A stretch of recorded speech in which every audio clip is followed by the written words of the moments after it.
Chapter 295. Zhang Tan hated dealing with children this age the most. It was impossible to reason with them. Even if you could, Zhang Tan couldn't.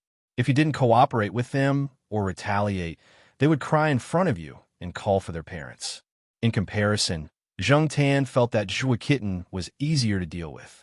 Although Zhang Tan found it troublesome, he wasn't the kind of person who would sit there and wait to be hit. When the kid reached into the bag, Zhang Tan was prepared to be thrown. Sure enough, a round object was thrown at him. The throw was quite accurate. It seemed that the kid played with this kind of thing a lot. Zhang Tan raised his hand and swatted the small ball that was about to hit his head back. Then, he looked at the kid not far away. After the ball was swatted away, the kid didn't cry. Instead, his eyes lit up and he became more energetic. He reached into the bag and threw another ball at Zhang Ziyan. After swatting away 3 balls in a row, Zhang Tan didn't want to play with the kid anymore. Jiao Ma brought the 2 kids to watch Zhang Tan play with the ball. Just now, they wanted to go over and stop the kid, but seeing that the ball was very soft and didn't hurt when hit, and that their cat was playing with it so happily, it didn't stop him. Now, seeing that their cat was completely uninterested, the kid obviously wasn't done playing. Jiao Ma was afraid that the kid would come over and provoke their cat, so she got up from the stone bench next to her and prepared to talk to the kid. Before Jiao Ma could walk over, someone called the kid's name. It seemed to be the kid's parents. A couple walked over. The woman went to pull the kid who was about to walk over to Zhang Tan. The man looked at Zhang Tan and paused. Then, his gaze swept over to Jiao Ma and her group. He seemed a little confused and unsure. He went forward and asked, "Are you from Professor Jiao's family?" Jiao Ma looked at the person in front of her. He was a little unfamiliar. Even if she had seen him before, she wouldn't have any impression of him. However, seeing that this person didn't seem difficult to get along with, she smiled politely and replied. When the man heard this, he knew that he was not mistaken. The smile on his face deepened. "It really is you." Zhang Tan thought the man looked familiar, but he couldn't recall who he was.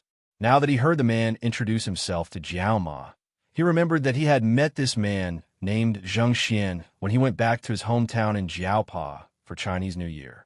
This man even gave Jiaopa a business card.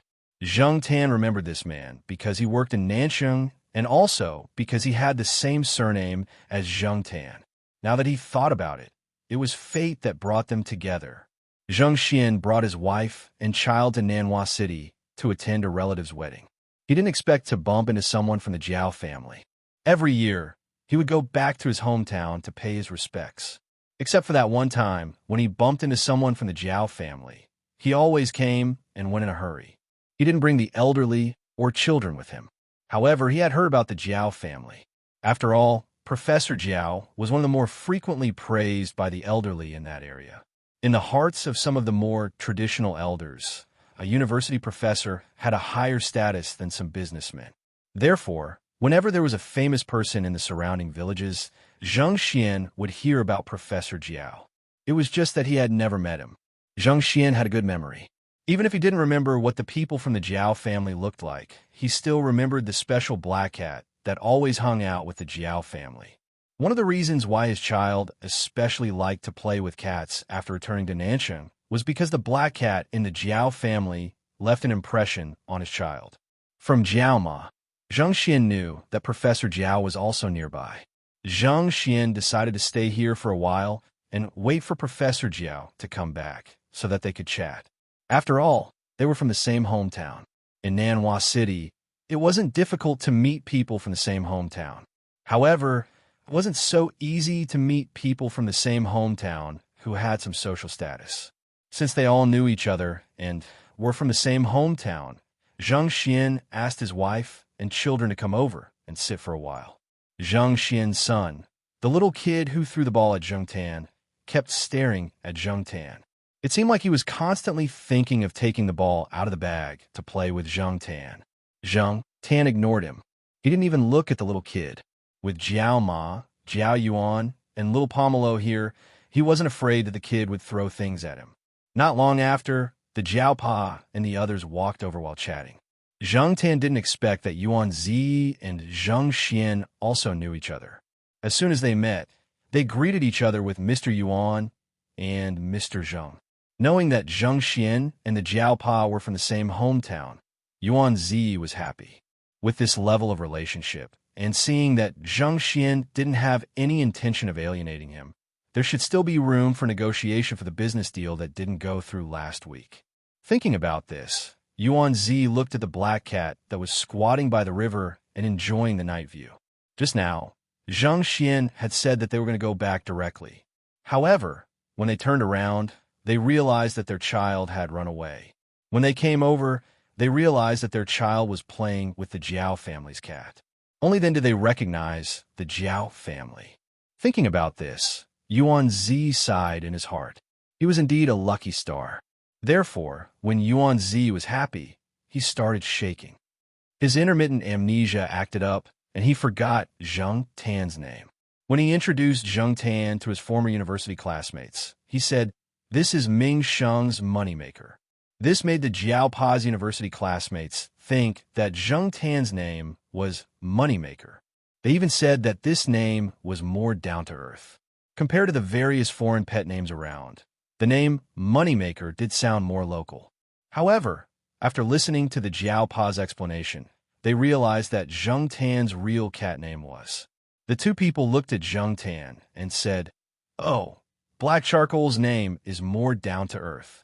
Knowing that the Jiaopa and Yuan Zi would be staying in Nanhua City for a while, the two university classmates weren't in a hurry. They even invited a few classmates who worked here to gather. After they left, Yuan Zi started to discuss the business deal that they didn't manage to complete last time with Zheng Xian. Coincidentally, the Jiaopa was also here. The Jiaopa also had shares in the company, so he could give more suggestions. This time, Zheng Xian's tone was much more casual. It wasn't as formal and businesslike as it was when he talked to Yuan Zi last time. It was obvious that he had an attitude of "this matter is negotiable." This surprised the Jiaopa a little. After all, for many businessmen, friendship was friendship, business was business. It was very separate. Today, Zheng Xian showed this attitude in order to get acquainted with the Jiaopa and Yuan Zi. Although Zheng Xian came from a humble background, he was still quite capable to be able to work his way up to where he was now. When he first met the Jiao family, Zheng Xian worked for them in a high-ranking position. Later, he became his own boss. His company was in Nanching. After 2 years, the company had been running quite well. Otherwise, Yuan Zi wouldn't have approached him. He also had his own way of dealing with people. "I'm going back to Nanching tomorrow. I can't leave the company. Why don't Professor Jiao and Mr. Yuan come to Nanchang for a meal?" Zheng Xian said, "Sure, we'll make a trip to Nanching next week. I just don't know if Mr. Zheng will be free then," Yuan Zi said with a smile. "You have to make time even if you don't have time. I'll wait for you in Nanching then." Zheng Xian's phone rang. He didn't continue chatting with the Jiaopa and the others. After saying goodbye, he took out his phone to talk to someone. At the same time, he also called his wife and children to leave. Zheng Tan had been listening since they talked about Nanching. When he heard Zheng Xian mention the place where his company was, Zheng Tan was very familiar with it. It was an area filled with commercial office buildings. Zheng Tan used to go there often in the past because Zheng Tan's father's company was also in that area. Therefore, Zheng Tan decided to be thick-skinned and go there with the Jiaopa and Yuan Zi when the time came. Jiao Ma and the two children wouldn't stay in Nanching for long. After playing in Nanhua City for a few days, Zheng Tan was absent-minded. Jiao Ma thought that Zheng Tan was not acclimatized to the place. Little did she know that Zheng Tan was already very familiar with this place. Although he used to live in Nanchang, he had been to Nanhua City many times. How could he not be acclimatized? It was just that Zheng Tan's heart was always thinking about going to Nanching.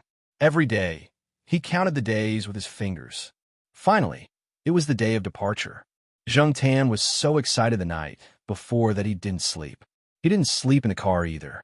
He just looked at the familiar scenery outside the window. The last time he came to Nanching as a cat, Zheng Tan was a vagrant. He secretly took a pickup truck and sneaked out of the car. He couldn't see the light of day. He was so dirty that he didn't have a good place to take a bath.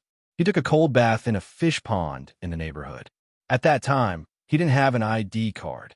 Zheng Tan even snatched a noble and elegant Persian cat's cat tag and wore it himself. Thinking back to his vagrant life, he was really careful at every step. He was really frightened by the experience and knowledge of the cat meat restaurants. At that time, Zheng Tan was almost chopped up and made into soup. But now, Zheng Tan appeared in this city openly. Looking at the streets of Nancheng, Zheng Tan suddenly wanted to shout, "I'm back." Unfortunately, he couldn't. In Nancheng, they could only stay in a hotel. Zheng Tan started his days of hiding in the backpack again. Fortunately, he only had to do it twice a day. On the second day of their arrival in Nancheng, Jiao Ma took the two children to find a classmate that she had contacted. She asked Zheng Tan to come with her. Zheng Tan turned his head and didn't want to go. He pretended not to hear Jiao Ma's words and stayed in Yuan Zi's car. The Jiao Pa's car might be driven by Jiao Ma, but Yuan Zi would definitely drive to Zheng Xian's company. So, Zheng Tan lay in Yuan Zi's car. Oh, it doesn't want to go. Later, it can follow us to eat a big meal. Nanching is not so bad that there's no restaurant for pets. Yuan Zi didn't care. Besides, he was quite happy about this situation. It meant that he might be lucky today. The Jiao Ma had no choice, and the Jiao Pa didn't say anything, so they let Zheng Tan do what he wanted. Zheng Xian didn't have any objection to the Jiao Pa taking Zheng Tan. After the three finished talking, it was time for dinner. After looking at his watch, Zheng Xian said to the Jiao Pa and Yuan Zi, "Today, I'll take you to a good place. The dishes there will definitely make you forget to go back. Oh, you can also bring pets there. It's okay as long as you take care of them." Zheng Xian took the Jiao Pa and the others to a restaurant with a quaint architectural style, not a five-star hotel or a high-end Western restaurant. Zheng Xian's car was in front, and he took them to the parking lot. Guqin House. Yuan Zi pointed to the three words at the door of the restaurant and said to the Jiao Pa next to him, "Am I right?" "Yes, it's Guqin House," the Jiao Pa replied. Zheng Xian smiled. Many people think that Guqin House is a place to learn Guqin when they hear it. In addition, this place looks very stylish, so most people who come here for the first time will misunderstand. In fact, this is a place to eat. As for the name, Guqin is actually the name of the proprietress here. I heard that her ancestors were imperial chefs and have ancestral secret recipes. Anyway, I think the stir-fried cabbage here is better than other places. After eating it, I feel that other places don't taste the same. This place is often full. Every time, you have to book a few days in advance. Fortunately, I know the owner here and asked him to save a seat for me. Zheng Xian took the Jiao Pa and Yuan Zi inside and recommended the food here. Chapter 296. Although the Guqin House was a shop where pets could be brought in, it was also particular. Only people who booked a separate private room upstairs could bring in pets. Otherwise, there were so many tables downstairs and so many guests. If you brought in a pet, even if some people didn't mind, more guests would still have opinions. There would be people who would question the hygiene. Even if many areas were blocked by screens, the effect was limited after all. Therefore, Zheng Xian took Jiao Pa and Yuan Zi directly upstairs and went to the reserved private room. It was difficult to book a seat in the Guqin House. It could be imagined how difficult it was to book a private room. Of course, the cost of a private room was many times higher than the lobby below. Because I know them, I can enjoy a discount every time I come here. After a pause, Zheng Xian said with some pride, "It is also more preferential than the members." The people in the private room next door were quarreling for some reason. The noise was very loud, and they couldn't hear it clearly. However, this also showed that the soundproofing effect here was good. When the window was pulled, the door was closed, and the air conditioner was turned on. As long as they didn't yell, the people next door couldn't hear it. The bamboo-like menu was delivered. Zheng Xian introduced the signature dishes and specialties here to Jiao Pa and Yuan Zi. As for Zheng Tan, he sat on a small chair next to the window and looked at the people coming and going downstairs outside the window. The quarrel next door became more intense. A Guqin House dining bowl was thrown out and fell to the ground on the first floor, breaking into pieces. Zheng Tan remembered this place. His father often came here before. Every time he came, he would not be alone. Sometimes he would bring several lovers, and sometimes he would come with some acquaintances from the mall. Of course, the former was mostly the case. The integrity was just like the ceramic bowl thrown out by the guests in the private room next door and smashed to the ground. It was broken into pieces. Zhang Tan also came here twice. One time was to eat here, and the other time was to slap his father's little lover. Complaining about his father's glorious deeds in his heart, Zhang Tan thought about the time when he came here to catch the adulterers. Suddenly, his eyelids twitched.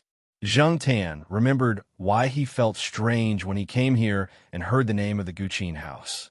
He had a deep impression of this place, not because his father and his lovers often came here for dinner. After all, his father had many places to show his lovers how romantic they were. Lovers with different temperaments and styles would be brought to different places to have fun. Zhang Tan had a deep impression of this place because he remembered what he had seen when he came to quarrel with his father. It wasn't anything good, and he couldn't remember the exact time. Forget it. Let's not think about it anymore. Zhang Tan felt that his luck would not be so good. It was rare for him to come here, so how could he coincidentally encounter such a thing? Yawning, Zhang Tan leaned against the window and continued to look down. His ears were also listening to the Jiao Pa's conversation. Zhang Xian was lamenting that there were many rich young people in South City. As the saying went, young people were rich. Regardless of whether they were rich because they had a gold-like father or not, the truth was the truth. The three people at the table had also reached a certain age and had more experience. When they talked about it, they were quite emotional. They were just chatting and laughing. They did not have too much sour grapes. Zhang Xian, who had low academic qualifications, had struggled from the bottom when he first came to South City. He had seen many kinds of people. Speaking of which, when he was young, he had also envied those young people who were surrounded by luxury cars and beautiful women. At that time, he and some people who came to work in a group stood by the roadside, wearing street stalls and smoking cheap cigarettes. Watching those young people who enjoyed a high-end lifestyle drive by in luxury cars, envy was certain, and jealousy was also certain. Speaking of the phrase, young people are rich, at that time, they only had one thought when they went south. Youth had long become a thing of the past. Wealth was in the future. But now, Zhang Xian was obviously a positive example of inspirational success. He had obtained his education through some means. Money, he was earning it, and the momentum was good. When people experience some things and reach a certain height, their vision was different, and their state of mind was also different. Zhang Tan was recalling his prodigal life in the past with Zhang Xian's words. Suddenly, he caught a glimpse of familiar figures on the first floor. A middle-aged man, who was Zhang Tan's biological father. A hot girl, who was Zhang Tan's biological father's lover. Although he knew what his biological father was like and had seen a lot of it before, he still could not help but be angry when he saw this scene. Downstairs, Zhang Tan's father walked into the Guqin house with the girl in his arms. Zhang Tan leaned his head against the window and stared at the two people angrily until they disappeared. Moneymaker, what are you looking at? Yuan Zi elbowed the Jiao Pa, pointed his chin in the direction of Zhang Tan, and then got up to look out the window. The Jiao Pa and Zhang Xian also looked downstairs curiously, but at this time, Zhang Tan's father had already entered the store with his lover. When the Jiao Pa and the others came over, they only saw a big black dog coming out of an SUV downstairs. Oh, are you looking at it? That's Chairman Shu's beloved dog, a Great Dane named Mars, Zhang Xian explained.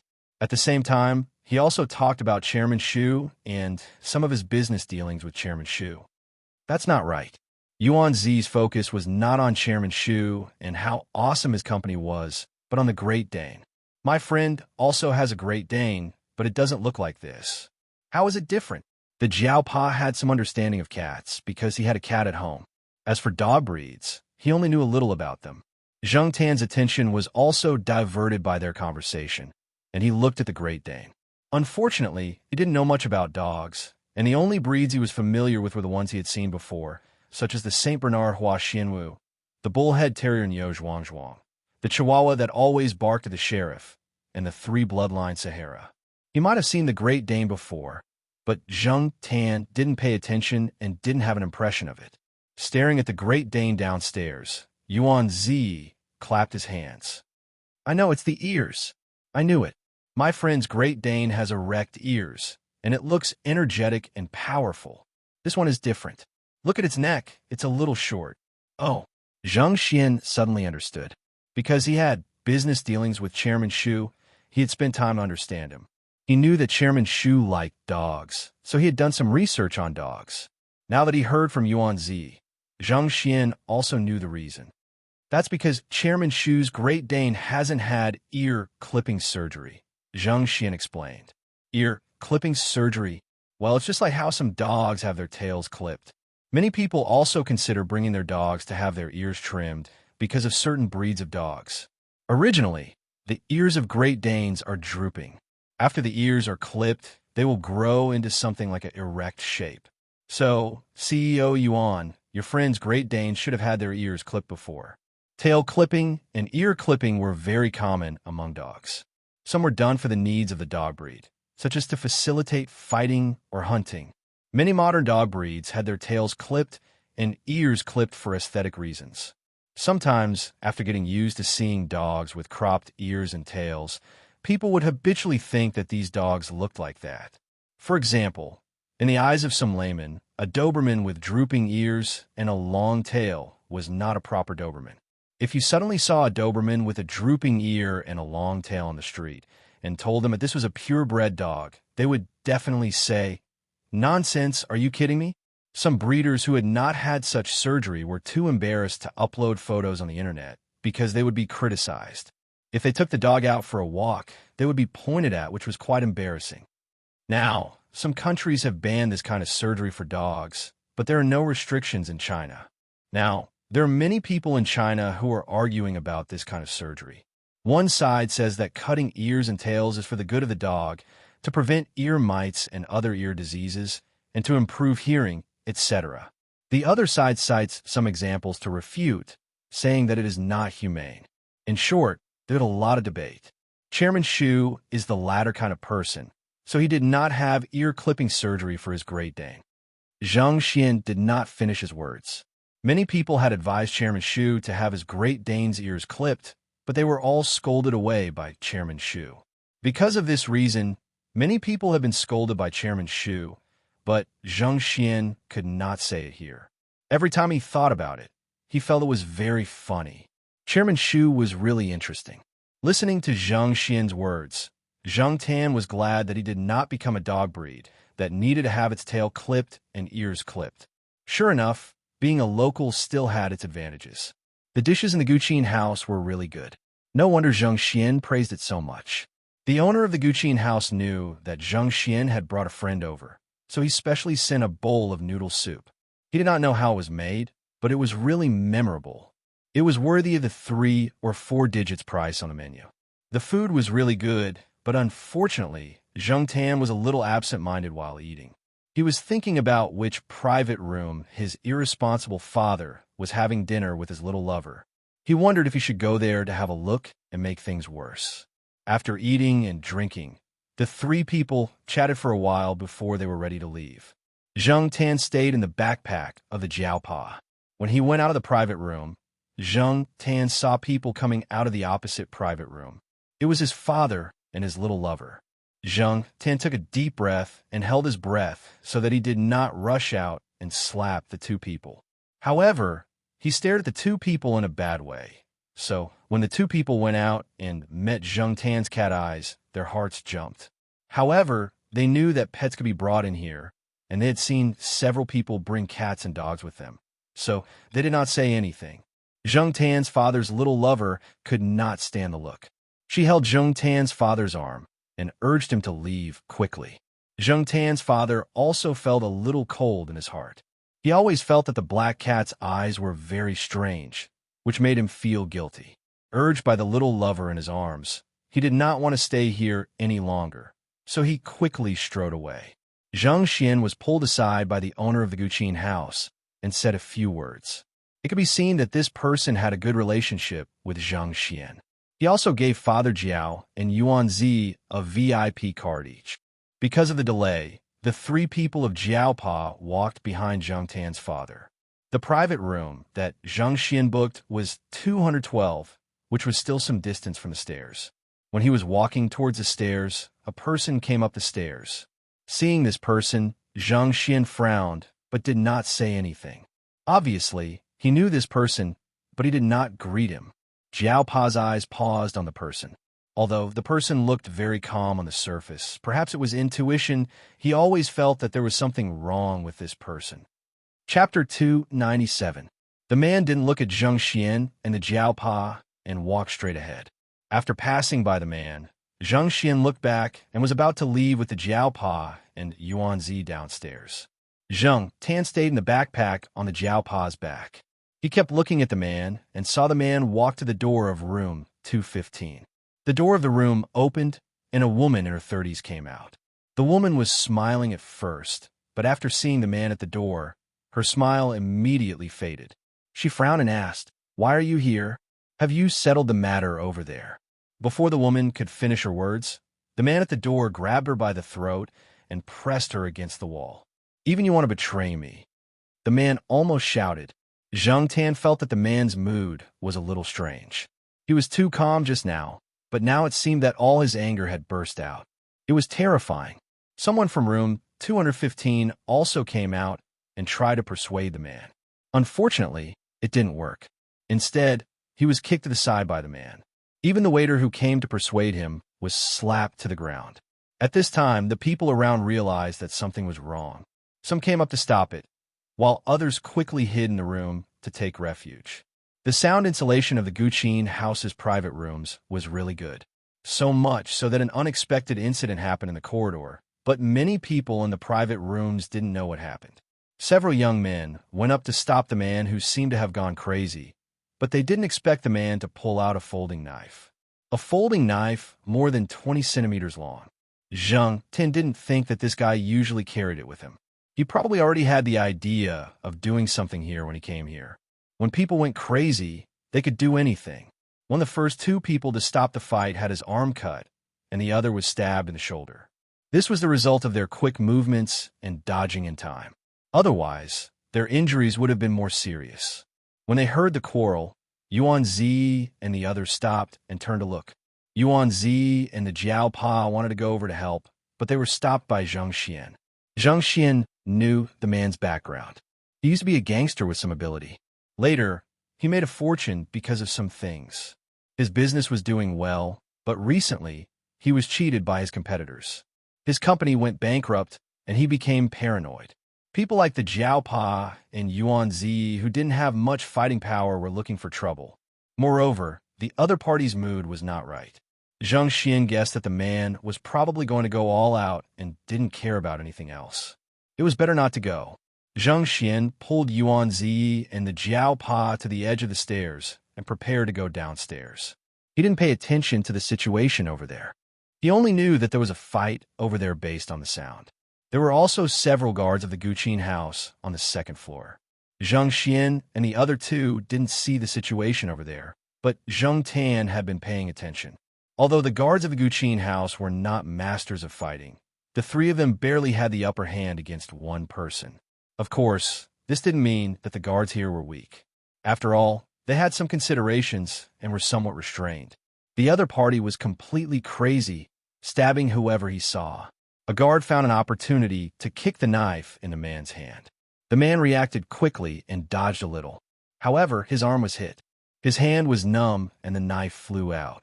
The knife flew through the gap between Yuan Zi and the Jiao Pa. Zhang Tan originally stretched his neck to look over there. When the knife flew past him, it almost brushed his ear. Zhang Tan could feel the cold metal trembling from the few hairs on the tip of his ear. Because of the knife that was thrown over, the three people who had just stepped down the stairs paused. The cold sweat on Yuan Zi's forehead came down. Looking at the traces left by the folding knife on the handrail of the stairs, one could imagine what would have happened if the knife had been thrown over. F***CK. Yuan Zi cursed. His voice was still trembling.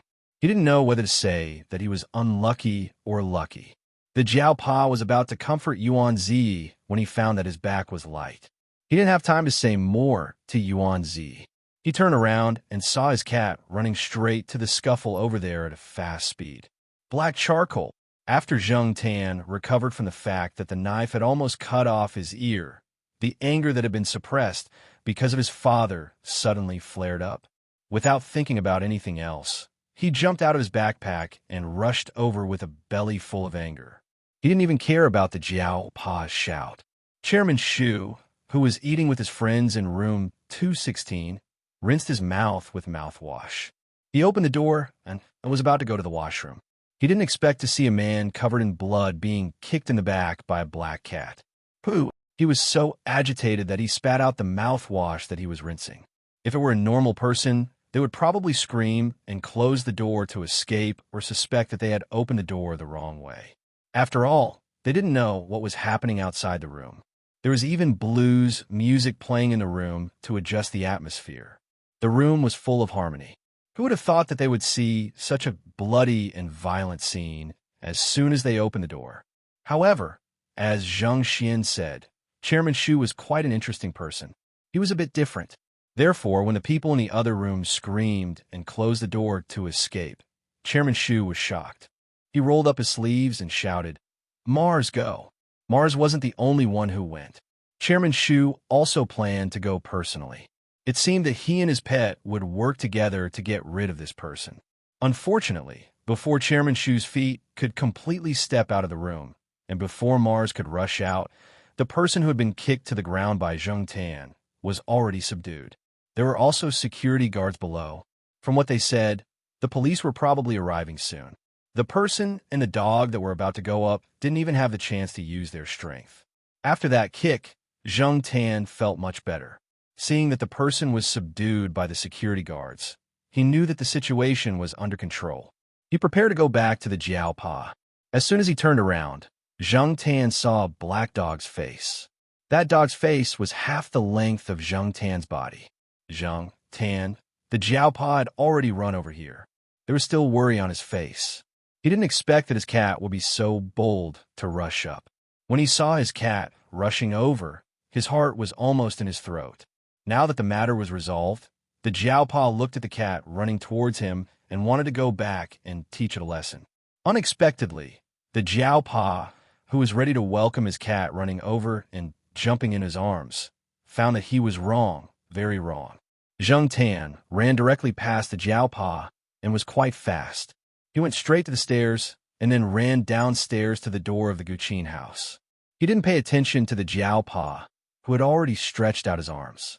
The Jiao Pa. On the other side, Yuan Zi saw this and shouted, "Ming Sheng, hurry, your moneymaker was scared away by that dog." Originally, Mars was going to sniff Zhang Tan out of curiosity and greet him like a dog. He didn't expect Zhang Tan to run away directly. He tilted his head and looked at the owner, Chairman Shu, who was standing next to him. He seemed to be very confused. The fight didn't happen, and he didn't get any credit. Instead, he was accused of scaring away the cat. However, Chairman Shu couldn't refute. What Yuan Zi said was also what everyone thought. Otherwise, why would the cat suddenly turn around and run away? In fact, Yuan Zi and the others guessed wrong. The reason why Zhang Tan immediately turned around and ran was not that he was afraid of the big dog. He was very clear about whether the animals that approached him had good intentions or bad intentions. The big dog named Mars had good intentions in its eyes. It must have seen a lot of other animals and got along well with cats. He wasn't afraid that the Jiao Pa would blame him, but he remembered something. He remembered that when he quarreled with his father at the Guqin house, he also encountered this kind of thing. However, when he came over that time, there were already a lot of police cars and ambulances at the entrance of the Guqin house. The people who were carried out had a lot of blood on them. The adults and children were still in shock. If this incident was the one he encountered back then at this time, Zhang Tan, who lived in this time and space, should also be driving over. It was very likely that he was at the entrance of the Guqin house at this time.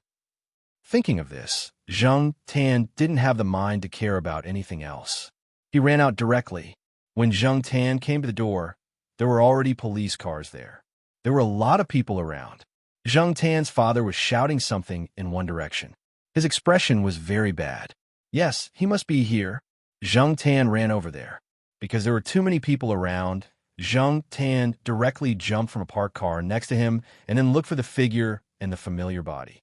He found the car, but unfortunately, when Zhang Tan looked over, he only saw the door that was forcefully closed. It was that car. That was a car that Zhang Tan's father bought for Zhang Tan on his birthday. It wasn't that he cherished his son so much. He just wanted to shut Zhang Tan's mouth and let Zhang Tan mind his own business. Usually, this car was driven by a special driver. After all, Zhang Tan was still a minor like Jiao Yuan at this time. Seeing the car drive away, Zhang Tan immediately chased after it. He wanted to shout, "You F***king wait for me." But unfortunately, he couldn't shout. He could only chase in that direction. When Jiao Pa came out of the Guqin house and squeezed through the crowd to look out, he saw his cat crossing the road in front of the Guqin house. There were a lot of cars coming and going on the road.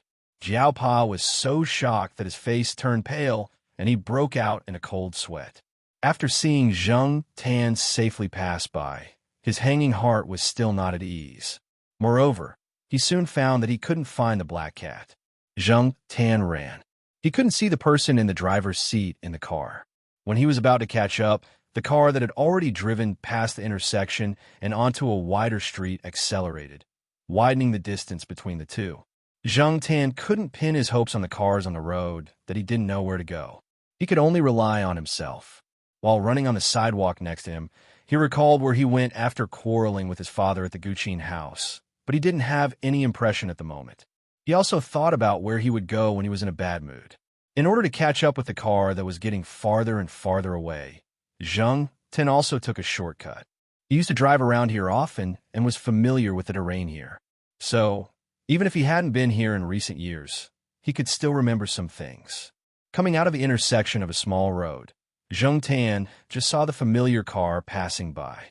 He didn't have time to rest and continue to chase. Zhang Tan didn't know what kind of mentality he had. He just wanted to see it with his own eyes. Fake? Real? Dream? Not a dream. Chapter 298. The car in front of him was driving very fast. Although Zhang Tan's physique was a little special compared to other cats, it was not a super cat, nor was it a god. Even if it took a shortcut, it only narrowed the distance a little. Once it took a straight line, Zhang Tan continued to be left behind. After chasing for so long, his physical strength was close to its limit. His whole body felt like it was on fire, and it was very uncomfortable. Zhang Tan saw that the intersection in front of him was about to turn red. He calculated that the car in front of him should be able to hit the red light when it arrived there. Trying to ignore the discomfort in his body, Zhang Tan chased while staring at the intersection. There were several times when he almost bumped into people. There were a few passers-by on the sidewalk who were pointing at Zhang Tan's back. He did not know what they were saying, but Zhang Tan did not pay attention. Anyway, it was not anything good. There was a pet dog on the sidewalk. The big dog seemed to have smelled something, or maybe it was preparing to pee. It was sniffing around the trash can, and its body happened to be in front of Zhang Tan. When Zhang Tan ran over, he jumped directly over the big dog's back. The big dog was about to look back at its owner, but found that Zhang Tan had jumped over its back like the wind. It was stunned, then pulled the leash and roared in the direction where Zhang Tan was running, as if it was venting its dissatisfaction. Zhang Tan was too lazy to pay attention to it. His eyes were fixed on the monitor at the intersection in front of him.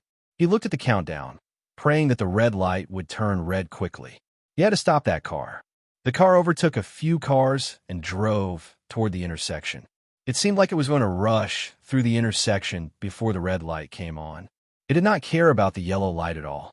The number on the timer was decreasing. Zhang Tan hoped that it would reach the end of the countdown and light up the red light. Zhang Tan's prayer probably worked. When the familiar car in front of him was about to reach the intersection, the red light turned red.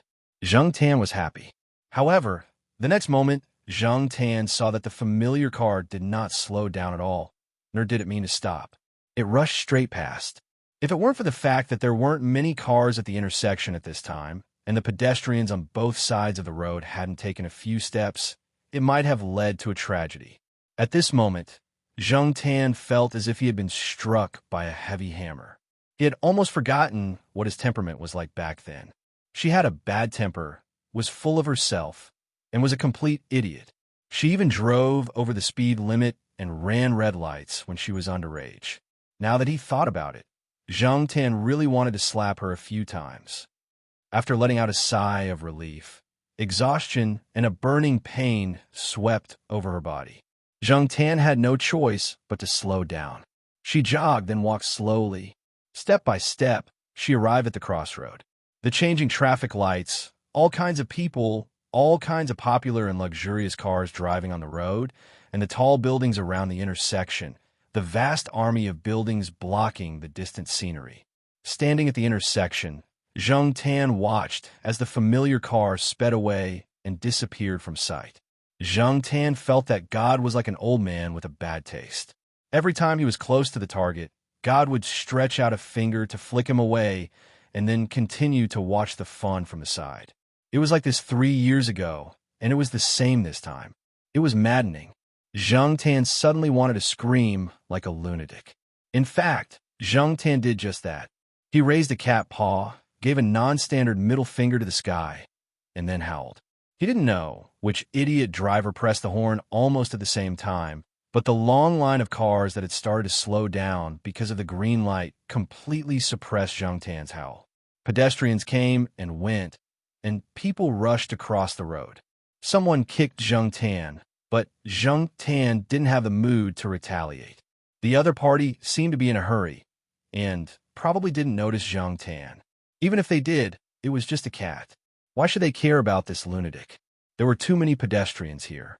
After Zhang Tan finished howling, he didn't have the strength to howl a second time. He walked to the front of a restaurant on the side of the road, where there was an open space and shade. Zhang Tan now only felt tired and depressed. He walked over listlessly, ready to rest in the shade for a while. Pitter-patter. The water drops scattered around Zhang Tan, drenching his head and body. Zhang Tan slowly raised his head expressionlessly and looked up. On the second floor of the restaurant, someone was watering a few pots of plants on the railing. "Ah, there's a cat down there. Go away." The man put up the watering can and waved his hand to let Zhang Tan quickly move away. Zhang Tan cursed in his heart. F***CK, this bad luck. He got up and walked to a tree next to him, jumped on a wooden stool under the tree, and lay on it, looking at the world that was tilted 90 degrees, motionless. He was too lazy to move. A sparrow flew over from nowhere and landed on the tree above. Zhang Tan looked at it from the corner of his eyes, jumped on the tree twice, and then flew away, disappearing around the corner. Lying on the wooden stool, Zhang Tan felt more and more tired, and his head was a little dizzy. He didn't know if it was because he wasn't used to looking at the world from this angle, or because he had overused his physical strength. He wanted to rest more, sleep, and solve his troubles when he woke up. Other than that, he didn't want to do anything now. With his eyes closed, Zhang Tan listened to the movement of the surrounding cars and pedestrians. Just as Zhang Tan was about to fall asleep, he heard footsteps approaching. It didn't sound like an adult, and the other party probably didn't have any bad intentions. Since that was the case, Zhang Tan didn't bother to open his eyes and continued to sleep. The footsteps stopped next to him, and there was the sweet smell of strawberries. Then, Zhang Tan felt the person sitting on the wooden stool. A pair of hands with the sweet smell of strawberries was placed on Zhang Tan's head and gently stroked it. Zhang Tan opened his eyes and looked over.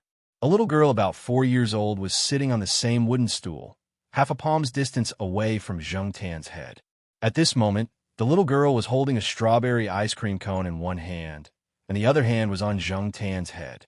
She was biting the ice cream, and her eyes were curiously looking at Zhang Tan. There was some melted pink ice cream on the little hand on Zhang Tan's head, and it was smeared on Zhang Tan's body along with the movement of the hand. Zhang Tan shook his beard and took a deep breath. Forget it, seeing that the child's eyes were pure and not teasing, and that it wasn't intentional, he didn't care. Just as Zhang Tan was about to ignore the child and close his eyes to continue sleeping, his nose was touched. When he opened his eyes, the half-melted ice cream was placed in front of Zhang Tan. "Do you want to eat it?" the little girl asked. She was using the familiar Nanchang dialect, and she was a native of Nanchang. It was familiar, but at the same time, it felt a little unfamiliar. Probably because he was used to listening to Mandarin and Chuhua dialect in Chuhua City. Most of the people he interacted with after coming to Nanjing and Nanjing spoke Mandarin. Seeing Zheng Tan staring at the ice cream, the little girl pushed the ice cream in front of Zheng Tan. The melted ice cream almost touched Zheng Tan's nose, and Zheng Tan dodged it. Seeing Zheng Tan's dodging action, the little girl was puzzled. "This is very delicious."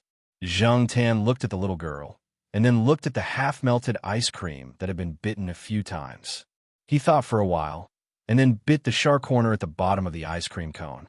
When it was first made, the bottom of the cone couldn't touch the ice cream, but now the ice cream was half-melted, and the melted liquid flowed to the bottom of the cone. Zheng Tan also ate some when he bit it. It was cold and had the sweetness of strawberries. It was said that cats couldn't taste sweetness, and it was said that the colors in a cat's eyes weren't that rich.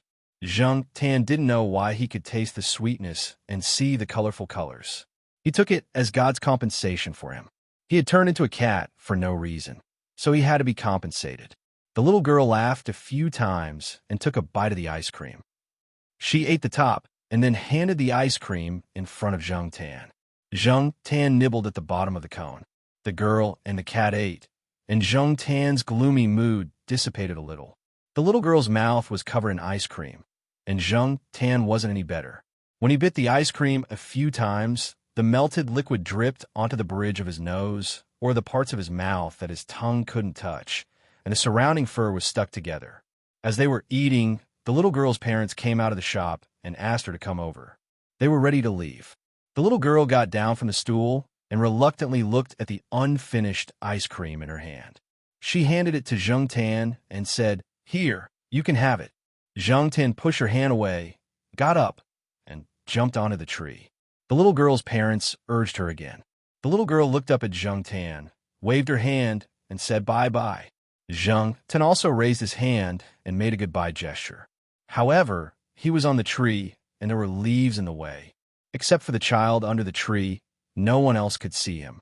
After the little girl left, Zheng Tan scooped up a leaf and used it to wipe her mouth casually. Although it couldn't wipe off the ice cream that was sticking to her body that was about to dry, it was better to wipe it off. At least, she didn't look so pathetic. After eating some ice cream, Zheng Tan's spirit was better, and his throat didn't hurt so much. He looked at the intersection not far away, jumped down from the tree, and walked back. As he walked back, Zheng Tan saw a police car driving by. Because of the red light, there was a traffic jam in front, so the cars didn't drive very fast. Zheng Tan walked back along the sidewalk, not far from the police car in the driveway. After seeing the police car, Zheng Tan looked over there and saw a familiar person sitting in the back seat of a police car not far from him. He had kicked this person in the back not long ago. These police cars did come from the Guqin house. The knife-wielding man was also handcuffed and taken away, and Zheng Tan happened to bump into him. The expressionless person in the car was actually still thinking about the kick in the back at the Guqin house, which directly led to his capture. He didn't see it. He only heard that it was actually a black cat that kicked him. He was prepared for people, but if it was a cat that walked and ran almost silently, he couldn't do anything. However, how could a cat have so much strength? Others didn't know, but he knew best as the person involved. As he was thinking, he turned his head to look out the window, and his pupils shrank. It was said that meeting a black cat represented bad luck. Why did he meet a black cat again? The man looked at the black cat on the sidewalk outside the window and was cursing all the black cats in the world in his heart. He saw the cat on the sidewalk raise a paw, open it, and then put away 3 of the 4 more obvious toes, leaving the middle toe. Was that a middle finger? The man thought. A cat's paw could be bent into a middle finger? No. Why did it give him a middle finger? The man was stunned. He wanted to confirm it again, but the car had already driven away. He intended to turn his head and look back, but was stopped by the police next to him. Chapter 299. The crowd around the Guqin house had basically dispersed. The store could only be closed temporarily. The owner was still busy. Zheng Xian greeted the Jiao Pa and Yuan Zi and went to help the owner of the Guqin house. Although there were no serious injuries this time, the impact was not good. There were many places that needed to be cleaned up. The Jiaopa and Yuan Zi stayed in the car. The car was parked in the parking lot of the Guqin house. It was not far from the door of the Guqin house. If Zheng Tan came back, he would see it at a glance. "It's been almost 2 hours, right?" asked Yuan Zi. "Well, there are still 10 minutes to 2 hours." The Jiaopa looked at the phone and said. Zheng Tan ran away. The Jiaopa did not tell the Jiao Ma and the others for the time being, fearing that they would be worried. Moreover, Zheng Tan had a record of running around. The Jiaopa felt that Zheng Tan must have found something and ran away. It should not be the dog's problem. There were so many dogs in the compound, and his cat got along well with them. Moreover, Chairman Shu's dog was friendly. It would not run away because of a dog. His cat should be considered a rational type. However, the scene at the time was really a bit chaotic. The Jiaopa was not sure what the reason was. Therefore, he planned that if the cat did not come back in 2 hours, he could only ask someone to help with a large-scale search. There was another car parked next to Yuan Zi's car. It was Chairman Shu's SUV. Chairman Shu was now a little guilty. He felt that his dog should have scared the cat away, and they couldn't catch up. However, the cat had the courage to rush over and kick the attacker. Why did it run away after seeing his dog? Was the cat afraid of dogs?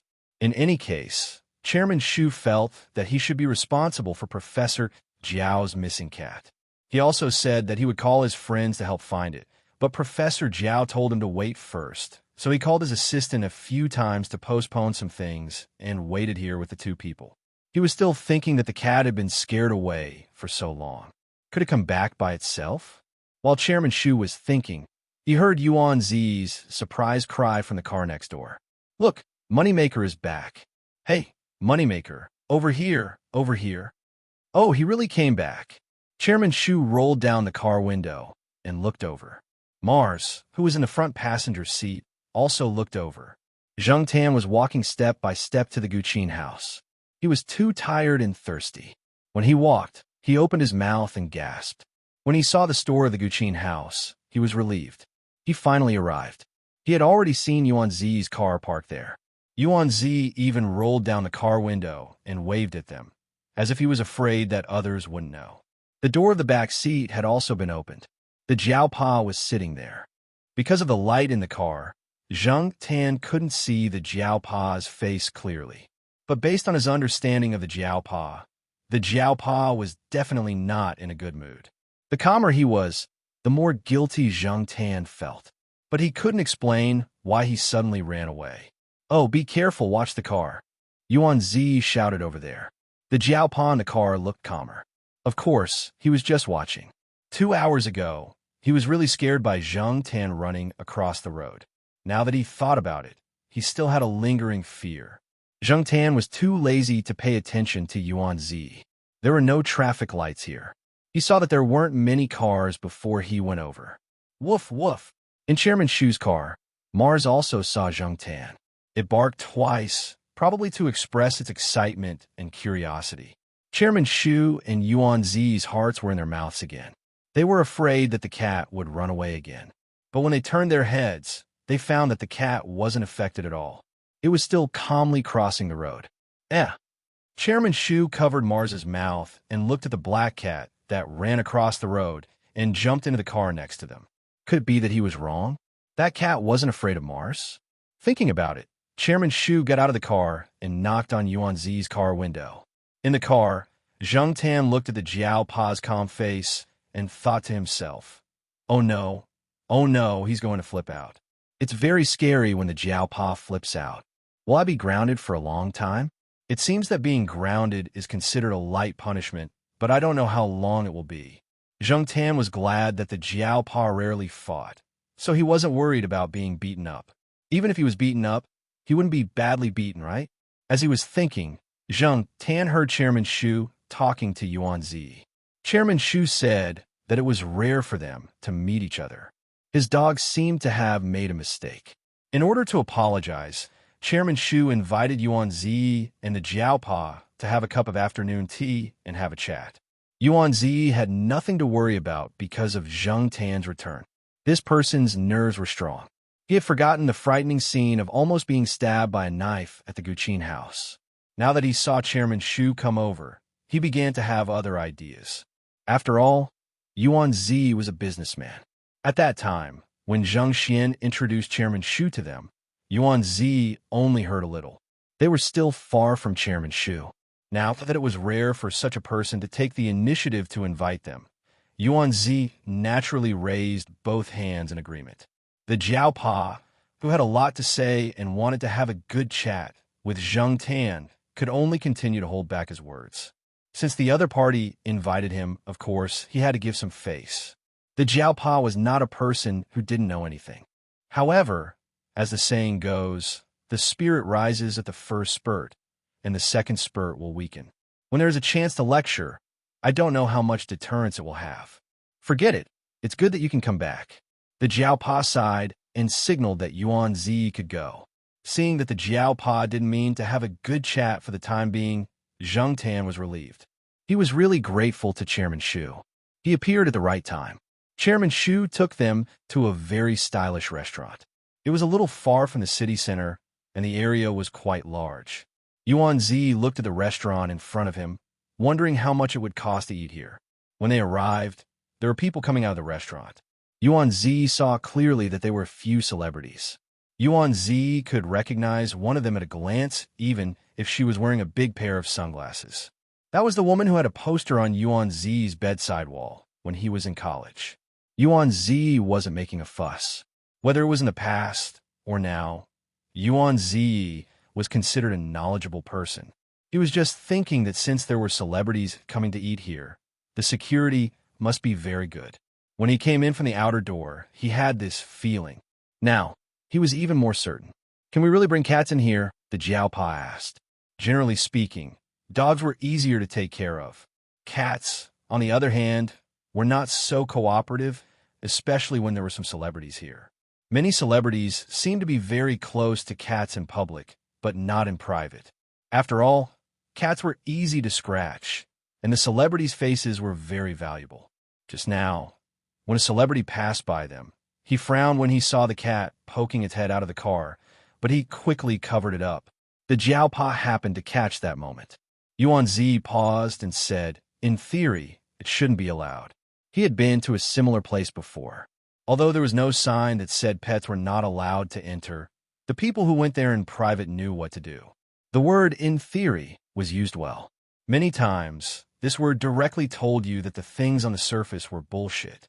Generally, people who could bring pets in were not afraid to say it. This was called privilege. For example, Chairman Shu was casually coming out of the car with his beloved dog. Who cares? Someone will take care of it. What are we afraid of? Yuan Zi thought it through. The dishes here are not necessarily worse than those in the Guqin house, but the security here is much stronger. You don't have to worry about encountering that kind of thing again, Chairman Shu said as he walked in. The waiters here were very familiar with Chairman Shu. They greeted him, but did not lead the way. Chairman Shu was very familiar with this place. Every time he went in, he could go wherever he wanted. When he needed service, he would call. At other times, they didn't have to be courteous over there. Walking further in, Zheng Tan saw a yard. The layout of the rockery and pond was also very exquisite. It looked very comfortable. There were a few single rooms near the yard. Only a few friends of the owner would come here. This place was not open to the public. In the courtyard, there was a pond with no fish.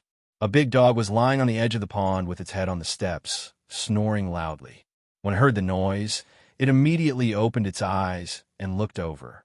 When it saw Mars and Chairman Shu, it jumped out of the pond and wagged its tail happily. It was also a Great Dane. It was as black as Mars and about the same size. However, this was just a dog that had undergone ear-cutting surgery. Its ears were very beautiful, and it looked very energetic and powerful. In comparison, it was easy to distinguish it from Mars. Chairman Shu told Jiao Pa that this dog was called Tofu and was Mars's brother. It had a good temper, but it had a fierce face. When it was named, the owner of this restaurant was thinking about a dish about tofu. Chairman Shu urged him to name the dog. The man directly said tofu. Zheng Tan gave a sympathetic look to the big dog. A tall and powerful black dog called Tofu. If you just listened to the name and didn't look at the dog, you would think that this dog was soft and easy to bully. A water column sprayed up from the pond. It was not high, about half a meter. As soon as they saw the water spray over there, the two dog brothers immediately ran over there and jumped into the pond. I don't know if it's because dogs born in summer like to play with water. Mars and Tofu like to play with water, especially when it's hot in summer. When other dogs are crowded in the air-conditioned room, they will look for a pond. The pond in the yard was specially built for Tofu to play with. Chairman Shu looked at the pond and smiled. There was a water purification system in the pond, and there were always people taking care of it. Therefore, even if there were dogs playing in it, the pond still looked very clean. Chairman Shu chose a single room near the pond. From here, he could see the situation in the pond. Zheng Tian leaned against the window and watched Mars and Tofu jump into the pool to play with the water column. He was a little tempted by the sight of Mars and Tofu. It was inconvenient to clean up on the way here. Jiaopa only used paper towels and mineral water to wipe off the ice cream on Zheng Tian's face. This made Zheng Tian look a little better. However, Zheng Tian felt that the strawberry smell was still there. It was sticky and itchy. After looking at it for a while, he jumped down from the window and jumped over. Splash! Suddenly, there was an outsider. The two dogs that were playing happily suddenly retreated to the edge of the pond. Seeing that it was Zheng Tian, Mars swam towards the water column again. However, Zheng Tian kicked it away and occupied the water column alone. Why was it at the water column? It was because the water from the pond was purified by the water purification system. It was cleaner. Hey, that cat is so fun. He was discussing the financial market liquidity crisis with Yuan Zi. After seeing the scene at the pool, Chairman Shu changed the topic 180 degrees. This made Yuan Zi, who was waiting for Chairman Shu to continue, twitch her face. Father Jiao watched as his cat pushed the two big dogs away. Then, it stretched out its paws at the water column and calmly washed its hair. He covered his face. Chapter 300. After washing his hair and taking a shower, Zheng Tian came out of the pool and stayed under the shade of the tree for a while. He waited until his hair was almost dry before returning to the private room. This made it useless for the Jiaopa to find a towel. Yuan Zi raised his hand and closed the window. The air conditioner in the room was blowing, and he could feel the hot wind blowing in from outside. When he first came in, he didn't close the window. When he was about to close the window, Zheng Tian had already jumped out, so the window had been left ajar. Now it was really closed. Your cat is really brave. Fortunately, Mars and Tofu have been trained, and they have more contact with small animals. They usually don't bite people, and they are kind to cats and dogs. Chairman Shu said to the Jiaopa. The Jiaopa didn't comment and just smiled. Zheng Tian snorted at Chairman Shu's words. He knew that Mars and Tofu were kind and didn't show any hostility. That was why he dared to go there. If that wasn't the case, he wouldn't be stupid enough to provoke those ferocious and untrained big guys. Was he tired of living? Yuan Zi next to him had finally turned the topic back to the changes in the financial market and wanted to hear more of Chairman Shu's views. Now that Zheng Tian came back, Chairman Shu changed the topic again. Yuan Zi had a cough and winked at the Jiaopa, indicating to quickly change the topic. It was rare to have such an opportunity to learn more. After talking about the changes in the financial market for a while, the topic changed to what happened at the Guqin house not long ago, and also talked about the person who committed the crime. He is nothing now. Naturally, his actions are more extreme. Yuan Zi said, "Nothing." Chairman Shu smiled and said with a bit of sarcasm, "He doesn't have nothing. At least he is still sick, very sick." It could be seen that Chairman Shu didn't think highly of the person's behavior and was very contemptuous. Probably people in that kind of situation wouldn't be calm, right? The higher you stand, the more painful it is to fall, Yuan Zi said. Zheng Tian glanced at Chairman Shu. He felt that this person seemed to be more interested in cats than people. He had probably encountered some bad things in the past. When Zheng Tian was walking around a while ago, he heard someone say, "The more people you know, the better you think pets are." It was not uncommon for people to treat others well, only to be stabbed in the back in the end. That was why some people were becoming more and more extreme. However, Zheng Tian felt that Chairman Shu wasn't as simple as he looked. Just like Feng Xiaokong, he didn't look very reliable usually, but he could really carry a big company and make great achievements. If he could be seen through so easily, he wouldn't be someone who had been fighting on the battlefield for more than 20 years. As they chatted, they started talking about Chuhua City. Chairman Shu sighed. Chuhua City is a good place. A friend of mine is planning to open shop there. Jiao Pa and Yuan Zi's hearts skipped a beat. Here it comes. Yuan Zi's company and Chairman Shu's company basically didn't have much business interaction. Previously, they thought that Chairman Shu invited them to a place like this for tea and chat. Sure enough, there was another reason. The friend that Chairman Shu was talking about was the owner of this shop. Although this place looked very high-end, the owner came from a humble background and didn't study much. When he didn't even finish junior high school, he traveled all over the country to learn the cooking skills of various places and figured out many dishes. Later, when Nanchang began to develop rapidly, he came to this city to open a shop. By chance, he met Chairman Shu and some others. With their help, he opened this relatively high-end shop. However, the owner's first shop had never been closed. Now, it was famous among the people of Nanchang. All these years, he had been thinking about cooking and didn't have the time to manage the shop. Now that he was free and didn't have to worry about money, he wanted to open other branches in other places in the country. Coincidentally, Chairman Shu found out that Professor Jiao and Yuan Zi were from Chuhua City when he talked to them about how his dog had scared the other party's cat away. Chairman Shu also took this opportunity to ask around. Most of his business was actually overseas. In China, he only knew a little about Beijing, Pearl City, and Nanchang. He wasn't familiar with other places. Yuan Zi and Jiao Pa chatted with Chairman Shu about the current development of Chuhua City. During the conversation, they found that Chairman Shu wasn't completely ignorant about Chuhua City. Several famous companies and local people in Chuhua City could give their opinions. At this moment, the door of the private room opened. A man in his 40s walked in. He wasn't dressed very well. He was wearing a tank top and shorts. There was also the smell of food on his body. Looking at how casual this man was when he greeted Chairman Shu and how close Tofu and Mars were to this man, Zheng Tan guessed that this man should be the owner of the shop that Chairman Shu was talking about.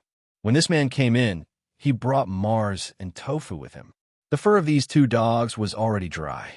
Not long after Zheng Tan returned to the private room, the two dogs were taken away from the pool. Because Great Danes had short hair compared to other long-haired breeds, they were more afraid of the cold and not the heat. However, in the summer, when the sun was hot and the temperature was high, Great Danes would feel hot and dry.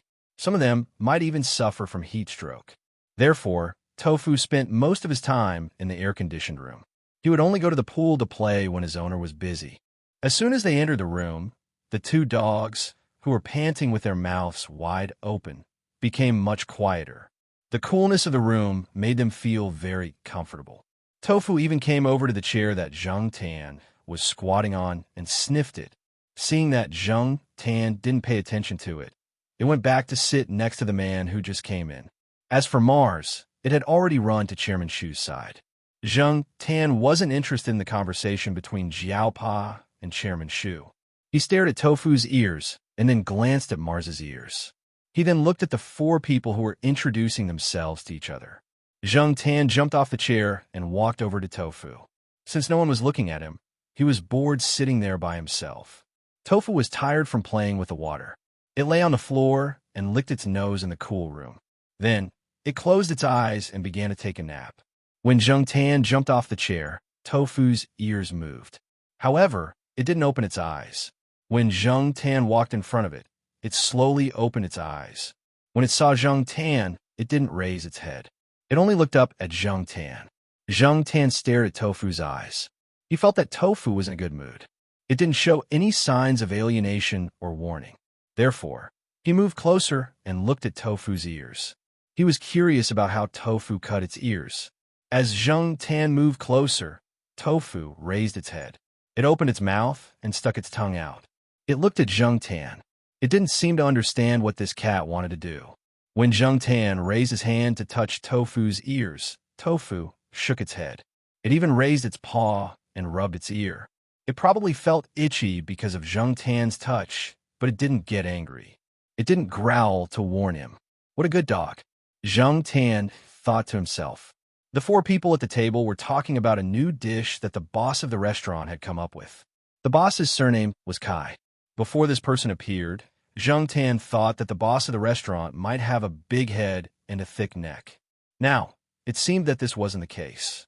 He was close to 50 years old and was quite healthy. He didn't have fat arms or a big belly. He was very easygoing. When they talked about other things, he didn't talk much. However, when they talked about food, he seemed to glow. Chairman Shu jokingly talked about Boss Kai's life before he became rich. Back then, Boss Kai was a peasant who often suffered from hunger. When he left the village to study in the city, he met many people who belittled him. There was once a landlord who said that Boss Kai, who rented a cheap house, was a fly in the countryside. He was born in the latrine and died on the dining table. To put it bluntly, it meant that he was born in a poor family and was uneducated. He only knew how to eat. 30 years in the East, 30 years in the West. Don't bully a poor young man. Many people had said this pretentious sentence, but only a few people could realize it. Therefore, every time they talked, Chairman Shu and some of Boss Kai's friends would tease him and say, when the time comes, you can drive a luxury car worth millions and smash him with millions of cash. In order to prevent Chairman Shu from mentioning the past, Boss Kai talked about the new dishes that he had made in the past few months. Yuan Zi listened to him talk about those dishes and kept swallowing. He was also a foodie. When he heard that the food flavor in Nanjing was opened by Boss Kai, his fondness for Boss Kai skyrocketed. When Yuan Zi's father, old Master Yuan, who had passed away, was still alive, he liked the food-flavored dishes very much. Old Master Yuan said that the dishes there were not impetuous. Yuan Zi couldn't understand what impetuous dishes were about. He only knew how to eat. As for tasting the dishes, that was the job of the gourmet experts. Putting aside the taste, Yuan Zi also planned to give Boss Kai more advice because of his relationship with old Master Yuan. Opening a restaurant was not a simple matter. Just like when Jiao Wei's family opened a small restaurant in Tsinghua University, there were so many problems, not to mention the food flavor, which Yuan Zi thought would definitely be a big business. As the saying went, a strong dragon could not defeat a local snake. There were many local snakes in Tsinghua City. If he wanted to expand the restaurant, he had to consider more factors. This was also one of the reasons why Chairman Shu invited Jiao Pa and Yuan Zi over after knowing their backgrounds. One was a professor who had been teaching in Tsinghua University for a long time, and the other was the boss of a company in Tsinghua City. Even if he couldn't get much useful information from them, it was good to listen more. After all, the information he asked people to collect was not comprehensive. Yuan Zi didn't think that Boss Kai would encounter many difficulties in Tsinghua City. It was enough to take care of some places. Whether he could open a branch or not depended on whether he could retain customers, as long as the quality of the dishes didn't deteriorate. Don't worry, it won't be a problem. I believe in the ability of food flavor. When food flavor opens, I can often eat food-flavored dishes. Even if it's far, I will have to drive there, Yuan Zi said with a smile. It's not far. Isn't Professor Jiao at Tsinghua University? The restaurant I bought is nearby, Boss Kai said. It's called something Hengwu Square. I looked for it for a long time. I think the newly built Hengwu Square is quite good, so I bought it. Seeing that Professor Jiao and Yuan Zi's expressions suddenly changed, Chairman Shu asked, "What's wrong? Is there something wrong? Hengwu Square? Isn't that Yi Hao's territory?" Jiao Pa and Yuan Zi looked at Zhang Tan at the same time. Chairman Shu and Boss Kai also looked over.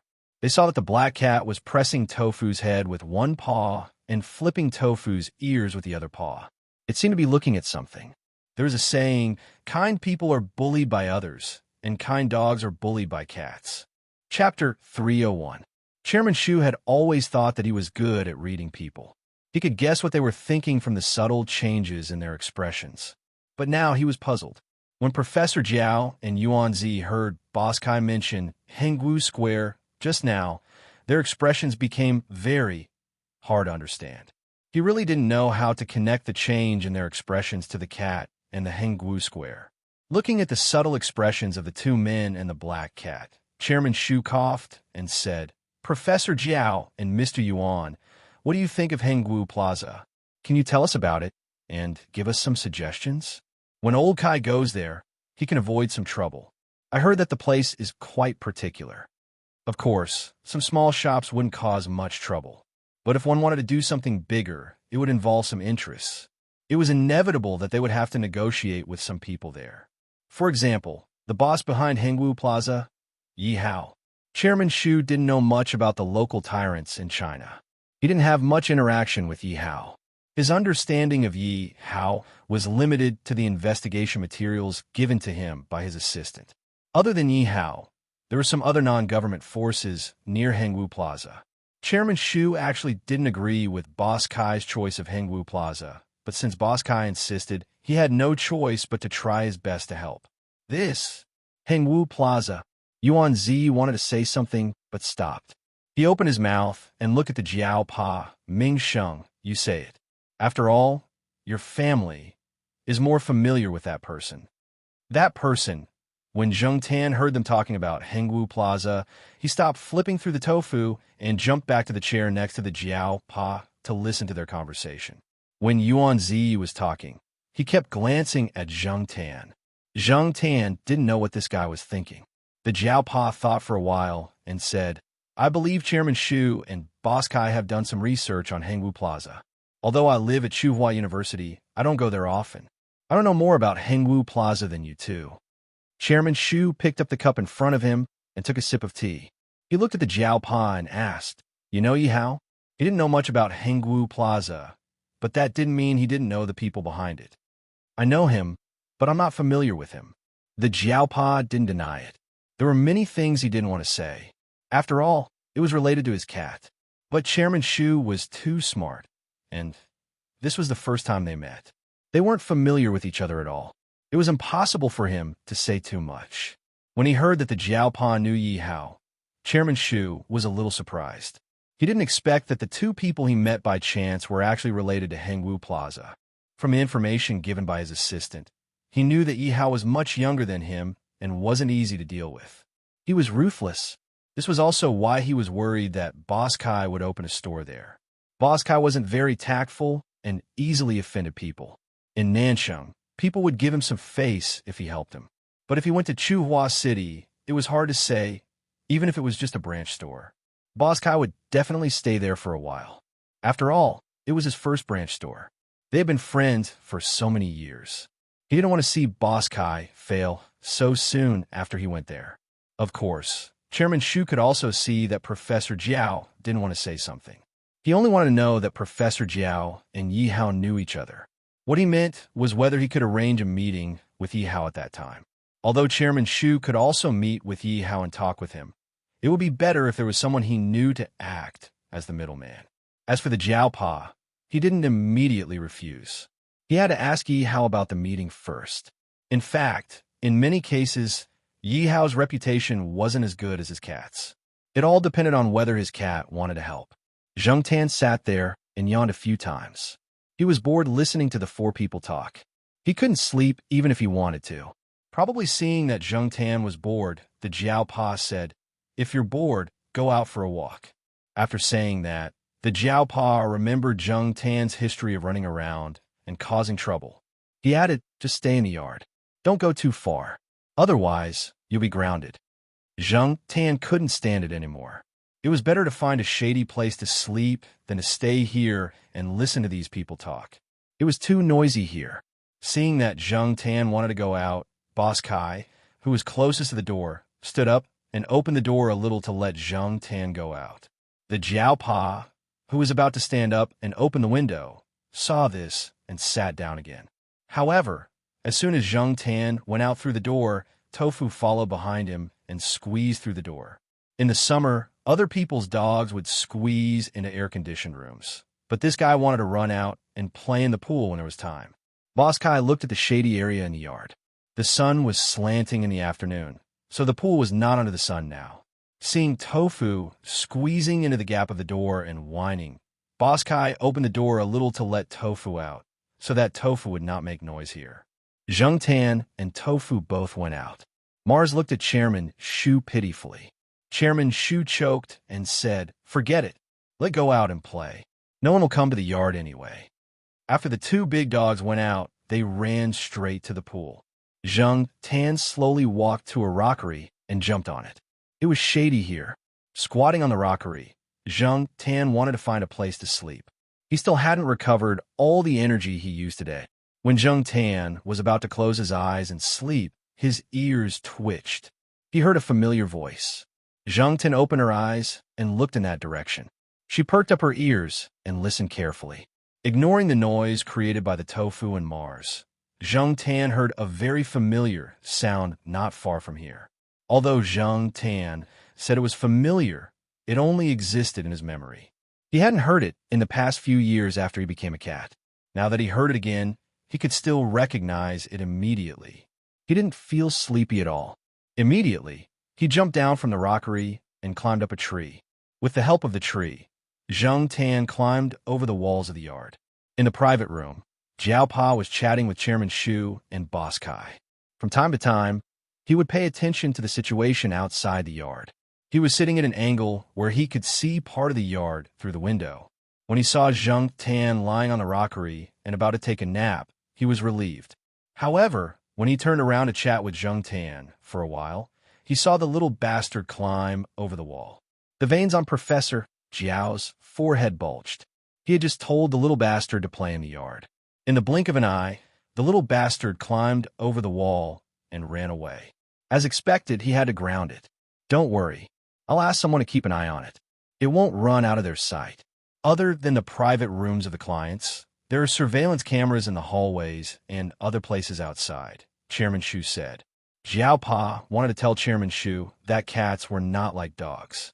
They couldn't be monitored and when you didn't pay attention, they would disappear. Moreover, his cat had a serious criminal record. However, there were many things that no one would believe even if he told them. Zhang Tan forgot about Jiao Pa's advice again. He was now looking for the source of the voice. The buildings here weren't very tall. Most of them were 2 or 3 stories high. It was easy to climb over. With Zhang Tan's rich experience in climbing over walls and buildings, he quickly found the owner of the voice. After all, it wasn't far away. At the end of a long corridor, there was a well-dressed woman who looked to be in her early 30s. She was talking on the phone with an impatient look on her face. "Why didn't you look for your own son? What can I say? If he wants money, I'll give him money. If he wants a house, I'll give him a house. How can I not take responsibility? Okay, I'm busy now. I've already arranged everything for this afternoon. I don't have time." Zhang Tan knew who she was talking to on the phone. He also knew who they were talking about. Although he had thought of many possibilities when he came in Nanching, he didn't expect to see these 2 people on the same day. 3 hours ago, he saw his own father. Now he saw his own mother.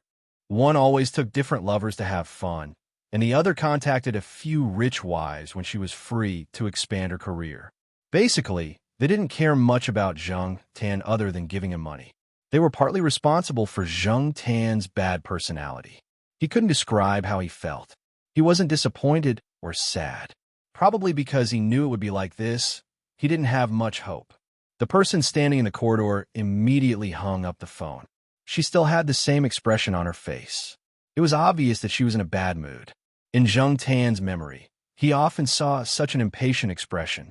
Pushing a strand of hair that had been blown by the wind behind her ear, the woman standing there took a deep breath and looked at the scenery around her, trying to adjust her mood. Her gaze swept around and stopped at the circular garden sculpture pool that was more than 1 meter tall and nearly 2 meters in diameter not far from her. There were some water lilies planted in the white round sculpture. The white water lilies were now blooming. The white lotus, the white sculpture pool, and the black cat formed a clear contrast. The woman stood by the corridor and looked at the cat standing by the pool. The black cat sitting by the pool also looked at her quietly. The woman froze. She felt inexplicably guilty when she looked at the cat's eyes. Just then, the door of a private room opened and a woman in her 30s came out. "Hey, are you done with the phone call? We're waiting for you." Zhang Tan's mother's impatience immediately disappeared. She smiled and replied, Okay. Look at you guys." She walked into the private room and looked at the pool again. Then, She turned back, walked into the room, and closed the door. The window of the private room was covered by curtains. Zhang Tian couldn't see the situation inside, but he knew who his mother often hung out with. Retracting her gaze, Zhang Tian looked at the water lilies in the pond. She raised her hand and touched the flower closest to her. "TSK, I'm still inexplicably unhappy." There were a few small fish swimming under the lotus leaves. He didn't know what species they were. After Zhang Tian finished touching the flower, he began to pat the small fish that swam to the surface of the water to scare them back into the water. The two people who were secretly watching Zhang Tian because of Boss Kai and Chairman Shu's orders looked at each other. Is it really okay for the cat to do that? It should be okay, right? The boss's son specially brought it back from trip. I heard that it can't be found locally. Not only is the fish beautiful, but it also doesn't eat leaves like the koi we raised before. It's hard to get more if it's gone. But I didn't see it eat the fish. It looks like the cat is just patting it for fun. Didn't the boss say that as long as it's not a big deal, we can just ignore it? Then we should stop it when it really eats it. Yes. Even if we want to catch a thief, we have to catch the stolen goods. What if we scare it away? It's not easy to catch a cat when it runs away. That's true. When Zhang Tian didn't want to pat the fish anymore, he jumped into the pool and climbed over the wall. When he passed by the corner where the two people were standing, Zhang Tian looked at them from above. Two idiots. Catch the stolen goods. Seeing the cat leave, the two people standing there were confused. Why do I feel like the cat was looking down on me? Chapter 302. Zhang Tian was grounded. At least before he left Nanxing and Nanhua City, he couldn't wander around freely. This was the result of a unanimous vote by the 4 members of the Jiao family. It was quite democratic. Of course, for Zhang Tian, being grounded didn't have much of an effect on him. He was quite familiar with Nanxing and Nanhua City, so he wasn't like those who came here for the first time. This time, he met his parents, but unfortunately, he couldn't meet the person he wanted to meet the most. Perhaps this was God's will. No matter how hard he tried, he wouldn't be able to meet his current self. In fact, after calming down and thinking about it, Zhang Tian also knew that even if he met his current self, there wouldn't be any good results. Zhang Tian wasn't very friendly to cats in the past. After all, for a long time, he thought that cats were crazy and no cat would be close to him. Forget it. If he couldn't meet him, then so be it. Old friends were one thing, but the weather was another. Zhang Tian was also afraid of the heat in the summer, so he was too lazy to go outside. Most of the time, he stayed indoors. Jiao Ma took Jiao Yuan and little Pomelo to play around for a few days before resting. Only Jiao Pa and Yuan Zi went outside a lot. In the middle of August, the Jiao family returned to Chuhua City. There were still a lot of things to do. Although the holiday wasn't over, they had to come back early. Jiao Yuan and the other kids from the courtyard all went to the same high school. Chuhua Affiliated High School was a little far from Chuhua University, and it was a boarding system. Jiao Yuan only came back once a week on weekends, which meant that Zhang Tian didn't have much time to see Jiao Yuan. Little Pomelo, who was also in junior high school this September, was the same as Jiao Yuan and the others. They were all in junior high school near Chuhua University. Little Pomelo was familiar with the other kids from the Western Courtyard, so Jiao Pa, Jiao Ma, and the others didn't have to worry. Jiao Ma would be teaching in junior high school for another year. She could have been transferred to Jiao Ma Affiliated High School a long time ago. With Jiao Ma's ability, she had no problem teaching in senior high school. Moreover, she had been a substitute teacher in the past 3 years. She had been teaching in the first year, then in the second year. Sometimes, she would replace teachers who couldn't attend classes for some reason. She was very experienced. Jiao Ma's probation period had ended a long time ago, but she didn't transfer because of Jiao Yuan. This year, Xiong Xiong's mother personally came over to persuade Jiao Ma to transfer to Chuhua University as soon as possible. There would be some changes to the policies in the future, and the competition was getting fiercer. Jiao Ma agreed to stay in junior high school for another year, mainly because she was worried about little Pomelo. She would transfer to Chuhua University's affiliated high school next year. Jiao Pa was also a busy man. He had a lot of students and research projects under him. He also had to deal with non-research projects. As a result, Zhang Tan had more time to be alone. During the day, Jiao Pa and Jiao Ma were not at home. Jiao Yuan came back once a week. Little Pomelo stayed in school for lunch. Zhang Tan would sometimes go out with Jiao Ma and little Pomelo in the morning. He would send them to school for a walk before coming back. Sometimes, he would follow Jiao Pa to the teacher's cafeteria for breakfast. After breakfast, he would think about how to kill time. In the afternoon, he would hang out with Jiao Wei.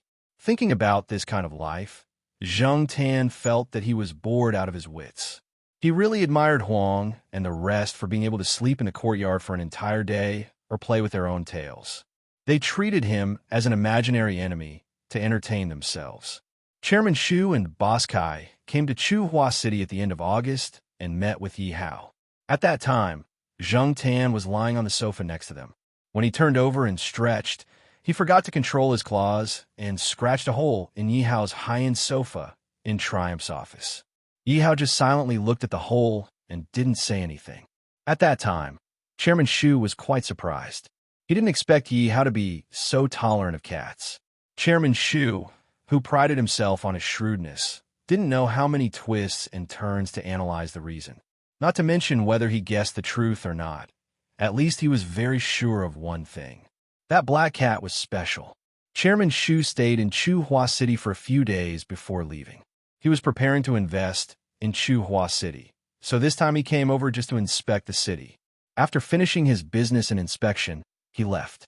Boss Kai still stayed in Chuhua City. His food taste would open in September when school started. After all, he had already started preparing for it, and the opening was just in time for school to start. After meeting with Yi Hao and receiving Yi Hao's words, he was a lot more relieved. He put more energy into studying the tastes of the people in Chuhua City.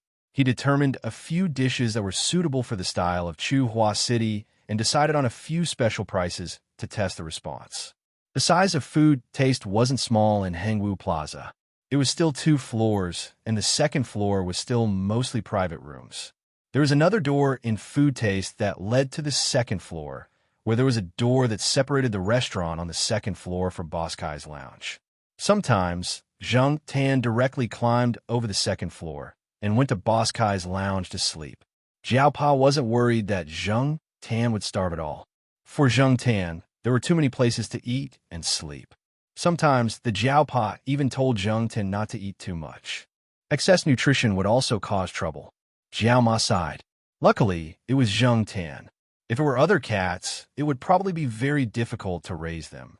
After all, Jiao family members didn't spend a lot of time at home nowadays. Their work schedule wasn't suitable for raising pets. Today, little Pomelo's classmates were celebrating their birthday in a Western compound. Some of their classmates were invited over, so little Pomelo would come back a little later today. Jiao Ma went to the gymnasium to exercise, and the Jiao Pa continued to work hard in the courtyard. Zhang Tan didn't want to be alone at home watching a melodramatic drama, so he decided to go out for a walk. Zhang Tan ate too much for dinner, so he didn't want to go too far. So he walked around the campus of Chuhua University. He also went to the woods on the edge of the campus to play a game on his phone.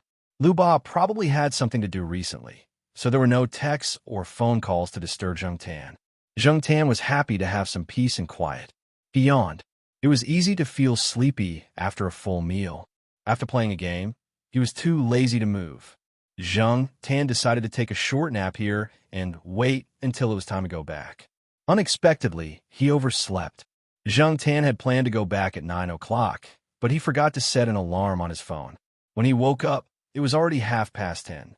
Zhang Tan knew that he would be scolded when he went back. It wasn't easy for him to be grounded after the Jiao Yuan and little Pomelo started school. If he went back later today, it would probably make the Jiao Pa and Jiao Ma think too much. They would think that Zhang Tan came back late again after a few days of being well-behaved. Zhang Tan hurriedly got up and planned to walk out of the tree hole. His ears twitched, and he stopped walking. He carefully stuck his head out of the tree hole and looked outside. Someone was coming this way. Generally, no students would come to the forest at this time. After all, it was too late, and accidents could happen easily. The forest was not safe for them. Anyway, the people over there were coming over. Zhang Tan decided to take a look first. After all, He had his phone here. Although he didn't think that anyone would climb up the tree to dig out the tree hole, Zhang Tan still wanted to be safe. Why would they come to the forest at this time? Judging from their footsteps, they sounded a little sneaky. If they were a young couple, it would be reasonable. However, it seemed that they were two men. It was very dark, but Zhang Tan could still see the two people coming over with the help of the moonlight. One of them was about 20 years old, quite young, and the other was about 40 years old. The two of them seemed to be very tired. They were panting, but they were very careful. They didn't dare to breathe too loudly. When they spoke, they also lowered their voices. Zhang Tan couldn't hear them clearly. One of them was that their voices were very low, and they spoke quickly. They also had an accent that didn't belong to Chuhua City. Zhang Tan could only guess 1 or 2 words from what he heard.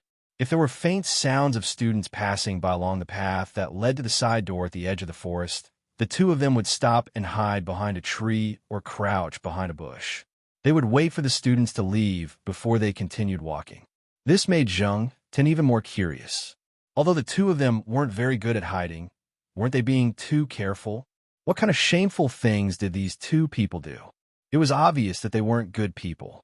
When the two of them approached the tree that Zhang Tan was hiding in, Zhang Tan shrunk his head into the hole. He noticed that the older man would look up at the tree above him as he walked. When Zhang Tan chose the tree that he was hiding in, it wasn't only because of the tree hole above it, but also because of its concealment. When it wasn't winter, it would be more secure with branches and leaves. Usually, no one would climb this tree for no reason. Until now, no one had discovered this tree hole. There were a few people moving around here, but they didn't climb up the tree. As he was thinking, he heard the older man say something. Zhang Tan heard the words tree and other words, but he didn't understand the specific meaning. There were people watching from below. Zhang Tan didn't stick his head out. He only perked up his ears to hear what the other person was doing. The next moment, Zhang Tan felt that someone had climbed up the tree. Zhang Tan was shocked. They really climbed up. Did they also want to hide something? Zhang Tan cursed in his heart. F***CK. If they want to hide something, then just hide it. There's so many trees in the forest. Why did these two rats have to choose this one? Originally, Zhang Tan didn't plan to do anything, but now, it was no longer up to him. He didn't want these two people to discover the tree hole where he hid something. It was rare to find such a good place to hide something, but someone actually wanted to steal it? Not a chance. Zhang Tan didn't immediately react when he noticed that someone had climbed up the tree. Instead, he shrunk into the tree hole to avoid being discovered. Probably because they were afraid of being discovered, the two of them didn't turn on anything like a flashlight. Using the cover of the night, they climbed up bit by bit. Feeling that the person was getting closer and closer, Zhang Tan held his breath and quietly bent his hand to pick up a broken branch. The broken part was a little sharp. A pair of hands appeared at the entrance of the tree hole. It seemed to be the younger man. Zhang Tan tried to shrink into the tree hole as much as possible. "Hey, uncle, there seems to be a hole." The young man used his hand to test the edge of the hole. He happily lowered his head and said to the vigilant people under the tree, "With a hole in the tree, it would be easier to hide things." Zhang Tan understood this sentence, but the older man under the tree quickly said something that Zhang Tan didn't quite understand.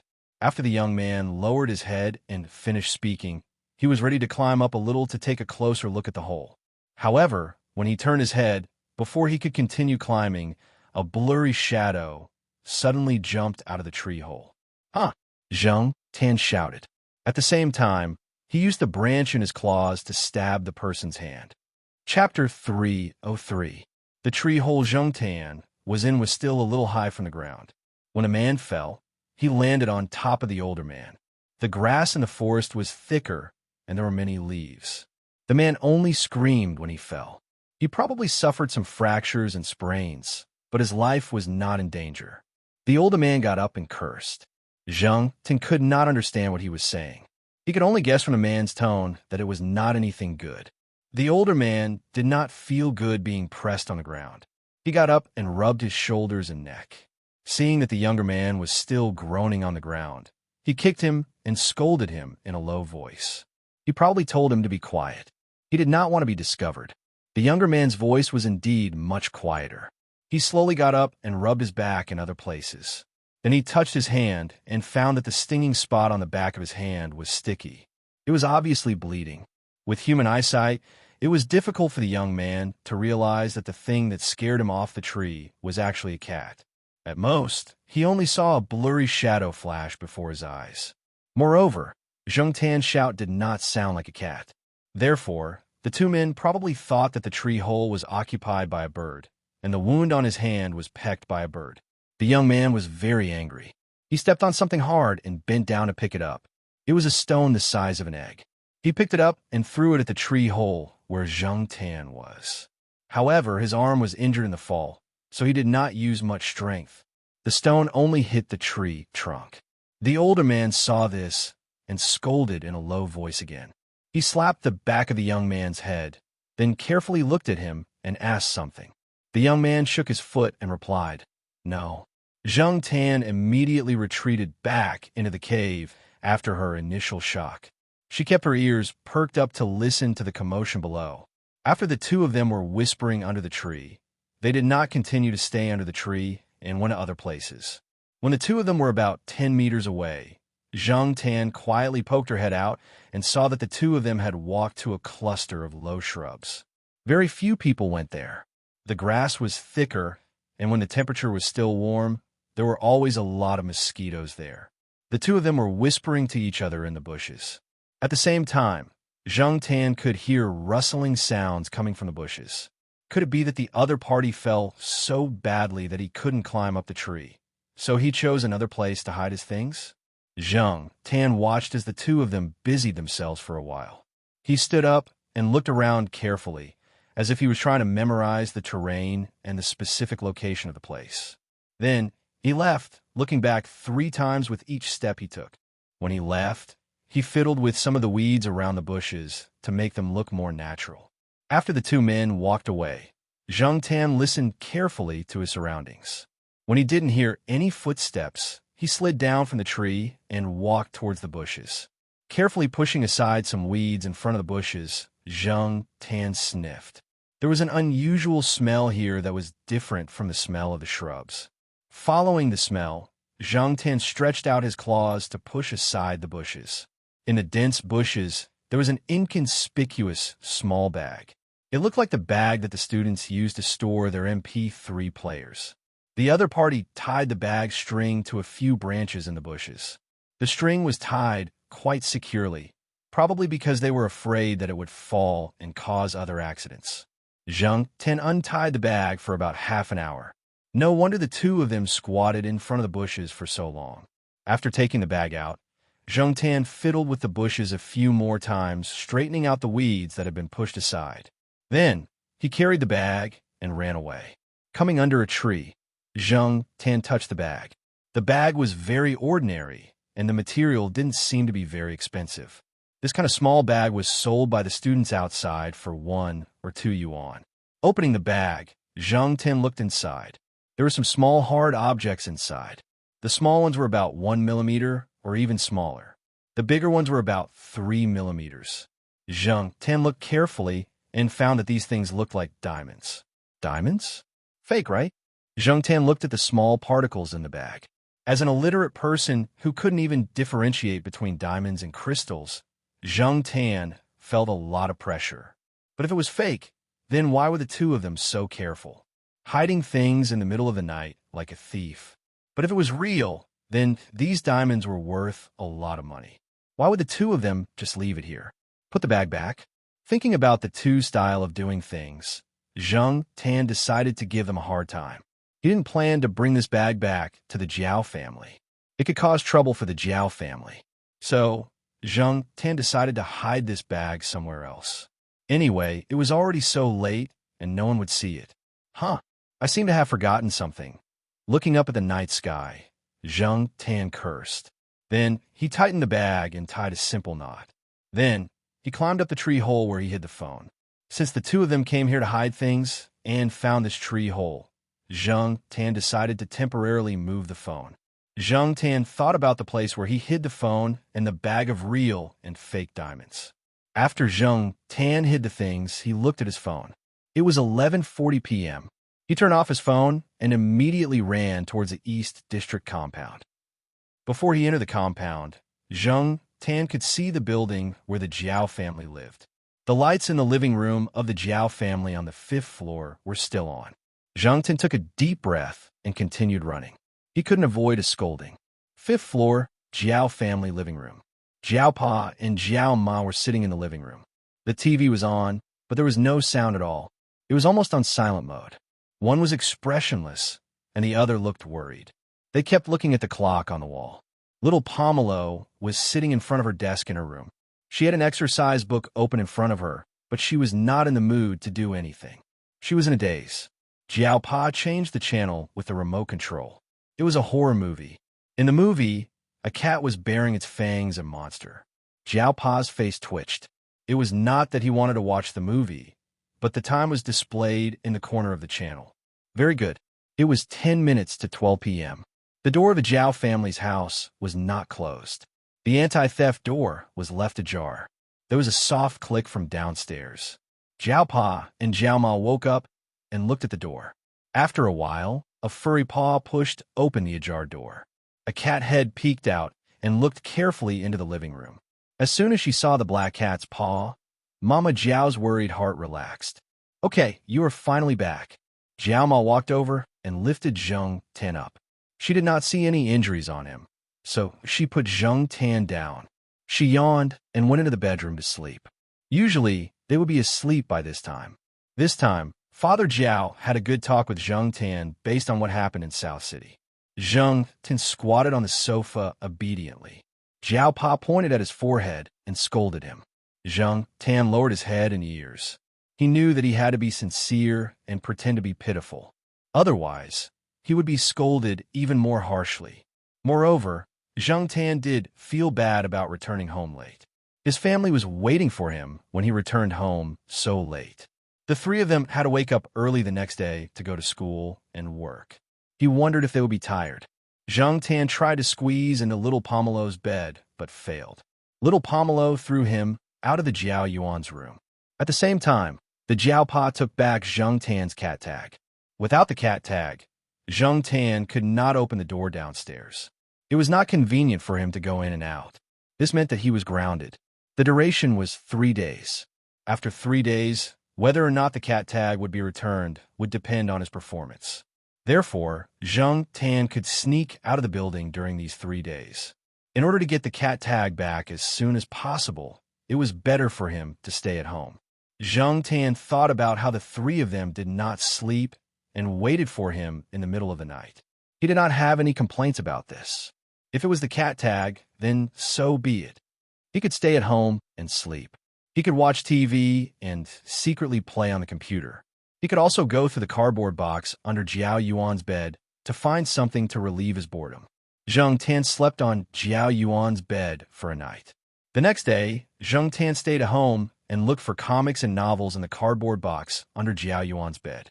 He did not know when those magazines with beautiful girls were all taken care of by Jiao Yuan. Zhang Tan had seen the newly bought magazines once. After that, he could not find them. Jiao Yuan, this little brat, had grown up. He was even better at hiding things. While looking through the comics, Zhang Tan thought about the bag of things he got last night. He really wanted to see how the two people would react when they found out that the bag of things was missing. But were those things real or fake? Zhang Tan thought.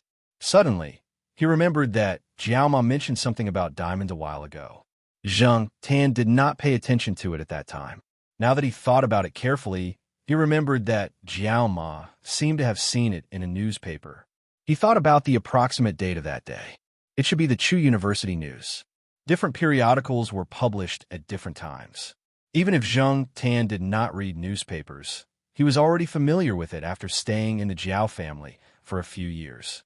Since it was published recently, it was either on Jiao Yuan's desk or next to Jiao Pa's computer. He jumped to Jiao Yuan's desk and looked through it. There were only a few other periodicals. Zhang Tan did not see the Chu University News. He ran to the master bedroom and looked through the stack of newspapers next to the computer. He pulled out the newspaper. He did not need to look for it. As soon as he opened the newspaper, he saw a big picture.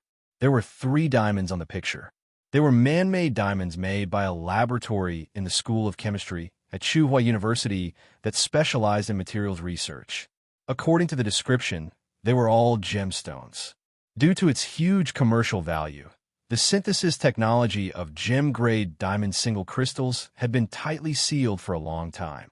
There were also some research institutes and commercial organizations in the country that had been exploring and researching it. After the laboratory on campus mastered the core technology of synthesizing high-quality gem-grade diamond single crystals, they displayed their 3 excellent syntheses. 3 different colored gem-grade diamonds, with sizes ranging from 6 to 7 millimeters. Zhang Tan did not have the patience to read the long, academic explanation. He roughly skimmed through it and only understood that these things were made of carbon.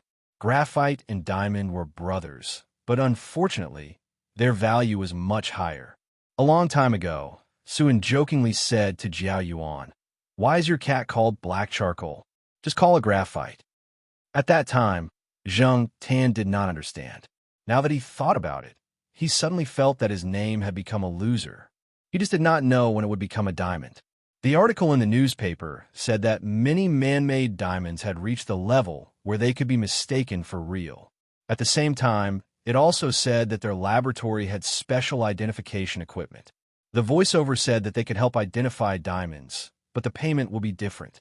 Zhang Tan could not directly run to the laboratory with the suspected diamonds and knock on the door. Chapter 304. During the 3 days that his cat tag was confiscated, he didn't have to worry about his meals. Lunch was delivered by the Jiaowei. Every time the Jiaowei came over, he would look at Zhang Tan with sympathy. After knowing him for so long, the Jiaowei knew a little about Zhang Tan. He knew that the cat would feel uncomfortable if he didn't run around, so he had to walk around outside every day, regardless of the distance. Zhang Tan did behave well for the past 3 days. He didn't show any rebellious emotions or behavior, which was a strong contrast to the cat raised by a teacher in the building next door who howled all day on the balcony. When he saw the cat in the building next door again, the cat was wearing an Elizabeth collar and didn't howl anymore. Zhang Tan guessed that something must have happened to the cat, and he looked to Huang for details. Therefore, in comparison, not to mention Zhang Tan, Sheriff, and Depang were 2 of the few cats in the compound that didn't howl at home. Sure enough, it was better to be sensible. Zhang Tan yawned in boredom on the balcony. Last night, Zhang Tan had wandered around in front of Father Jiao a few times to make his presence known. At the same time, he wanted to see if he could get his cat tag back as soon as possible.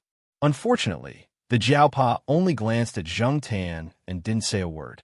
Thinking back on his performance for the past 3 days, Zhang Tan didn't feel that he did anything wrong. Zhang Tan thought that he would be grounded for the 4th day, but when he returned to little Pomelo's room, he found the cat tag hanging on the cat tree. His dispirited spirit immediately perked up. He didn't notice it when he woke up last night and this morning. It seemed that the Jiaopa put it there when he went out. He didn't expect the Jiaopa to put it there quietly. Zhang Tan jumped up and put the cat tag back around his neck. He unlocked the door and went out. Sure enough, he didn't move much for the past 3 days. Now that he was outside, he felt much better. Zhang Tan didn't go anywhere else and went straight to the old tile-roofed housing area.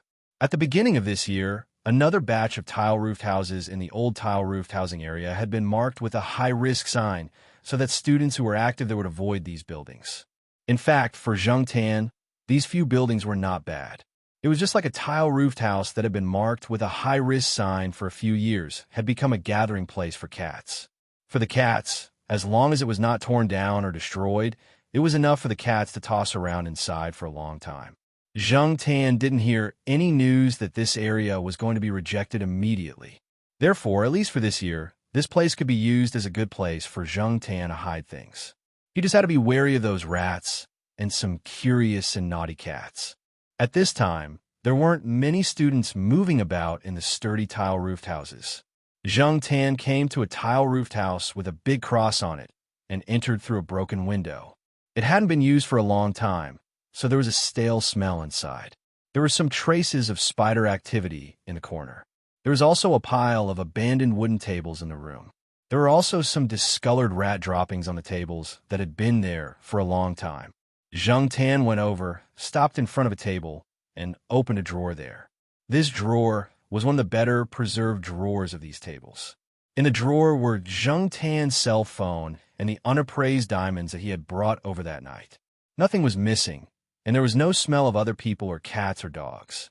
Thinking about the appraisal method that he had seen in the newspaper that day, Zhang Tan jumped onto a table with a bag and carefully fished out a few large diamonds. Without any other tools, he could only use a few simple methods mentioned in the newspaper to preliminarily appraise them. In terms of weight, hardness, fineness, polishing, and so on, Zhang Tan roughly looked at them.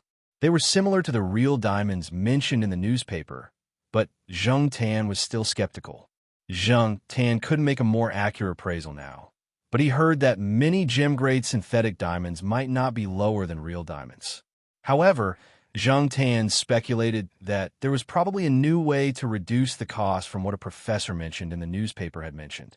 There were so many research institutes and companies in the world researching, and there might be new ways to create gem-grade synthetic diamonds that could pass off as real ones. It was just that everyone kept it a secret so that others wouldn't know. After putting the few colorless diamonds back into the bag, Zhang Tan stuffed the bag and cell phone back into the drawer. After closing the door, he came out of the tile-roofed house. After thinking about it, Zhang Tan decided to go to the small forest on the edge of the community to check out the situation. 3 days had passed, and he didn't know if the two people who hid the things had come back to take a look. There weren't many people in the small forest at this time, but there were people passing by from time to time on the road from the new student dormitory to the side door. Although Zhang Tan couldn't see the situation on the road from here, he could tell by the sound and the sound of the passing cars. Zhang Tan didn't run directly, but walked slowly. At the same time, he also paid attention to whether anyone was around and carefully identified how many unfamiliar smells were in the air. Zhang Tan was already very familiar with the smells here, so if there were any unfamiliar smells, he would definitely be able to smell it. In the past 3 days, someone had come to the forest. Zhang Tan smelled some smells that he had never smelled before, but he couldn't say that it was related to the bag. It could also be a student who came here to have sex. The guard's black bat came to the forest to pee and shit again, and he didn't know which student had drunk too much vomit. When he came to the bushes, the unfamiliar smells were basically gone. Zhang Tan observed the surrounding grass, and there were no obvious dents. Compared to the situation that night, it didn't seem to have changed. He went to the bushes and sniffed, but he didn't find any unusual smells. So, it seems that the two people didn't come back to take a look. So relieved? Or they couldn't come anymore? Shaking his head, Zhang Tan didn't think about it. He ran to the tree hole where he hid the phone. It wasn't occupied by birds, and there were no other traces. Except that the phone wasn't here. It was the same as usual. Everything was the same. This made Zhang Tan, who had some expectations, quite disappointed. On the way back, Zhang Tan originally planned to go to the Institute of Biological Sciences to report to the Jiaopa's office. He hadn't been there for a long time, so he wanted to show his presence and let the Jiaopa know that he didn't run around. However, as he walked, Zhang Tan turned and ran towards the chemistry department. He saw a person. He had seen that person in the newspaper before. The other picture in the report about gem-grade synthetic diamonds was that person. Although he felt that the bag in his hand might not be related to the person in the chemistry department, Zhang Tan didn't have anything else to do, so he went over to see if the person had any other emotions. If he lost something valuable, he would be anxious no matter how he tried to hide it. The professor in his 50s just came out of the department. He seemed to be in a good mood, and his smile was sincere. It didn't look like he lost something valuable. There were two people walking with the professor. A man in his 30s looked very gentle and gentlemanly, and a 25-year-old tall beauty with mixed-race looks. However, the woman just walked quietly beside them and didn't interrupt. It was the professor and the other man who were talking. Looking at the professor's words and actions, he was quite polite. Someone who could make these professors treat him so politely was definitely not a simple person. It wasn't until they reached a fork in the road that the three separated. The professor drove away, and the man and woman continued to walk along the road in front of them. It was more like they were admiring the scenery and architecture here. Zhang Tan didn't follow them anymore. He went to the Institute of Biological Sciences and walked around the Jiaopa's office. He was going to sleep there. There were always people looking for the Jiaopa. Zhang Tan couldn't stay there. So he went out for a walk and then went to the Jiao Wei's restaurant to eat. After walking around, Zhang Tan walked into a small path. There was only a stone path through the forest and lawn, and this was a shortcut that the Jiao Wei often took after classes. Zhang Tan saw that it was almost time and decided to wait for the Jiao Wei here. There was a 1-meter-long wooden chair. Zhang Tan jumped on it and lay down to sleep. Even if he fell asleep, the Jiao Wei would definitely wake Zhang Tan up if he passed by. There was no need to worry about missing him. Lying on the chair, Zhang Tan smelled the fragrance of the flowers in this season. He ignored the noisy birds flying around and closed his eyes to take a nap. Not long after he closed his eyes, Zhang Tan heard someone walking towards the wooden chair. He opened his eyes a little and looked in that direction. It was the man and woman he saw earlier. The two of them were walking around the campus. Based on their conversation, they were going to find a place to rest. They didn't expect to see Zhang Tan lying here. The man and woman had noticed a wooden chair not far away and were planning to sit down and rest for a while. When they got closer, they found a black cat lying in the middle of the chair. From its tail to its head, it took up most of the chair. The remaining space was obviously not enough for the two of them to sit down. Originally, the two of them didn't think much of it when they saw the cat occupying the chair. After all, the cat would definitely run away if they walked over. However, to their surprise, when they got closer, the cat was still lying on the chair. It raised its head slightly and looked at them with half-opened eyes. It looked like it was too lazy to move. Zhang Tan turned a deaf ear to the two people's gazes.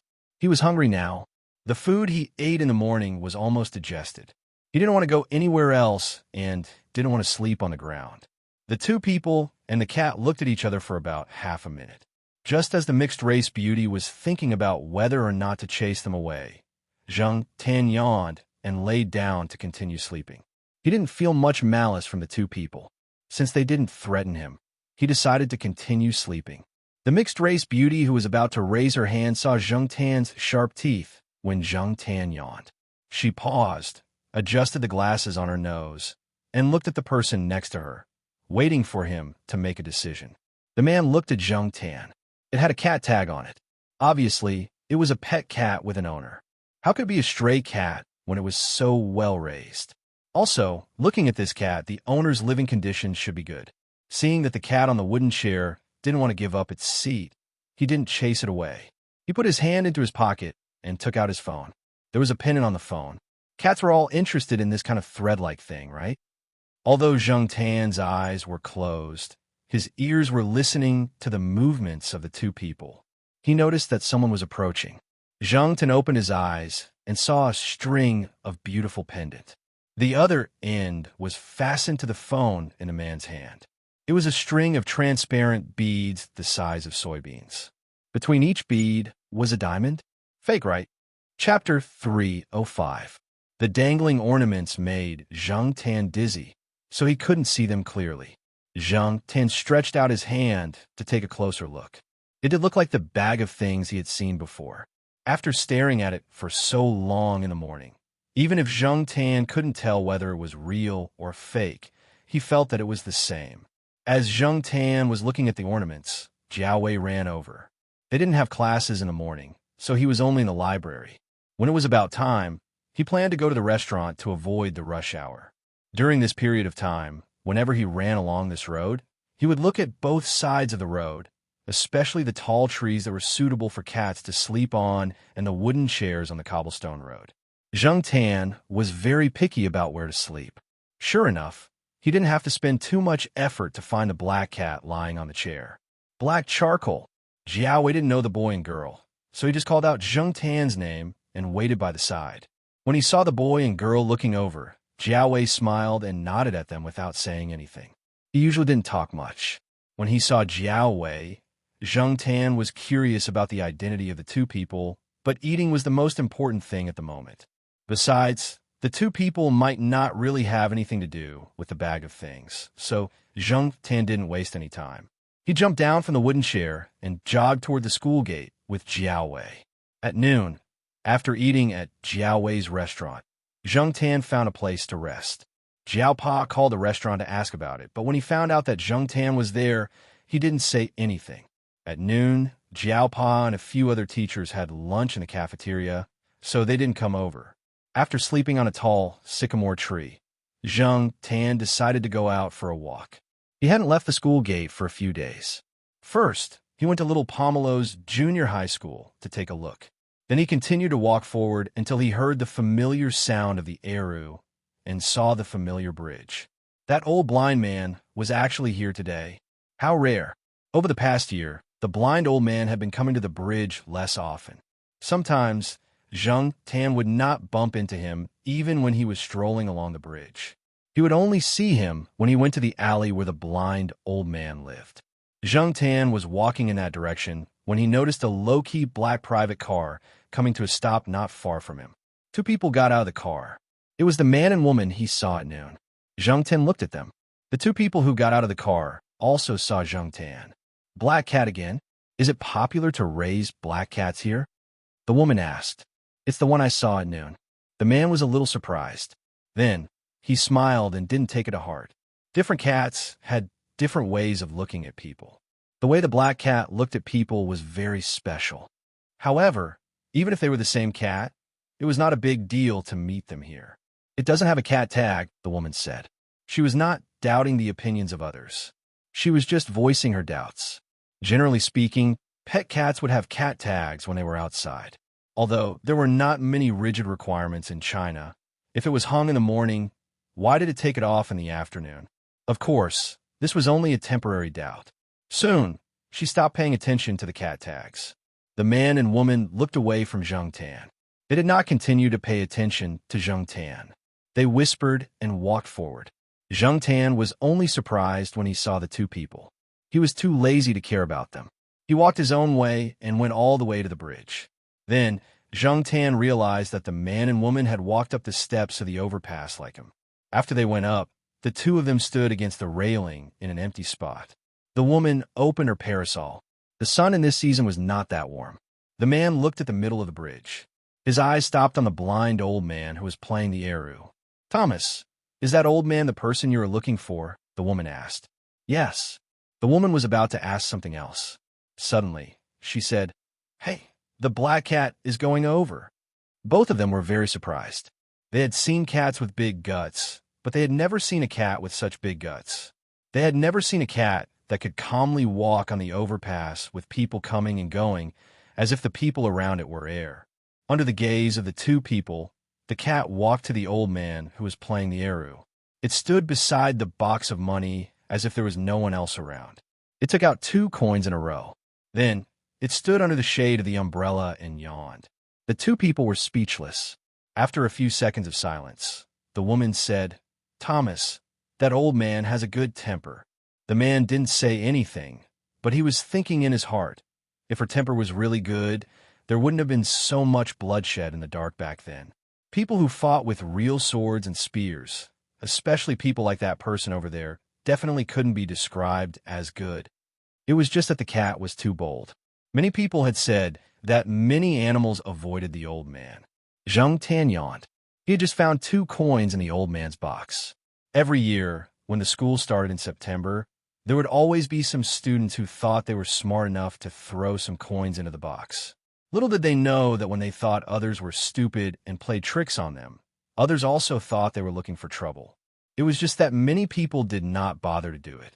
Wasn't there saying, you are looking at a fool on the bridge, and the fool is looking at you from the surroundings? When Zhang Tan yawned for the second time, the old man finished his song and began to pack up. This made Zhang Tan feel a little strange. It wasn't time yet, right? The old man had something to do today and was leaving early? Zhang Tan was not the only one who thought so. Several vendors on the bridge were also muttering. Why did the old man leave so early today? Do we have to pack up early too? Let's pack up. He probably heard some news. To be on the safe side, let's pack up and leave. So, behind the old man, some vendors also began to pack up. Of course, there were also some vendors who saw that business was good and still stayed there. This year, the old man did not come over most of the time. Didn't they still set up their stalls? Zhang Tan saw the old man pack up and leave. He followed behind him. It had been a long time since he went to the old man's place. He did not know if little Nine was there recently. After a few steps, Zhang Tan found that the man and woman were also walking not far away. Looking back at them, Zhang Tan continued to walk. After leaving the bridge for a certain distance, Zhang Tan saw a fruit vendor quickly pass from behind, running in a hurry. Looking back at the bridge, the vendors on the bridge were hurriedly packing up something. Obviously, there was an inspection, so they quickly packed up and left. Looking at the old man who was walking at a steady pace, Zhang Tan curled his lips. Passing the business street, he walked into a familiar alley. The man and woman behind him maintained a distance of 6 or 7 meters. Zhang Tan was surprised. These two knew the blind old man. While Zhang Tan was surprised, the two behind him were also surprised. Did this cat know the person in front? Wasn't this a normal cat raised by a normal family in a university? Looking at the reaction of the person who opened the door, whether it was seeing the man and woman or Zhang Tan, there was no extra expression. They really knew each other. After entering the house, Zhang Tan walked to the living room with familiarity. He jumped onto a chair and sat down. He was much more natural than the two behind him. Uncle Kuan, long time no see. The man bowed slightly to the old man. Zhang Tan's beard trembled. Uncle Kuan, although the name was only one word different compared to the public version of Uncle Kuan that Yi Hao and the others called him, the relationship seemed much closer. It's been 7 years, Tang Mo. Are you planning to enter the domestic market now that you're back? The old man's tone had a rare familiarity. Zhang Tan couldn't help but look at the guy named Tang Mo. Where did this guy come from? Tang Mo smiled. Yes, but I ran into some trouble when I came back. I couldn't handle it, so I came to you for help. Tang Mo didn't beat around the bush. He was very direct and had the tone of a junior talking to an elder. This showed that he knew the old man's temper very well, and that he was indeed very familiar with the old man. If it weren't for the fact that the two of them didn't look alike, and Yi Hao and the other said that the old man didn't have any biological children, Zhang Tan would have thought that if they weren't related by blood, then it might be because Tang Mo was his father. Oh, the old man took a sip of tea and didn't say anything else.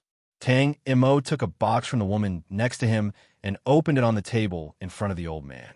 There were a few diamonds of different shapes in the box. Each of them was more than 5 millimeters in diameter, and the bigger ones were almost a centimeter in diameter. Zhang Tan didn't know how to evaluate the value of a diamond, so he perked up his ears to listen to their conversation. The old man put down his cup and took the box. His fingers brushed across the diamonds, and he picked one up and touched it. He smiled. Not bad, better than the previous ones. If your father knew, he would be very happy. Zhang Tan was stunned. From what he heard, could those eye-catching diamonds be fake? Put the graphite and some other materials into a special box, and put the box into a special device similar to a pressure cooker.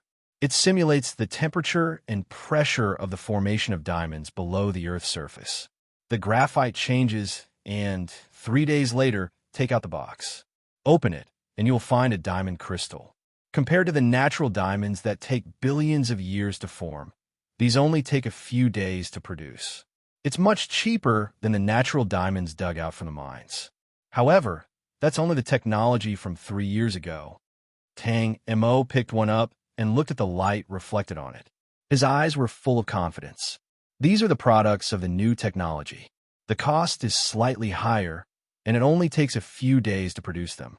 However, they're no different from the natural diamonds that formed naturally under high temperature and pressure more than 1 billion years ago.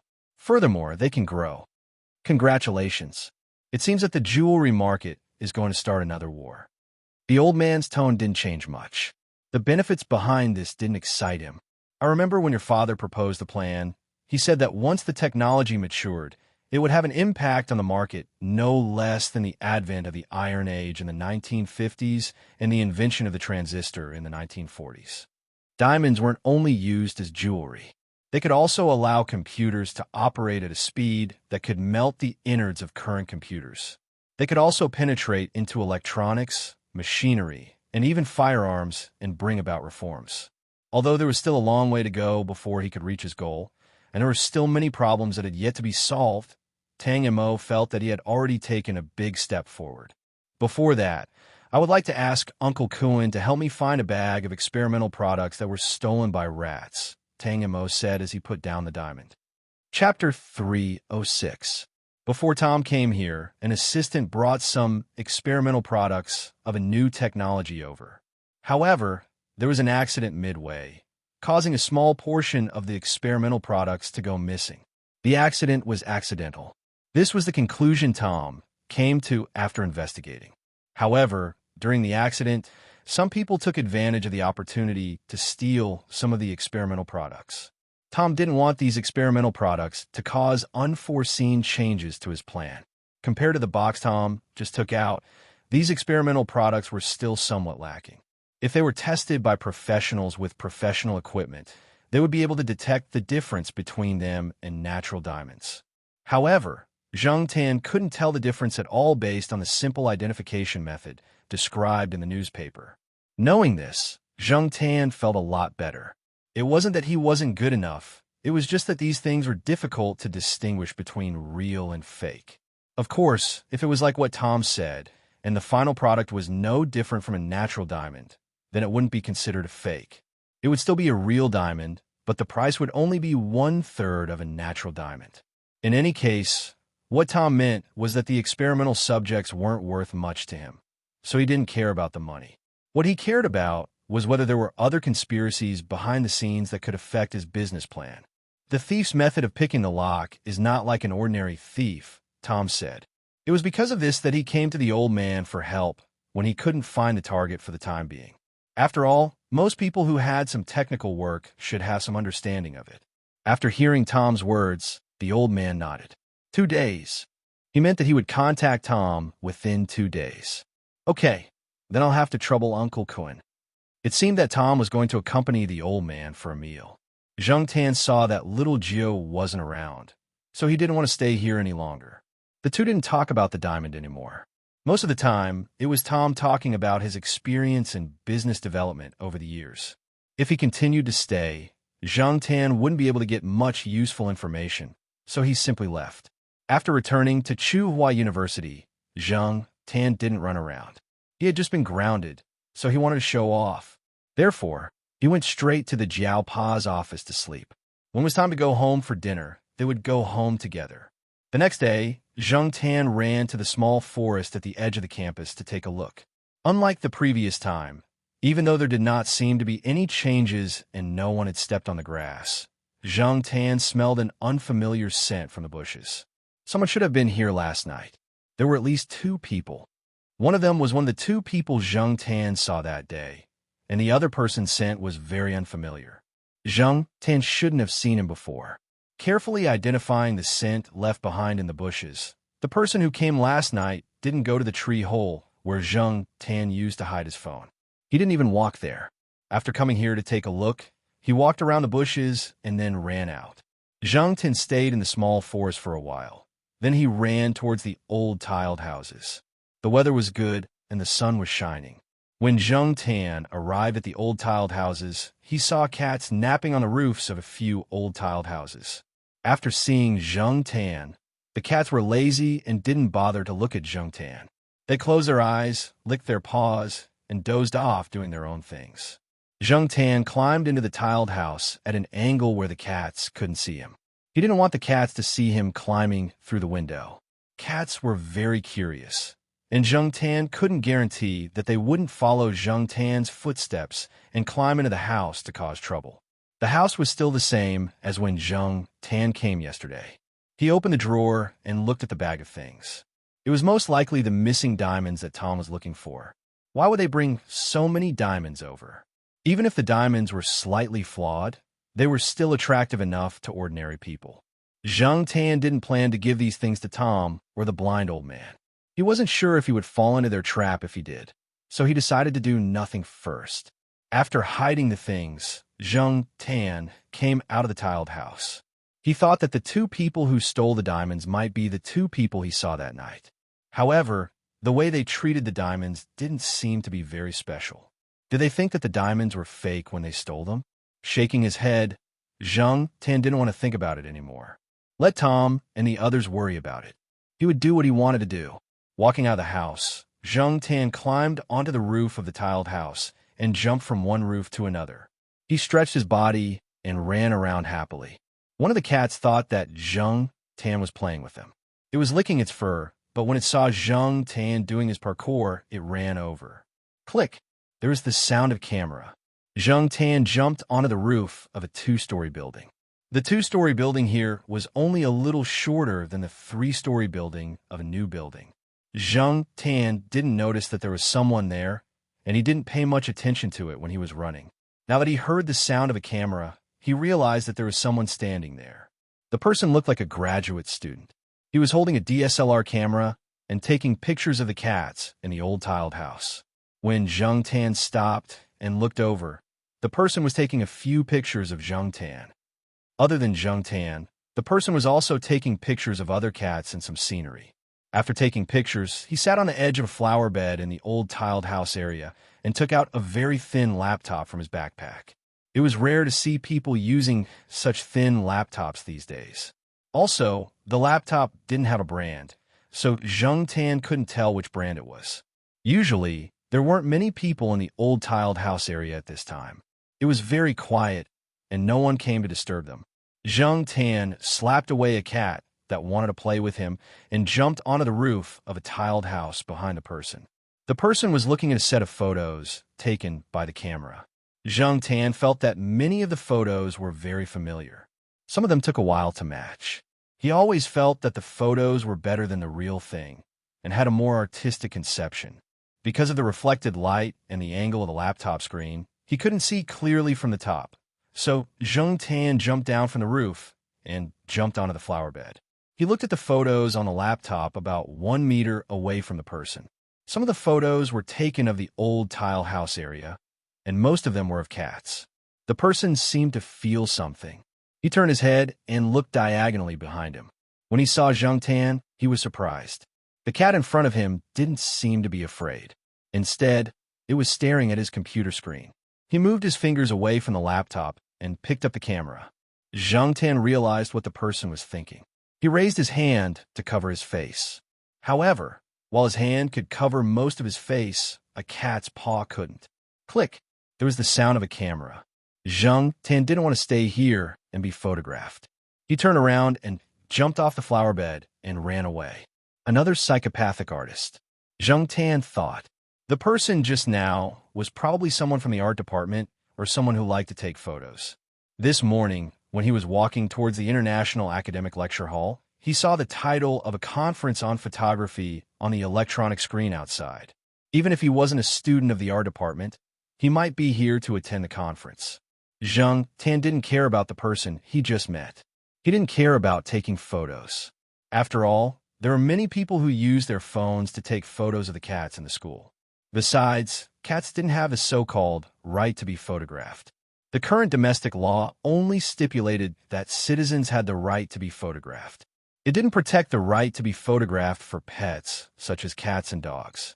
While Zhang Tan was thinking about the right to be photographed for cats, in a restaurant about 10 minutes away from Tsinghua University, Tom was looking at the new investigation information that Uncle Kuan had just sent to him. The thief had been found, but the test subjects were really missing. The thief was a habitual offender. He was caught during a cleanup operation last year. Not long ago, he was released from prison. He happened to run into an accident and stole some diamonds. However, when he pried open the box containing the test subjects, he found that there were too many diamonds inside. His first thought was that they were fake. How could there be so many real diamonds? However, for people like him, they could sell fake diamonds for real money. At that time, there were people nearby who had rushed to the scene of the accident. The thief didn't have time to examine them carefully. He was also afraid of being discovered. The big box containing the test subjects couldn't be taken away either. It would be a pity to just give up on them. So he grabbed a bunch and ran away. The thief had a habit. He would hide the stolen things in a place and wait for the news to die down before going back to look for them. When the blind old man's people found the thief, he was checking his recent gains with his nephew.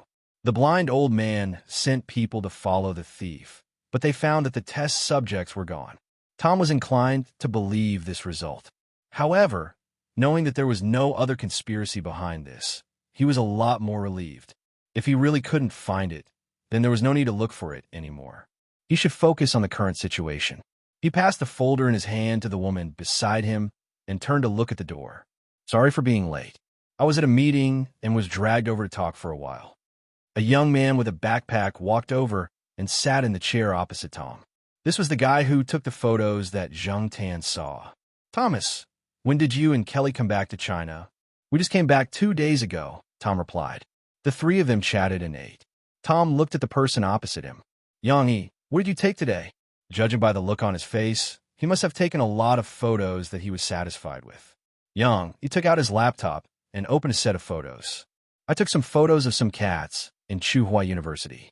They look like photos I've seen before, so I took some photos." "Really? Let me see."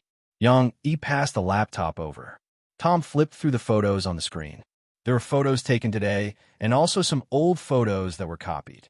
There were also a few old photos that were scanned. They looked like they were taken in the 80s and 90s. A few cats were moving around on top of a brick house, looking relaxed. Today's photo was taken of a red brick house. A few cats were lying on top of the roof, licking their fur with their eyes closed or taking a nap. As he flipped through the photos, Tom's fingers paused. In one of the photos on the screen, a black cat was standing on top of a building. It tilted its head slightly and looked down at the camera. It looked arrogant and didn't panic because of the sudden appearance of the camera. Tom wasn't thinking too much. He felt that if he was in the position of the camera, the cat would also look at him with a look that said, "Who do you think you are?" Chapter 307. Do you know this cat? Yang, he looked at Tang Mo. Although he felt that the cat was a little different, he didn't think too much about it. He didn't expect Tang Mo to know it. "Yes, it's quite an interesting cat." Tang Mo didn't mention that he saw it at Uncle Kuen's place. He only mentioned how he met the black cat. "Now that you mention it, I want to see that cat again. I want to take more photos in these 2 days," Yang said. "You can only stay for 2 days?" "Can't help it. I still have things to do over there. This time, I was invited by an old artist. Plus, there's a lot of trouble staying here." Tang Mo understood. The so-called invitation meant that Yang only came to the conference because of the old artist who invited him. It wasn't just for the conference. During this period, those who came to the conference with other ideas would also try to use this opportunity to show their faces in front of Yang. If Yang liked them, those people's value would multiply overnight. Although Yang looked like a university student, it was hard to tell his background, especially when he walked around the university in such an inconspicuous outfit. Actually, Yang was only a few years younger than Tang Mo. He was almost 30. Yang had an entertainment management company, Yixing Culture. The company's name was somewhat famous in the industry, but outsiders might not know about it. The company had only been established for less than 3 years, but its development was impressive. Most importantly, it had a backer. Every industry had its own rules. There were many people who wanted to take shortcuts, and many of them had their eyes on Yang. Tang Mo met Yang overseas. They had been working together when they were overseas. Now that Tang Mo wanted to enter the domestic market, Yang's company was planning to shoot a movie to promote some newcomers. There were many scenes in the movie that required a lot of jewels and diamonds. Yang valued props very much, probably because of his love for photography. He didn't allow any flaws under the camera. So many fake props were eliminated. Because of this, Yang and Tang Mo decided to work together again. Tang Mo's synthetic diamonds came in handy this time. The synthetic diamonds under the camera were almost identical to natural diamonds. It was hard to tell them apart. Tang Mo took this opportunity to advertise himself. Yang was very satisfied after looking at the sample diamond. "If I don't have time by then, I'll send someone over to discuss it with you." There were a few scenes that would be filmed in Tsinghua City. Tang Mo also planned to stay here for a while. He could afford to wait. Carrying a large number of diamonds, even if they were not natural diamonds, they had to be on guard. In the next few days, there would be another batch of jewelry shipped over. During this period of time, Tang Mo would stay in the old man's territory to be more secure. After finishing his discussion with Tang Mo, Yang Yi walked out of the restaurant with his backpack and hailed a cab to return to the hotel to rest. The next day, Yang Yi had originally planned to check on the preparation at the film set, but after looking at the photos for half the night, he decided to make a trip to Tsinghua University today. It was rare for him to come across a cat scene that touched him, so he decided to go take a look again. Actually, Yang Yi didn't have any special interest in cats. The one who liked cats was his maternal grandfather. When he saw the old tile roof houses in Tsinghua University and the cats there, he was reminded of the things that happened in his maternal grandfather's house when he was young. Yang Yi's maternal grandfather's family was quite well off. The old man liked to raise cats and take pictures of them with a camera. At that time, taking pictures with cameras wasn't as convenient as it was now, so they had to save on film. The technical requirements were high, and because of this, the old man was very experienced in taking pictures of cats. Every time Yang Yi went over, the old man would show off his shooting results to Yang Yi and show off his shooting skills. Yang Yi remembered his maternal grandfather saying that cats were a very special kind of animal. They had personalities and were also scheming. They weren't as easy to tame as dogs, and they weren't cooperative during filming.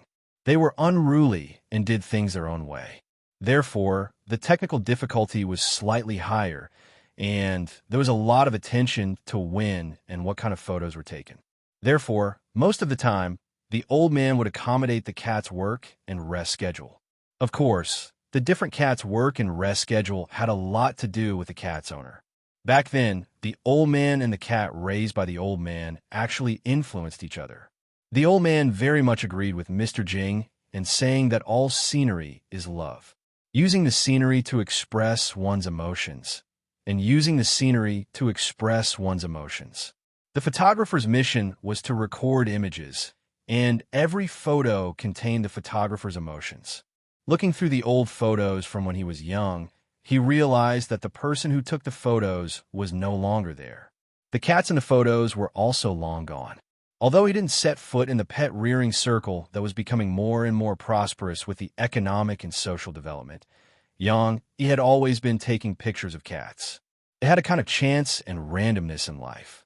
Whenever he came across them, he would take pictures. Therefore, it was rare for him to have some feelings. He wanted to take more pictures.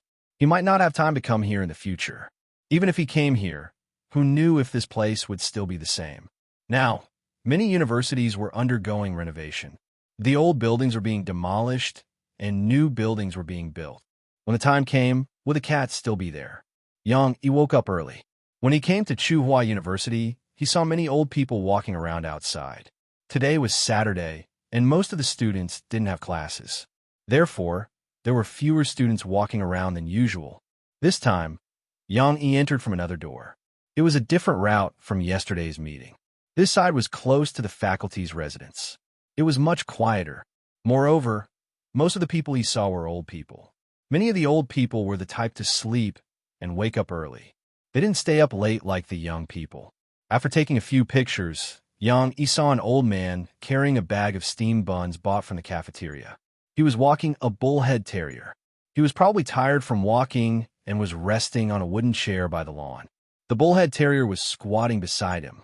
When it looked around, its small triangular eyes were filled with vigilance. However, when it looked at the old man beside it, the bullhead terrier's eyes were much gentler.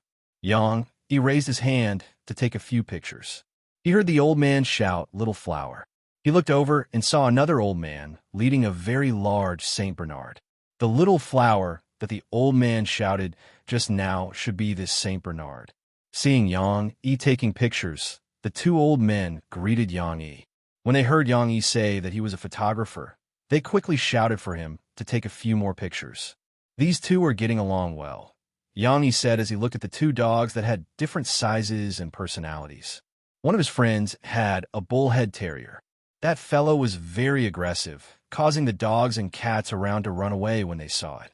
Therefore, when he saw these two dogs, he was quite curious. Of course, these two grew up together. Let me tell you, Back then, if it was someone who was familiar with the teachers around, when they heard "let me tell you," they would know that there would be a long story or an educational speech behind it. However, he didn't care. He stood aside and listened to the two old men talk about the things that happened in the community and Zhuang's heroic deeds. As they were talking, the old man noticed that the two dogs were looking in the same direction, wagging their tails. "Yo, Black Charcoal, where are you going?" one of the old men shouted. He looked over. On the other side of the road, a black cat wearing a small vest was walking over slowly. It looked lazy, yawning as it walked. When it heard the old man shout, it slowly glanced over and continued to walk at the same speed as before. This morning, after the Jiaopa went to the courtyard, he called home. He didn't bring a USB flash drive and couldn't leave the laboratory, so the Jiaoma directly asked Zheng Tan to deliver it. Similar things had happened before. He put on a small vest, put the USB flash drive in the pocket of the vest, zipped it up, and sent it to the Institute of Biological Sciences. Running over and walking back, Zheng Tan didn't sleep well last night, thinking about those diamonds. There was still work today, so Zheng Tan planned to take a nap before that. The benches around were occupied by old men and women who came out for a walk or to buy groceries. He didn't want to lie on the tree now, so sleeping on a branch while wearing a vest wasn't very comfortable. After looking around, Zheng Tan directly went over and used the flower as a blanket, a soft and warm blanket. Looking at the cat sleeping on the back of such a big Saint Bernard, he raised his eyebrows. He looked at the bullhead terrier next to it, then looked at the Saint Bernard lying down obediently. He curiously asked the two old men, "Is this cat not afraid of dogs?" "Afraid? Tisk, it's good enough that it doesn't bully these two. They've been bullied by it since they were young," said one of the old men. "Oh, Black Charcoal's vest is not bad." Another old man touched Zheng Tan's vest. "You're so sleepy. Did you catch a thief last night?" The three of them talked here, and when it was time to leave, Zheng Tan also got up, but he stopped at the small fork in the road and waited by the side. Later, someone would come and pick him up and take him to the pet center. Today, he wore the vest to deliver something to the Jiaopa and also for the pet center. If he worked overtime today, it would be just right for overtime pay. He didn't leave but followed Zheng Tan over. Seeing Zheng Tan waiting there, he also looked at him not far away. He was curious about why the cat was squatting there. After waiting for about 10 minutes, Zheng Tan finally saw the person he was waiting for. Charlie was driving his nanny van, a small two-wheeled electric modified specifically to pick up Zheng Tan and take him to the pet center to shoot the new promotional video. It was said that the government had recently introduced a policy related to environmental protection. Recently, various departments have been learning to implement the new spirit, and even some social groups have begun to follow the trend. Xiao Guo wanted to use this topic to shoot an advertising video to promote environmental protection. The electric car stopped in front of Zheng Tan. Charlie looked at the time. He really wasn't late today. It was the cat that came early. Thinking of this, Charlie's worries were a lot less. In the past 2 years, not only did Charlie have some understanding of Zheng Tan's temper, but he also knew a little about Zheng Tan's preferences.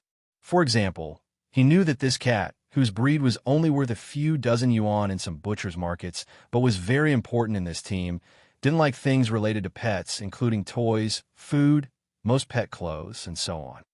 Instead, it was more interested in human things, such as computers, televisions, and game consoles. Once, Charlie even saw Bosco put headphones on the cat so that the cat could listen to MP3 players.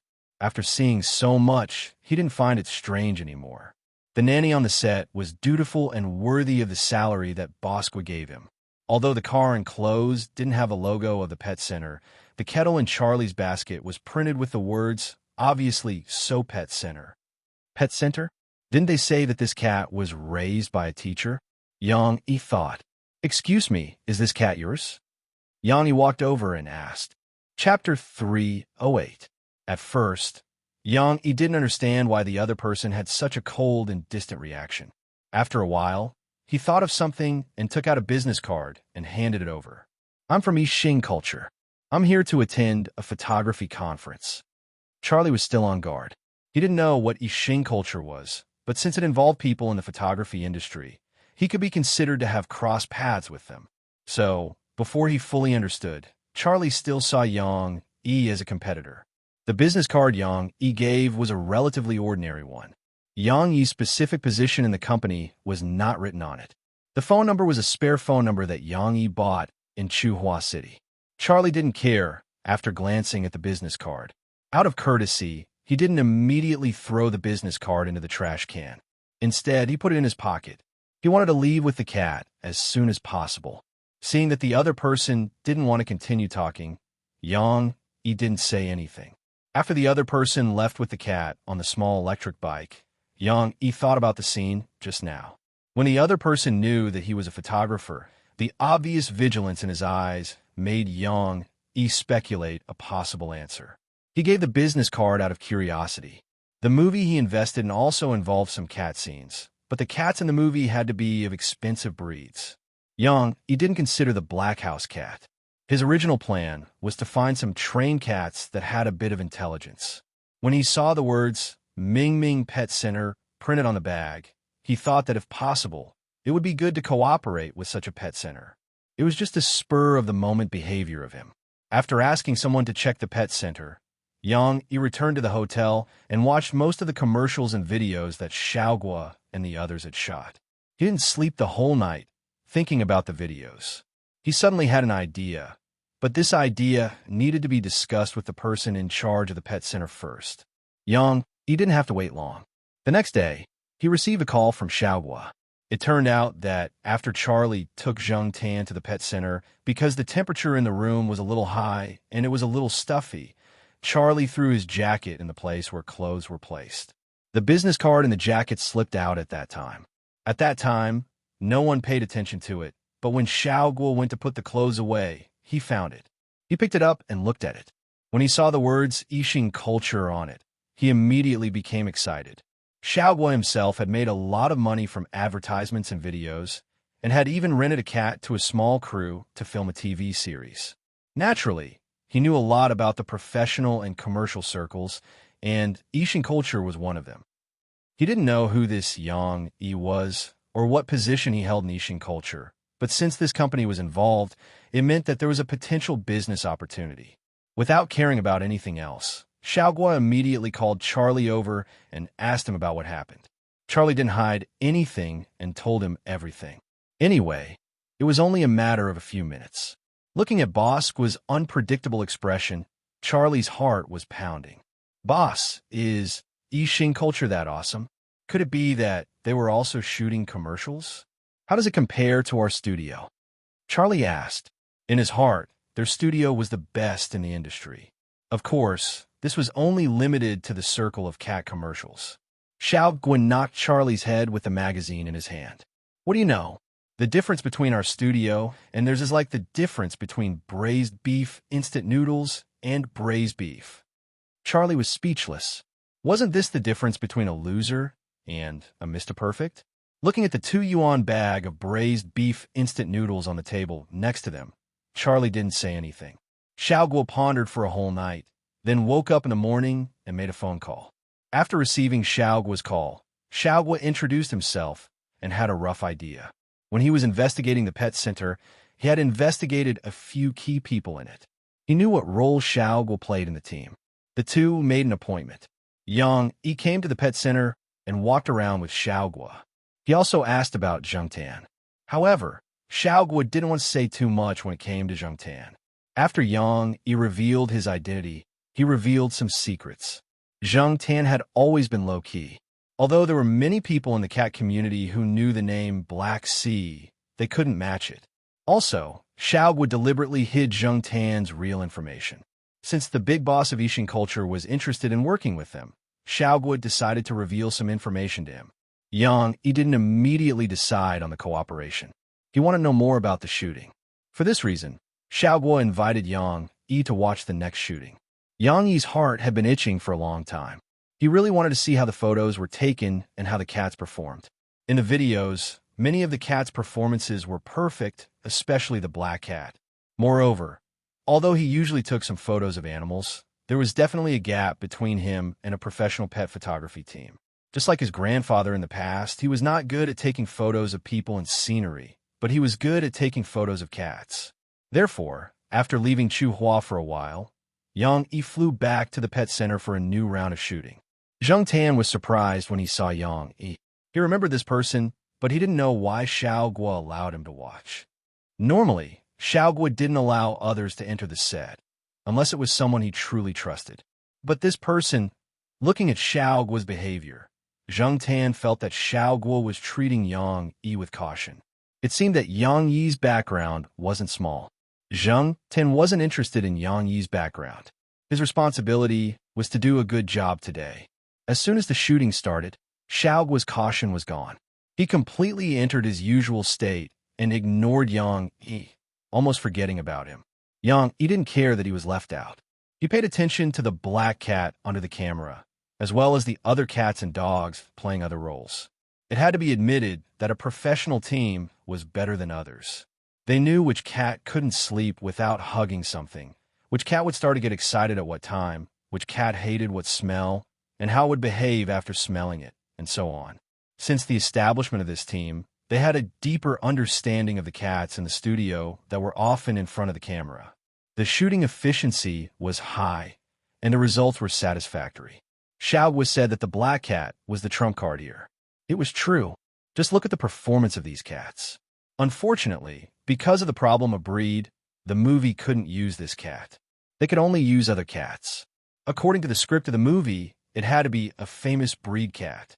However, the fact that the black cat couldn't play a role in the movie fulfilled Yang Yi's wish. Yang Yi liked to shoot mostly because of his grandfather's influence. A long time ago, Yang Yi had the idea of shooting a documentary about the city, people, and cats. The documentary would record real life, show the pulse and life of the era, and show and record the real side of the era. Adding in the element of cats would also enhance the viewability of the documentary. This would attract many people who were not interested in documentaries to take a look at it.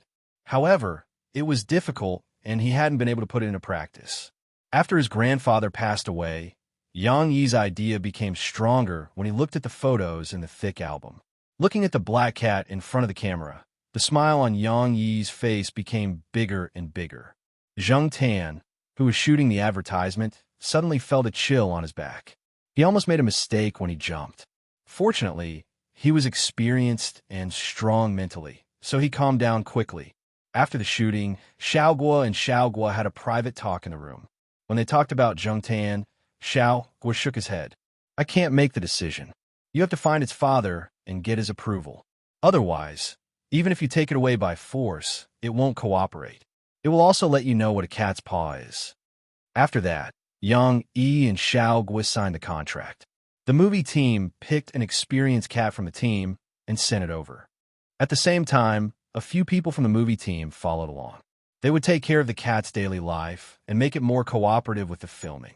As for Zheng Tan, Yang Yi wanted to talk to him directly. Jiao Pa and Jiao Ma were troubled.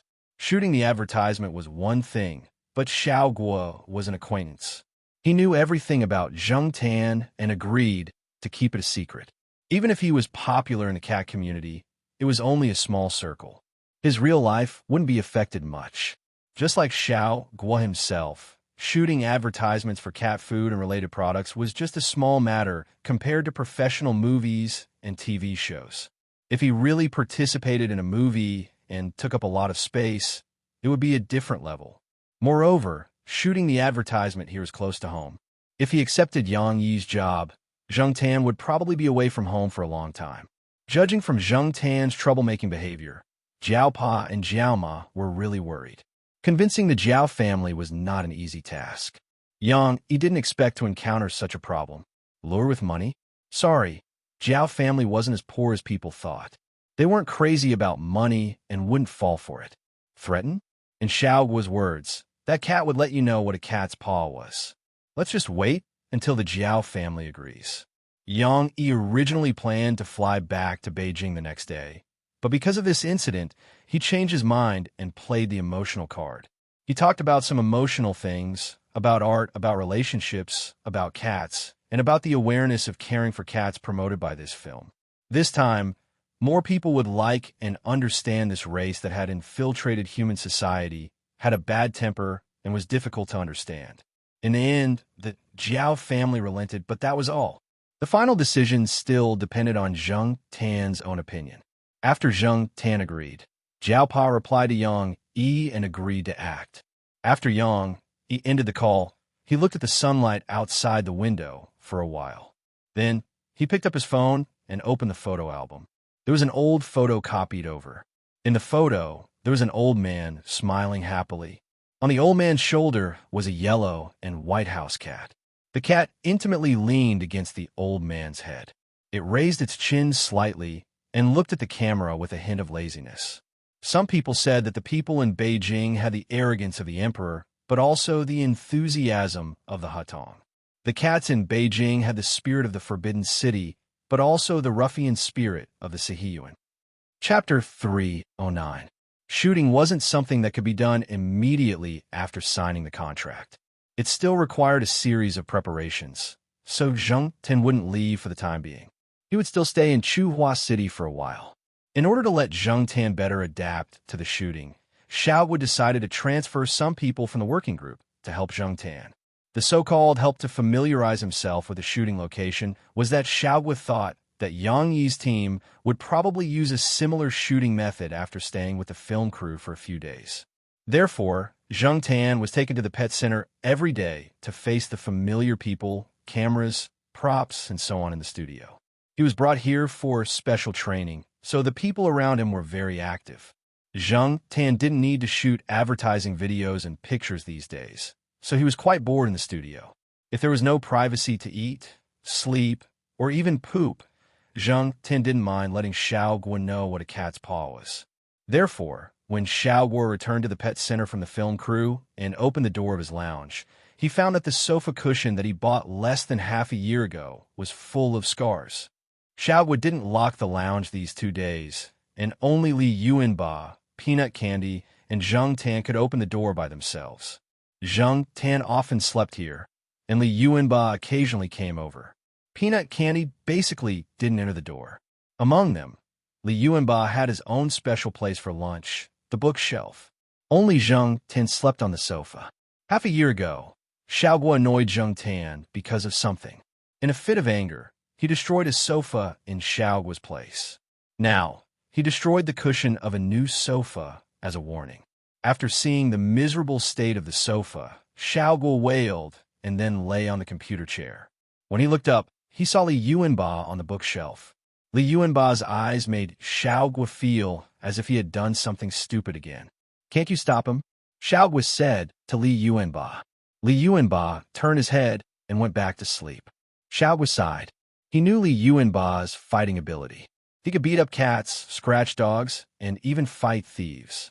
However, he just watched from the side when Zheng Tan destroyed the sofa and never stopped him. They were all ancestors and were really hard to please. Each of them had a bad temper. If only they were as obedient as Prince and the others. However, these few were a little special. That's right, that black cat was different too, so he couldn't treat it the same way he treated other cats. If it was a human, what should he do? Reason with him, do some work, and enlighten him? After making up his mind, Xiaoguo immediately contacted Charlie. Thus, wet nurse Charlie was forced into a corner. For the next few days, Zheng Tan didn't see any of those annoying things when he came to the pet center. However, no matter how hard Charlie worked, Zheng Tan's attitude could only be regarded as normal.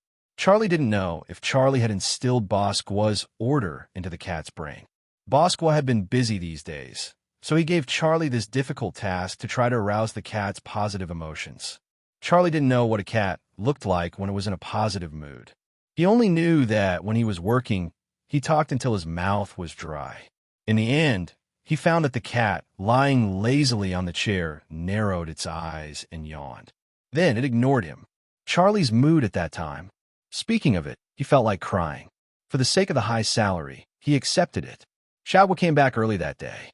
When he came to the studio, Zheng Tan hadn't left yet. He was lying on the sofa and sleeping. Charlie next to him had a tangled look on his face. No one knew what he was thinking. Seeing Xiao Guo, Charlie got up and talked about today's situation. Still the same. Xiao Guo frowned. This cooperation with Yang Yi was an excellent opportunity. If the cat didn't agree, it would be fine.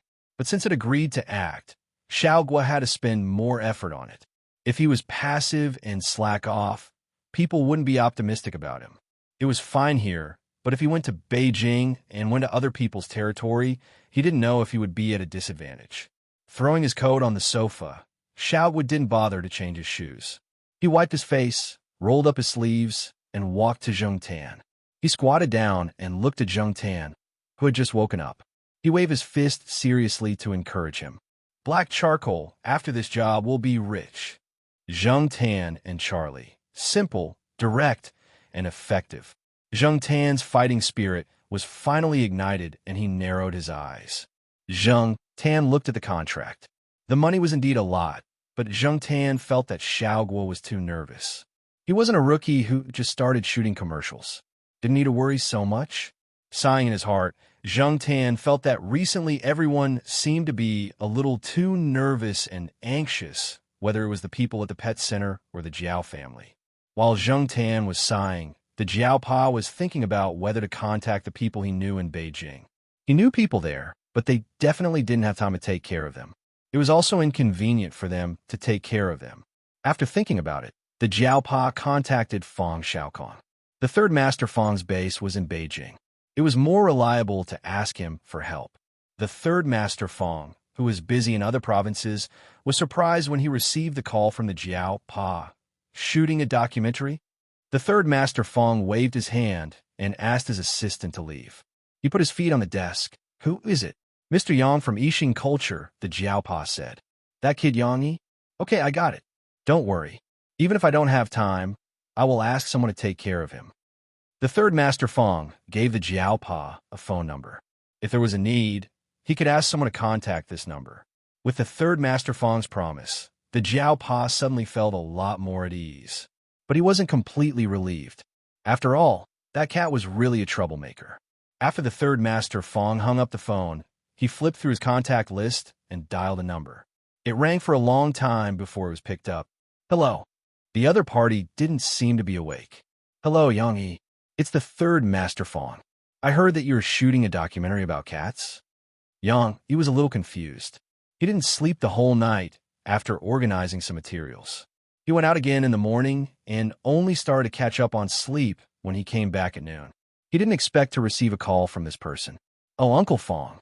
Yang Yi was of the same generation as Mao and the others. He wasn't very familiar with Fong Xiaokong. They had cooperated a few times in business in the past 2 years.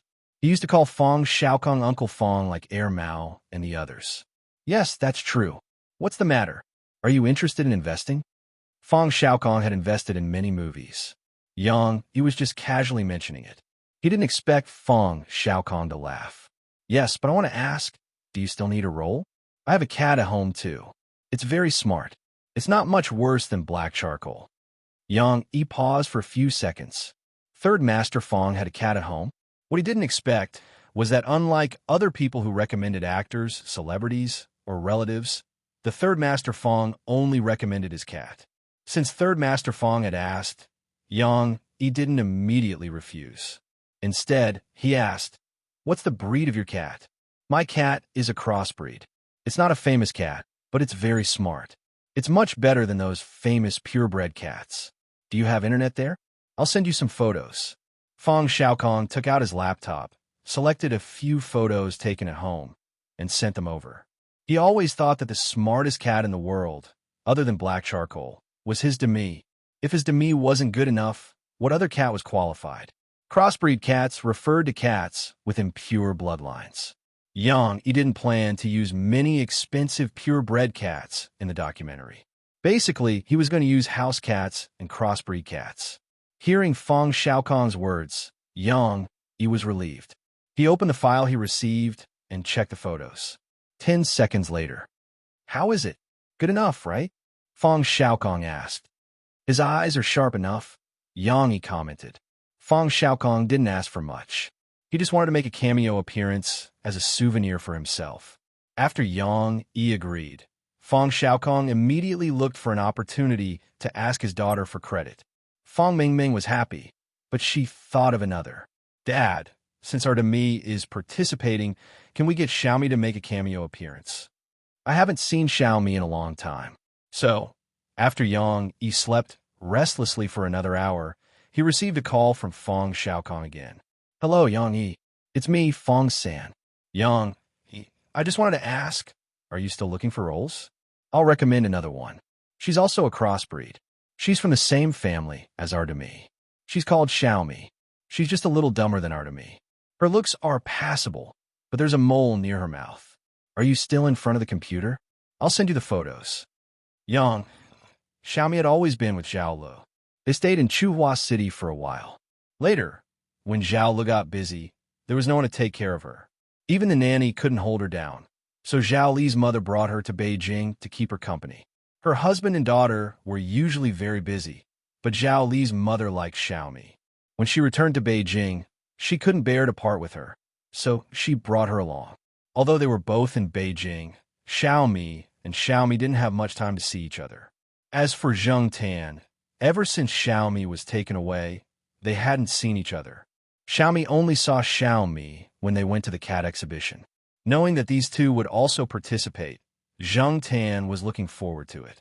He wondered if Xiaomi would still be as aggressive after inheriting her father's mole. In the middle of November, Zheng Tan followed a group of people selected by Xiaogua and set off for Beijing. Charlie's sidekick took care of them. This wasn't the first time Zheng Tan went on a long trip. The people of the Jiao family couldn't help but worry. Zheng Tan's ears were about to grow calluses from all the reminders he had heard. Before leaving, Zheng Tan went to the old tiled house and hid the phone and the bag of diamonds separately. He also moved some broken tables and chairs to block the entrance. This way, he wouldn't be afraid of other cats entering. They didn't have the strength of Zheng Tan. He had already arranged a place for them to stay. There were also some other staff members of the film crew there. These people were very curious about Zheng Tan. They heard that the big boss he had brought up the plan of making this film again because of this cat. Charlie and the others who were entrusted with the important task by Xiaogua were worried that Zheng Tan wouldn't be able to adapt after seeing so many strangers. It turned out that they had thought too much. Zheng Tan wasn't nervous at all. Although he didn't know these people, he could feel the kindness from them. Even the ugliest one, the big bearded man with a fierce smile, was actually kind. Since there was no threat, there was no need to worry. After Charlie called the Jiao family to tell them that he was safe, someone came to pick up Zheng Tan before Zheng Tan could get familiar with the people of the film crew. It was Fong Xiaokong's people. After going downstairs, Zheng Tan glanced around, and his gaze fell on the silver private car. Black charcoal, over here. Fong Mingming opened the car window and waved at Zheng Tan. Chapter 310. Demi still looked the same as when Zheng Tan saw it at the cat show. It still did not have much of an expression and seemed to be indifferent to the people and things around it. Only when it looked over did its eyes widen a little and its pupils dilate a little. This made it look a little less sharp than usual. As for Xiaomi, this was the first time Zheng Tan saw it after it was taken away. The pattern in his impression and the mole that was the same as its father's made Zheng Tan recognize these two features. Unlike Demi, this was the first time Xiaomi saw Zheng Tan after it left. When it looked at Zheng Tan, it was a little confused. Zheng Tan did not know if this guy still remembered him. Xiaomi's line of sight followed Zheng Tan. It probably felt that the space was too small, so it squeezed Demi beside it. Demi slapped its head, but it did not care. It continued to squeeze, and its head was slapped again. The two cats were squeezed by the car window, so Zheng Tan could not enter. It was the driver in front who called out to Zheng Tan and jumped in through the front window. Zheng Tan had never seen the driver before, but from his conversation with Charlie, he knew that this was the person that Fong Xiaokong mentioned to take care of the cats in Beijing. Since they had informed him in advance, Charlie was relieved. After watching the car leave, Charlie reported Zheng Tan's whereabouts to the people in Chuhua City. This was what his boss, Xiaogua, and Professor Jiao had instructed him to do. On the other side, Zheng Tan, who had jumped into the car, sat in the front passenger seat. Fong Mingming and the two cats were in the back seat. There was another person that he did not know. She was sent by Fong Mingming's mother to take care of the children and cats. Zhang Tan noticed that Xiaomi was wearing a leash, and the other end of the leash was in the hands of the woman that Zhang Tan did not know. Xiaomi's cat tag was hung on a buckle of the leash. It was made quite delicately. The leash even went under Xiaomi's forearm, so that the cat's neck would not bear all the force when the leash was pulled. However, most of the cats that used this kind of leash were more active. Demi was not like that. Just as Zhang Tan had guessed, Xiaomi was prone to hyperactivity. It was completely different from Demi's calm and steady nature. After Zhang Tan got into the car, Little Me was very curious at first. From time to time, she would get close to him and sniff. It was unknown whether she had remembered or felt that Zhang Tan was not a threat, but she kept walking around. She even raised her paw to touch Zhang Tan. She kept moving around in the back seat until Fong Mingming forcefully pressed her against the car seat. Even though she was lying down, Xiaomi didn't stay idle. She rubbed around and played around, wagging her tail. Who did she take after? Even peanut candy wasn't like this back then, right? Another thing that made Zhang Tan unhappy was the difference in size. From Zhang Tan's point of view, peanut candy was 1 generation younger than him, and Big Rice and Little Rice were 1 generation younger. Standing beside these two juniors, Zhang Tan had to look up to them. After arriving at Fong Mingming's house, Zhang Tan realized that he had underestimated Xiaomi. Zhang Tan lay on the sofa and watched Xiaomi play with a tennis ball all over the house. From time to time, she would provoke Zhang Tan, who was on the sofa, and Demi, who was on the cat tree. Then, she would be slapped by the two of them. She never got tired of it. He didn't know if she would get into trouble during the filming. However, those were the worries of Yang Yi and the filming crew. Zhang Tan didn't think about it anymore. Fong Mingming took many photos of Zhang Tan, Demi, and Xiaomi with her camera. Demi was already used to it, and Xiaomi didn't seem to care about the camera. Sometimes, she would curiously move closer to the camera and take a few photos of her big nose. The mole beside her mouth was especially obvious. Zhang Tan didn't stay at Fong Mingming's house for long. The next day, Yang Yi drove over to pick him up. The filming crew didn't have much free time. There were many areas that needed to be adjusted. Yang Yi had placed a lot of hope on Zhang Tan. Many people said that documentaries were the eldest son of movies and the poor brother of feature films. Just as Zhang Tan knew, not every documentary could be recognized by the public. Most of the documentaries were shelved. Many people had never heard of the title of the film. Even if they had heard of it, they wouldn't be interested in watching it. Many people were also not optimistic about the film that Yang Yi had spent so much effort on. Of all the things to film, why did he choose to film a documentary? He might as well use that money to film some celebrity commercials. Regarding this, Yang Yi didn't care at all. Zhang Tan wasn't a Beijing cat. Since he wanted to tell the story of a Beijing cat, these stories definitely wouldn't be the real Zhang Tan. Authenticity was the essential attribute of a documentary. It recorded objective things so that the audience would have a more realistic experience. Therefore, Yang Yi wouldn't make up nonsense, and he wouldn't let Zhang Tan act in those fake stories. Zhang Tan wanted to act in something that used to be real. In other words, Zhang Tan wanted to act in another cat that was no longer in this world. He had to change the location and the mentality. Compared to 20 or 30 years ago, the current Beijing had changed a lot.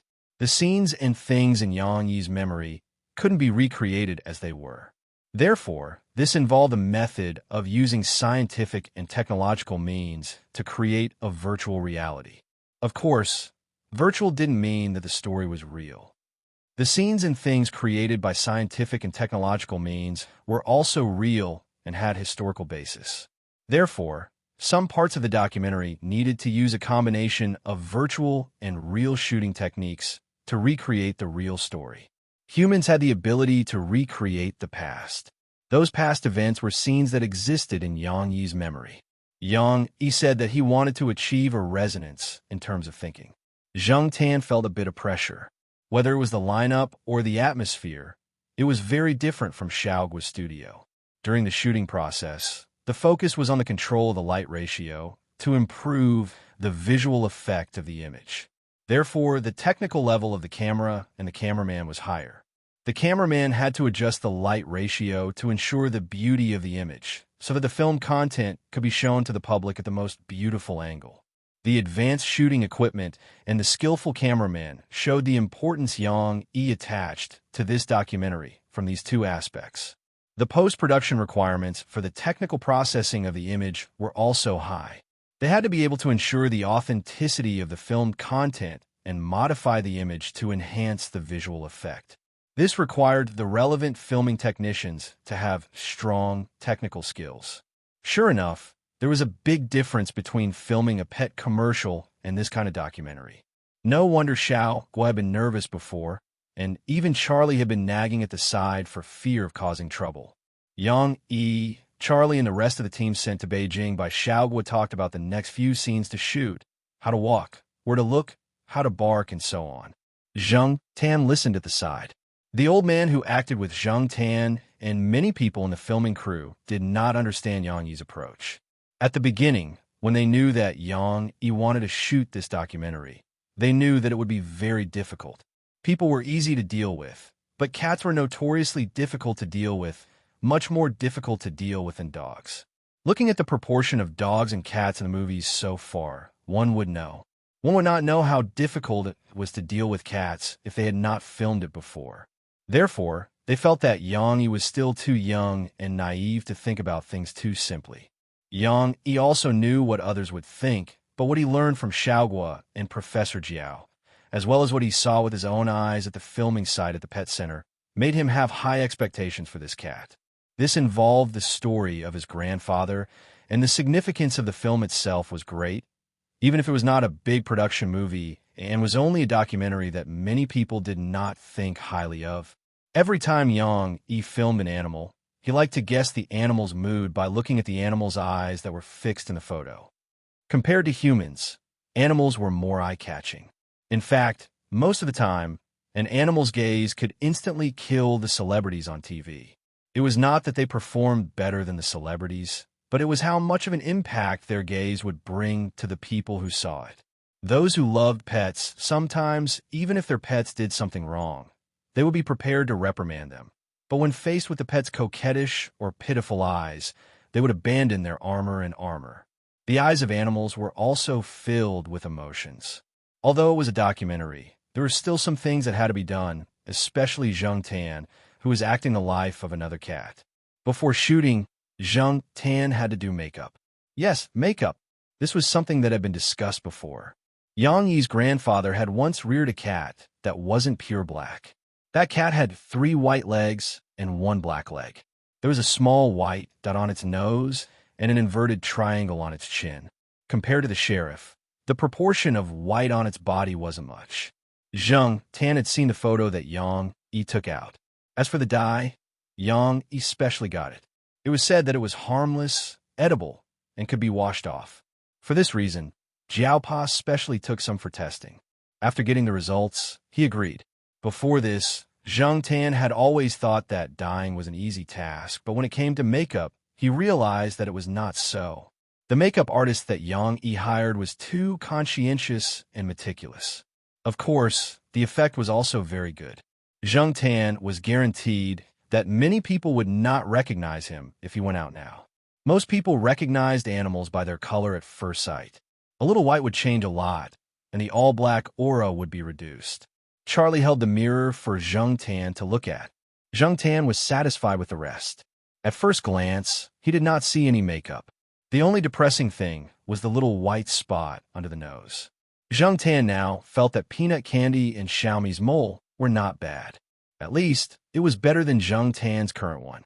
The white spot under the makeup looked like snot, flowing directly into the mouth. After the makeup was done, the shoot began. There were many questions that could only be answered when the shoot began. For example, Yang Yi said how to make a coquettish sound and a defensive sound. That black charcoal doesn't know how to make sound. No, it said it can't make a sound like a cat. Charlie said helplessly, "Yang, what do you mean by can't make a sound like a cat?" Zheng Tan expressed that this was indeed beyond his ability. A normal cat's sound was already difficult enough, let alone a coquettish sound. Charlie was afraid that this master would be angry, so he quickly explained to Yang Yi. Yang Yi thought about the advertisements that he had seen. It seemed that he had not seen this cat sound in them. Sighing, Yang Yi said, "Forget it. I'll think of something when the time comes." Continue. "Okay, I'll bite the socks later." "What's wrong?" "Don't bite the socks." "Hate smelly socks." "Sigh, that's new. It's just that I purposely made it old. If you don't believe me, smell it." "Okay, continue." "Okay, I'll let it squat on the wooden stool and lick its paws later." "What? Don't lick its paws?" "What kind of cat doesn't lick its paws?" "Humans suck their fingers too." "There's dye?" "It's okay. The dye is edible. I've eaten it before." "Or I'll let it lick the paws that don't have any dye." "Okay, continue." After a day of shooting, Charlie and the crew were sweating profusely. Zheng Tan was not much better. Yang Yi was too demanding. The director did not feel that there was anything wrong, but Yang Yi was not satisfied. If one thing went wrong, he would reshoot. He probably wanted to have a high degree of overlap with the scenes in his memory. Chapter 3:11. As for Zheng Tan, before he came, the Jiaopa had told him that he had to play dumb. What did he mean by when necessary? For example, if he didn't want to shoot a scene, if he didn't want to work with someone, if he wasn't used to the place, if he didn't feel well, or if he needed a pee, he could play dumb and pretend that he didn't know how to act. He could just roll around on the spot. After all, he was a cat. How much could the filming crew ask of Cat? The troublesome things could be dealt with by the crew. Xiaoguo didn't send so many people over just for show. Zheng Tan didn't believe that Xiaoguo and the Jiaopa didn't have a private agreement. However, this was for his own good. Zheng Tan understood that it was okay to be smart, but if he acted too smart, it would arouse suspicion. To avoid unnecessary trouble, sometimes it was safer to be a little stupid. There were many scenes that Zheng Tan wouldn't shoot in the past, but this time he tolerated it. After all, this kind of documentary was different from commercials. It took a lot of manpower and material resources. Since Zheng Tan had accepted this job, he had to be responsible. Moreover, these scenes were very common for ordinary cats. It wouldn't make sense for him to refuse to act. Zheng Tan didn't feel very comfortable with the makeup on his body. He had to touch up his makeup every now and then, especially the eyebrows and whiskers that were accidentally rubbed off. After all, Zheng Tan's whiskers were black, but the whiskers of the cat in the photo were white. Fortunately, Zheng Tan was more efficient. The whole shooting process was much shorter than Yang Yi's plan. The filming crew thought that it would take a long time to shoot these scenes. They didn't expect the cat to be so cooperative. In their opinion, the cat's intelligence was one of the reasons. More importantly, they heard that the few people who came over were a team that specialized in taking care of cats. In their free time, the filming crew even talked to the team members sent by Xiaoguo. Little did they know that the team members were smiling so much that their faces were almost stiff. They didn't dare to say some things.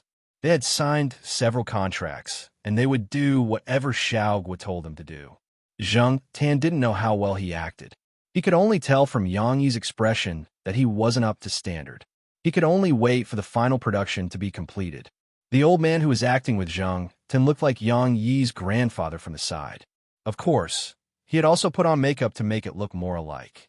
Coupled with some filming techniques, Zheng Tan believed that Yang Yi would be satisfied when the movie was actually produced. Among them, Zheng Tan had also come into contact with some of the things that were commonly used in that era, such as the gray cat litter. At that time, almost every house burned coal, which made it easy to clean up.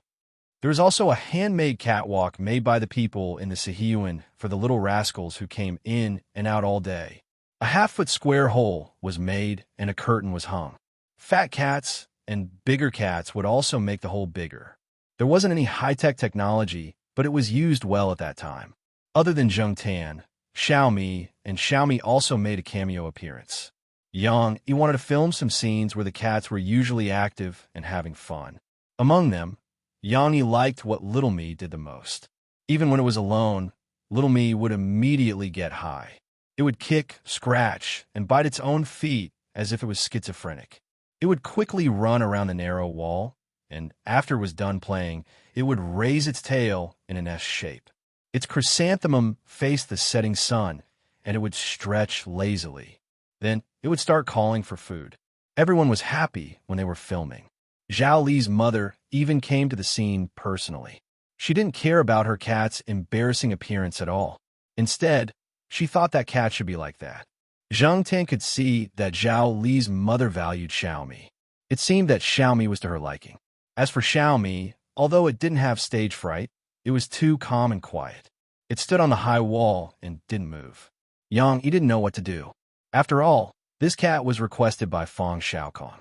He had to film something, right? Are these two really brothers? A member of the film crew asked. He was referring to Xiaomi and Xiaomi. Xiaomi is a girl. Fong Mingming's ears were sharp. After hearing it, she corrected him. Oh, a girl. Quite gentle and quiet. The member of the film crew laughed. He didn't know much about cats and didn't know how to determine the gender of some special cases based on their patterns. After laughing, he looked at Fong Mingming and said, "Then can you make your Xiaomi smile?" Smile? Can a cat smile? Fong Mingming teased Xiaomi under the wall for a long time. Xiaomi, who was squatting on the wall, finally moved. Its front paws stepped on the ground twice. It straightened its back and looked down. Finally, it pulled out a terrifying smile. All the members of the film crew who were watching, damn, so scary. A few of them even unconsciously scratched their arms, feeling goosebumps all over their bodies. Fong Mingming didn't think much of it. Xiaomi was usually more natural in front of people it was familiar with. Once it was unnatural, it would either have facial paralysis or this kind of expression. It was even worse when it was in a bad mood. Fong Xiaokong knew this very well. Now, Xiaomi probably felt that there were too many people it didn't know under the wall. The atmosphere was a little dull. It wasn't as active as Xiaomi and didn't usually take the initiative to stretch out its paws. Fong Mingming teased it for a long time, but didn't see it stretch out its paws. Fong Mingming could only judge its emotional changes through its facial expressions. Of course, it wasn't really Xiaomi's smile just now. It was just a change in its face and mouth that made it look like a smile. However, this was the only way to continue. Okay, that shot just now is good. Every cat is different. If we want to shoot something new, we need to shoot something unique. He was quite satisfied. At least they shot something new. At the same time, they could explain it to Fong Xiaokong.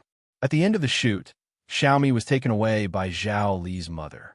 Before they left, Zhang Tan heard Zhao Li's mother talking to the people beside her about Xiaomi. She was glad that she brought Xiaomi back. Otherwise, she would probably be depressed if she met a cat like Xiaomi. As for Xiaomi, Fong Mingming was even more glad that she chose Xiaomi was too troublesome. Her Xiaomi was more obedient. Perhaps to some people, other people's cats were always good. However, even if they praised other people's cats in the hearts of cat owners, their own cats would always be the first. No matter if it was a mischievous person or a taciturn person, they would love their own cats. This documentary didn't only talk about Zhang Tan's grandfather. The filming crew also went to interview some other people. Although the latter interviews didn't talk about Zhang Tan couldn't leave yet. Some scenes might have to be res hot. Zhang Tan had to stay for a while, just in case. Therefore, Zhang Tan followed them to see the people who were being interviewed. The first person they went to was an old writer's house. Both the old man and the old lady were there. The interview was more realistic. The filming location was at the two old people's house.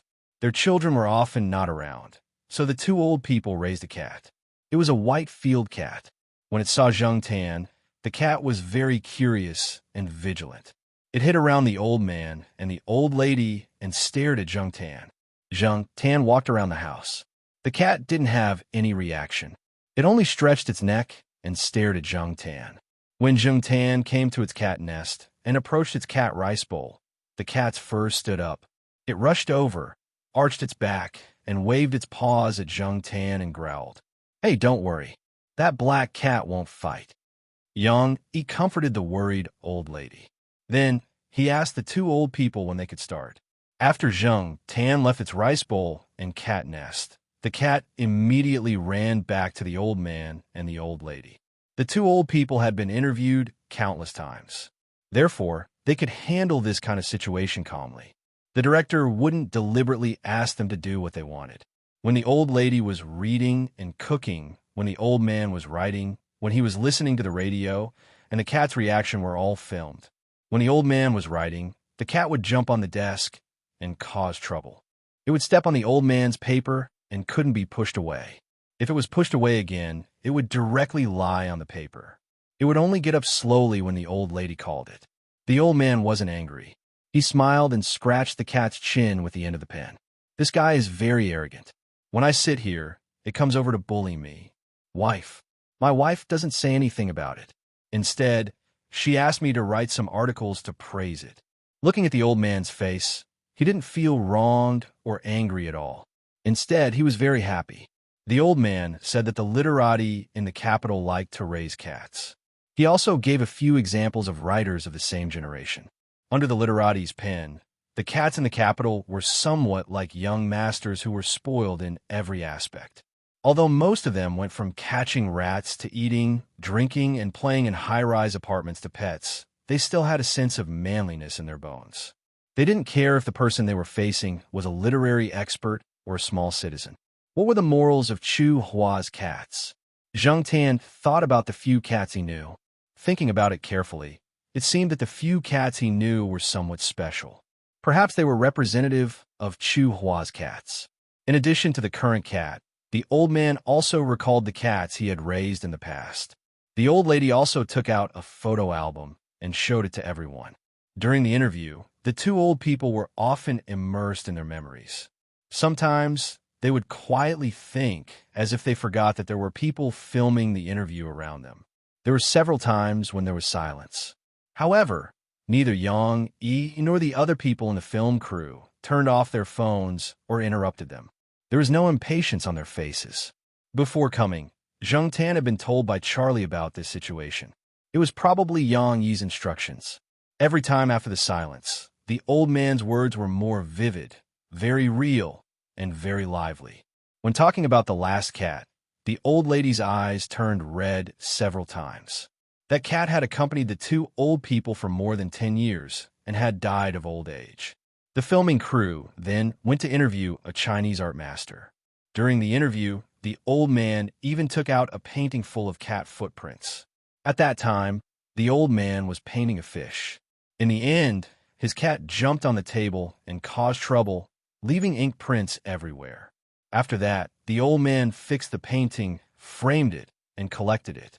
When the guests at home talked about related topics, the old man took out the painting to show off, saying that his cat was quite talented in art. Zheng Tan also went over to take a look at the painting. Needless to say, it was quite artistic, as expected of a master of Chinese art.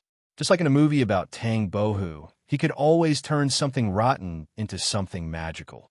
The photographer was very good at capturing some details, which made the whole film more vivid and full of soul. During the whole filming, among the cat owners interviewed, there were artists, educators, several famous schools in Beijing, libraries, and some ordinary people. Zheng Tan followed them through the streets and alleys. Different venues, different backgrounds, all kinds of cat owners, cats with different temperaments, combined together with the professional production and polish. Zheng Tan believed that this would be a good film. No matter how others looked at it, Zheng Tan thought that it was very good. Chapter 312. Zheng Tan came to Beijing in the middle of November. By the time the part about him was finished, it was almost the middle of December. Zheng Tan's part was considered finished, and there was no need to reshoot. As for the follow-up filming, Zheng Tan did not need to follow the filming crew around. If he really wanted to follow them, he would probably have to follow them until next year. The filming crew's journey was not finished, and Zheng Tan planned to return to Chuhua City early for the new year. Charlie and the people sent over were summoned back by Xiaogua. They were very busy at the end of the year, and Zheng Tan was urged by Fong Mengmeng to stay in Beijing for a while. In the past month, other than when Zheng Tan had just arrived in Beijing, Fong Mengmeng did not have much time to see Zheng Tan. She even wanted Zheng Tan to stay at her house for a few days. Fong Xiaokong came forward to talk to Xiaogua and Jiao Pa and asked Zheng Tan to go back after a while. Zheng Tan could not make it in time for the Christmas special at the pet center, but he had to rush back to film the New Year's special.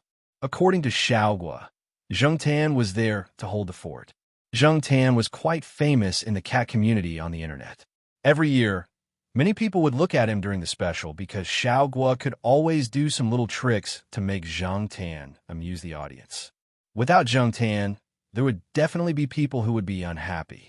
In addition, during this period of time, Zhang Tan was absent from some commercials and video shoots. Some people on the internet had already started to make wild guesses.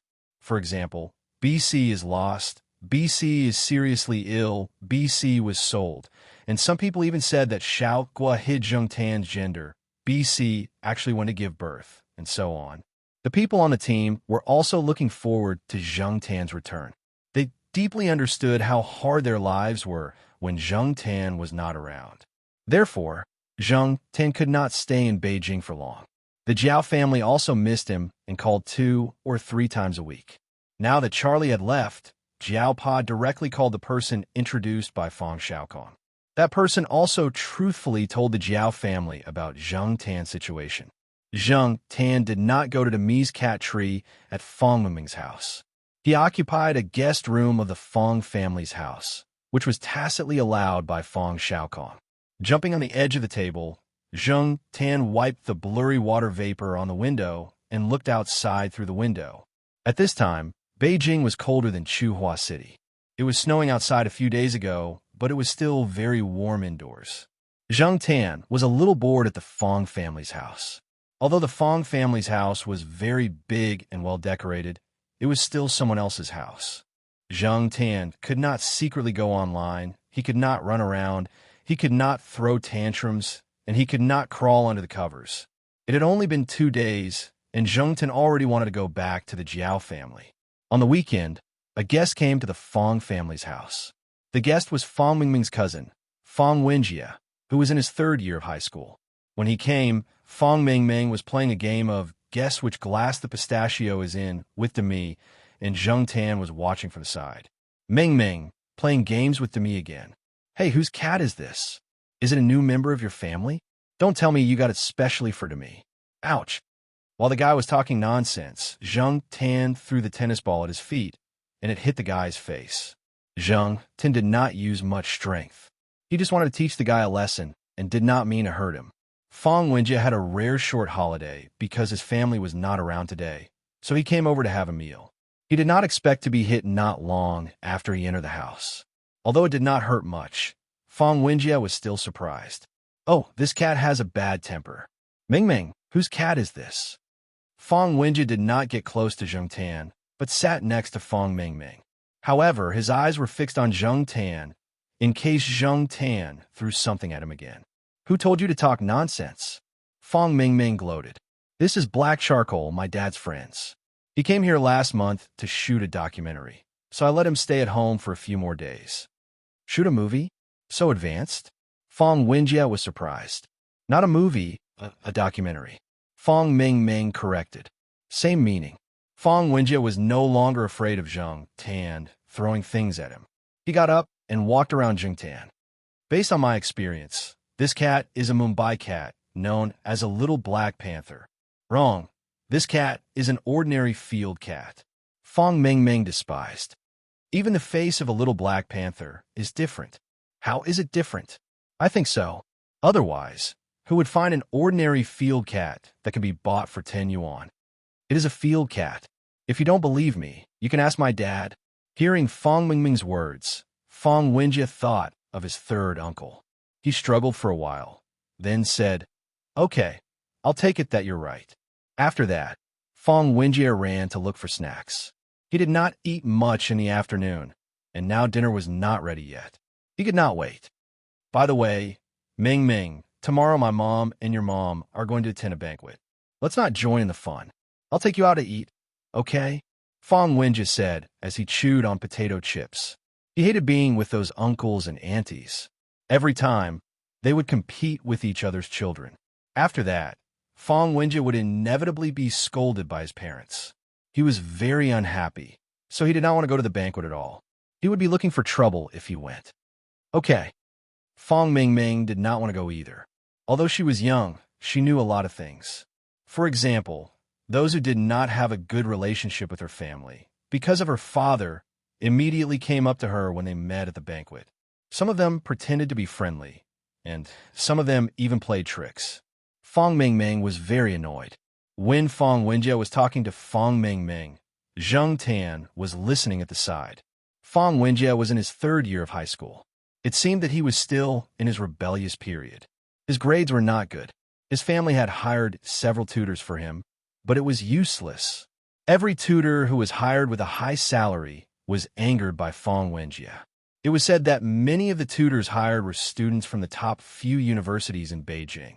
Among them, there were even graduate students and doctoral students. It was useless. Although the Fong family was rich and capable, even if they could operate in college, their grades could not be too bad. They could not afford to lose face. Listening to Fong Wenjie's tone when he was talking, it seemed that he hated those tutors. He felt that those tutors were too arrogant and self-righteous, and Fong Wenjie was just a dandy in their eyes. Explaining to him was simply like playing the lute to a cow. Even a pig would understand, but this person still had a blank look. Now that the winter break was coming, in the last half of high school, Fong Wenjie's parents had started to find people to tutor Fong Wenjie during the winter break. Fong Wenjie could already see the dark winter break this year. Moreover, Fong Wenjie's family had restricted him from now on. He was not allowed to go out and have fun with his friends frequently. His pocket money was limited, and he was even cut off from the internet. Thinking that this kind of life would continue for another half a year, Fong Wenjie felt that his vision was dark. Just the last half a year. After that, it will be easier. Fong Mingming said, "It's easy for you to say that. When you reach my age, you will know how unhappy it is. It's stressful." Fong Wenjie sighed. Zheng Tan and Fong Mingming both looked at Fong Wenjie.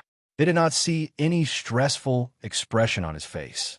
The next day, after lunch, Fong Wenjie went to Fong Mingming's house. He was not yet 18 years old and did not have a driver's license. His family was strict, so he could not drive his own car. However, they had a driver. Zheng Tan would definitely follow them when they went out for a meal. If they did not go out for a big meal, were they going to stay here and eat cat food like to me? Zheng Tan would not do that. Therefore, Zheng Tan decided to follow them out for a big meal. Zheng Tan felt a shiver when he walked out of the door. He quickly got into the car. It was really cold outside. No wonder Fong Mingming was wearing so much. Zheng Tan's fur was short, unlike Demi and the rest. However, Demi did not seem to like going out with Fong Wenjie. After seeing Fong Wenjie, Demi jumped onto the sofa to sleep. Fong Mingming did not call it anymore. It was already used to this. When Fong Mingming got into the car, she was carrying a big backpack and a white pet suit. This was bought when Demi was still young. However, Demi did not wear it much after buying it. It did not like to wear clothes, so Fong Mingming did not throw it away. She liked the suit very much. It was in the style of a polar bear, so she kept it. She did not expect it to come in handy today. Zheng Tan also did not like to be tied down by those clothes. However, when he thought about the temperature outside and did not know how long he would have to stay outside in the afternoon, Zheng Tan decided not to treat himself harshly. He let Fong Mingming put on the white clothes that looked very warm. There was also a hood on his head. After putting it on, Zheng Tan looked at himself in the rearview mirror. The clothes looked a little silly. Fong Mingming even took a few photos. Fong Wenjie sat in the front passenger seat and laughed. It was still early. Lunch had not been long ago. They would not go straight to eat. Before that, they had to go to the bookstore. Fong Wenjie wanted to buy a few reference books. His mother had listed them for him.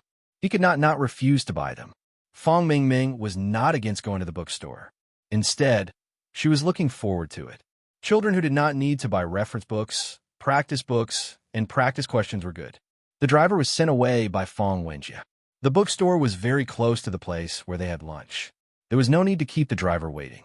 After lunch, Fong Wenjie would call the driver to pick them up. When Fong Wenjie and Fong Mingming entered the bookstore to read, Zheng Tan would definitely follow them in. There were many people walking around in the bookstore. He did not know if there was a pet restriction. Zheng Tan still had to stay in the backpack. Black charcoal, stay in the backpack when you're inside. Don't run around and bark. You will be beaten out with a mop, Fong Wenjie said as he carried the backpack. There was a heater in the bookstore, so it was warmer. There was a section in the bookstore about the college entrance examination. It was full of practice questions and practice papers. There were quite a lot of people, but most people were only paying attention to the reference books in their hands or looking for books on the bookshelves. They did not notice the cat's head in Fong Wenjia's backpack. A few people saw it, but they just looked at it curiously and did not pay it any more attention. Fong Wenjia quickly found 2 books. When he was looking for the 3rd book, he had to squeeze in further. He was not polite. When he saw the book on the bookshelf, he forced the person in front of him to the side. The movement was too big. The book in the person's hand fell to the ground because of Fong Wenjia's push. After saying sorry without any sincerity, Fong Wenjia did not even look at the person and went straight to find the reference book. The person who had the book pushed out frowned and squatted down to pick it up. He was about to put it back when he looked up and saw the cat's head outside the backpack. The white polar bear pet's hat was on Zheng Tan's head, a white hat and a black cat's face. The person who was holding the book paused. His eyes were filled with doubt and uncertainty. Zheng Tan was looking around curiously. When he was at Tsinghua University, he had been to a small bookstore a few times, but he had no experience in a big bookstore like this. His curiosity was piqued, especially when he saw the few pretty girls not far away. Zheng Tan took a few more glances. It was not until Fong Wenjia made a big push that Zheng Tan retracted his gaze and looked at the unlucky guy. Zheng Tan was dumbfounded by what she saw. Chapter 313. Wasn't this the Zhong Yin who always squatted in the corner, carried bricks at the construction site behind his family's back in his 3rd year of high school? Thinking back, this guy should be in his 3rd year of college now. Zheng Tan really didn't expect to meet this guy in this place. Zhong Yan's eyes were filled with doubt. Even if he felt like it, Tsinghua City was so far away from Beijing, and he didn't know the guy with the bad attitude. Zheng Tan was still dressed like a white ball, so it was already hard to recognize him. Now, it was even harder to be sure. Zhong Yan actually didn't think this was the cat he knew, but this cat's expression was too familiar. Even if he hadn't seen it for more than 2 years, among all the cats Zhong Yan had seen, this one was the most special. Look, it's even waving its paws at me. Is it really that cat? Should I ask this guy? While Zhong Yan was hesitating, Fong Wenjia, who had already gotten the reference book, turned around and saw someone standing behind him, staring at his backpack. He stared at him and said, "What are you looking at? Have you never seen a cat before?" Fong Wenjia turned around and was about to leave. After taking 2 steps, he heard a voice behind him, "Black charcoal." Hearing this, Fong Wenjia stopped and turned around to look at the person who had just spoken. "Is it really black charcoal?" Zhong Yan's eyes lit up and the annoyance from the book being pushed away dissipated. "You know it." Fong Wenjia was puzzled and raised his hand to point at the backpack behind him. "Yes, but isn't it in Tsinghua City?" Zhong Yan wondered if this cat had been sold to Beijing, but didn't they say that this cat had someone backing it when they were at the construction site? Hearing Zhong Yan say Tsinghua City, Fong Wenjia lowered his guard a little, but he wasn't sure. He took out his phone and called Fong Mingming, asking her to come over. The bookstore was too big, and there were too many people, so it was easier to contact her by phone. However, even a Jiao family might not be able to recognize all the people Zheng Tan knew. Many of the people he met while walking around didn't even know the Jiao family, let alone Fong Mingming. The 2 Fangs could only determine if they were acquaintances through Zheng Tan's attitude. Fong Wenjia's plan this afternoon was to buy some books and then sleep in the bookstore. It was too cold outside, and he didn't want to move. When it was time, he would go straight to the restaurant to eat. Now that he met Zhong Yan, he was bored and wanted to talk to him. He was curious how Zhong Yan knew the black cat. As for Fong Mingming, she left after coming over. She had found a few books that she was interested in and wanted to read them for a while. Fong Wenjia immediately rushed over and occupied 4 seats before the others sat down. He used his bag and books to occupy the empty seats. Zhong Yan came with his friends today. When he was a freshman, he worked part-time in a fast food restaurant and made 2 friends. They were from different schools. The person who came today was one of them. The other one had graduated this year. Zhong Yan's tutoring job was also introduced to him by this friend. In the morning, he would tutor a 3rd-year student. In the afternoon, Zhong Yan and his friend, who was also a part-time tutor, would come here to look for tutoring books for 3rd-year students. Many people said that the college entrance examination was not a fair platform and was full of regional discrimination. Zhang Yin didn't care. He had already passed the exam. Taking the tutoring books for third-year students was just to tutor another third-year student. There were also differences in the college entrance examination system in different provinces. The types of questions, policies, preferences, and so on all had to be studied. After 2 years of tutoring, he wasn't used to it in the first year. However, it was much better in the second year. Zhang Yin was never a rigid person. He knew how to be flexible and could solve the problem. His reputation was good, and the parents were willing to give him money. Zhang Yin's classmate was originally chatting with a girl. When he saw the situation here, he came over and the three of them started chatting. One of them said, "It's tough. We have to tutor during the holidays." The other two nodded. "Yes, every time we tutor, those students look at us as if we are their enemies." Zhang Tin listened to them talk. From their words, he knew that Zhang Yin didn't go home after coming to Beijing. He also earned his own tuition and living expenses. It seemed that his relationship with his family was still at a freezing point. No wonder he hadn't seen Zhang Yin and Chu Hua for 2 years. Fang Wenjie was quite excited when he heard that Zhang Yin was a super dark horse during the college entrance examination. He directly flew from the ordinary level of the class to the top 3 of the school. He slapped some people's faces loudly. He felt that a creature like a dark horse was simply a beast that pretended to be pretentious and slapped people's faces. Even Zhang Yin was more pleasing to the eye. Although Zhang Yin didn't talk about his own matters, he would still meet his high school classmates in Beijing. Those who were close to Zhang Yin had more or less heard about it. Therefore, when his friend mentioned it, Fang Wenjie was excited. He couldn't stop the topic. As Fang Wenjie chatted, he pondered in his heart. His mother was currently looking for a tutor during the winter break. Instead of finding someone he didn't like, it would be better to just let Zhang Yin and the others go over. When he was bored, he would have someone to talk to. When he was chatting just now, Fang Wenjie felt that Zhang Yin and the others were quite interesting. They weren't like the tutors his mother hired before, who always had arrogant expressions like, "I'm a genius. My words are more correct than the reference answers in the reference books. You have to listen to whatever I say," and so on. Although those people rarely showed it on their faces, Fang Wenjie could see that they thought that way in their hearts. Fang Wenjie also raised his own thoughts. He wasn't joking. He was serious. "Forget about me. I can fool the servants. If you really want to tutor, you should find Zhang Yin. This guy is at least from Beijing University. Moreover, Zhang Yin doesn't go home during the new year. He has time," Zhang Yin's friend said. He could see that Fang Wenjie's family conditions were good.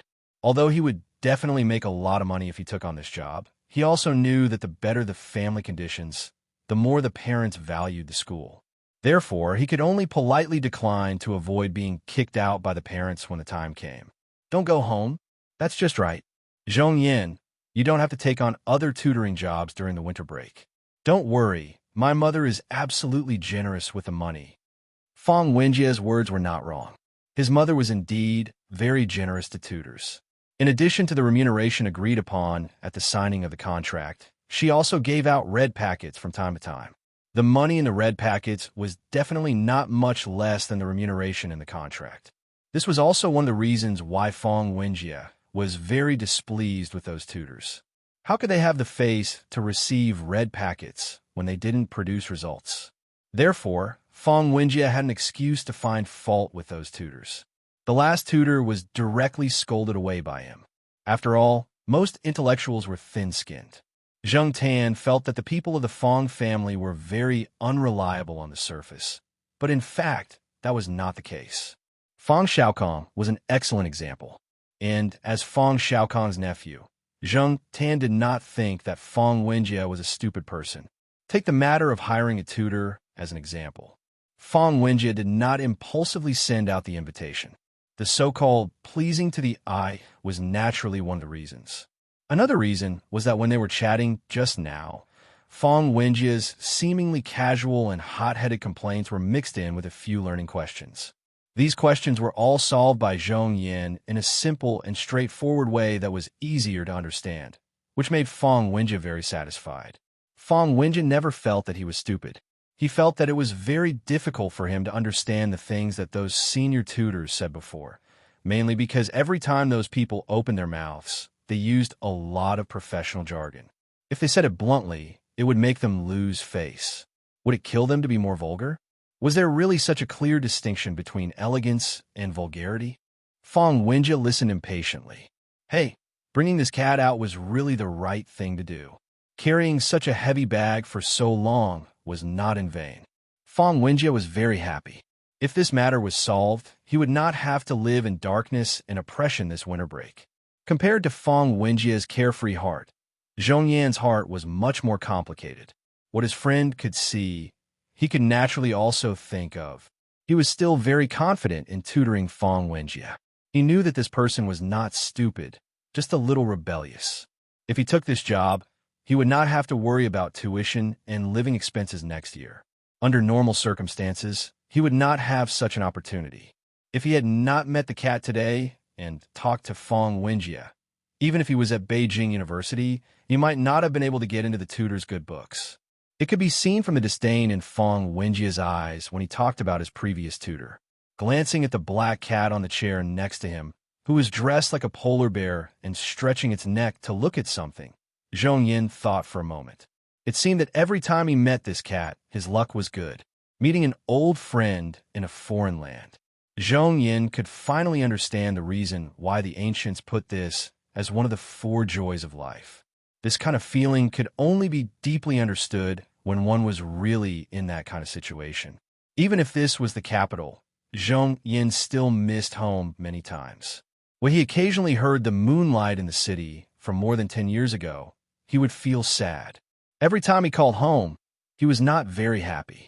He had not been home for 2 years, not even during the holidays. He just called to let them know that he was safe and then continued to work part-time to earn tuition and to study hard. He could not relax on either side.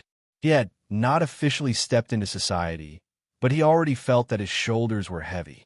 It could be said that in the past 2 years of studying in Beijing, it was not easy. Classmates? Of course, he had met them. There were many schools in Beijing, and he often went out and met a few junior high or high school classmates, but their relationship was not very good. There were also 2 high school classmates who did not like Zhong Yan, the dark horse in the college entrance examination. When they met, they also mocked and ridiculed him, and then everyone went their separate ways. They were not old friends. Dark horse? Kind of. But even the biggest dark horse would become ordinary in Beijing, where there were so many talents. Everyone wanted to soar into the sky, but how many people could really do it? Zhong Yan once thought that he would be one of them after the college entrance examination, but after experiencing some reality blows, his confidence faded a lot. The world was very exciting, but also very helpless. How should one walk? After stumbling and falling, one still had to continue walking. If one could walk through this, there might be a better future. After staying in the bookstore for more than 2 hours, Zhang Tan saw a few good-looking girls, 3 of which were of mixed blood, and a celebrity who wore a hat and scarf to cover half of her face. However, the celebrity quickly ran away when she was recognized. When the people in the store chased after her, she was already gone. Fong Wenjie looked at the time and called Fong Mengmeng back. He pulled Zhong Yan and his friends to eat together. The target restaurant was a building with a more retro architectural style, like an ancient restaurant. There were even big red lanterns hanging outside. When they walked to the door, someone came out of the parking lot. Little Jia. A shout made Fong Wenjie, who was running in, stop.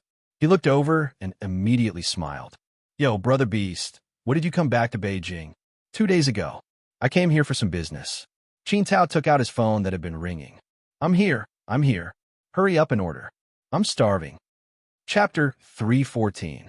Zhang Tan was originally nestled in his backpack, but when he heard Qin Tao's voice, he poked his head out. He was still wondering why this guy was here when he heard the latter part of Qin Tao's sentence. No matter when or where, Qin Tao always had a funny look on his face. He couldn't take any medicine well. 2 minutes later, Qin Tao and Air Mao were laughing so hard at the entrance of the restaurant that they couldn't even straighten their backs. The people passing by the entrance looked at them as if they were crazy. No, it was the 3 of them. There was another person who came out with Air Mao. Zhang Tan didn't know him, but he seemed to have a good relationship with Air Mao and Qin Tao. No matter how thick-skinned Fong Wenjie was, he couldn't help but feel embarrassed when so many people stared at him strangely. His level was far below Air Mao and Qin Tao's. As for Fong Mingming, she had already taken a few steps back when Qin Tao started laughing. She separated herself from Fong Wenjie and looked elsewhere to show that she wasn't with these jokers. Zhong Yan and his friends were a little embarrassed. They didn't know how to react. Their skin hadn't been worn out yet. Qin Tao and Air Mao came to Beijing to attend a friend's wedding.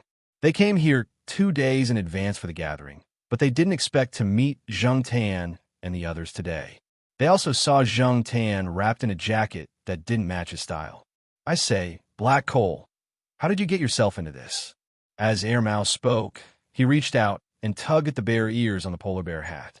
With his other hand, he took a few photos to show to his wife and Lulu.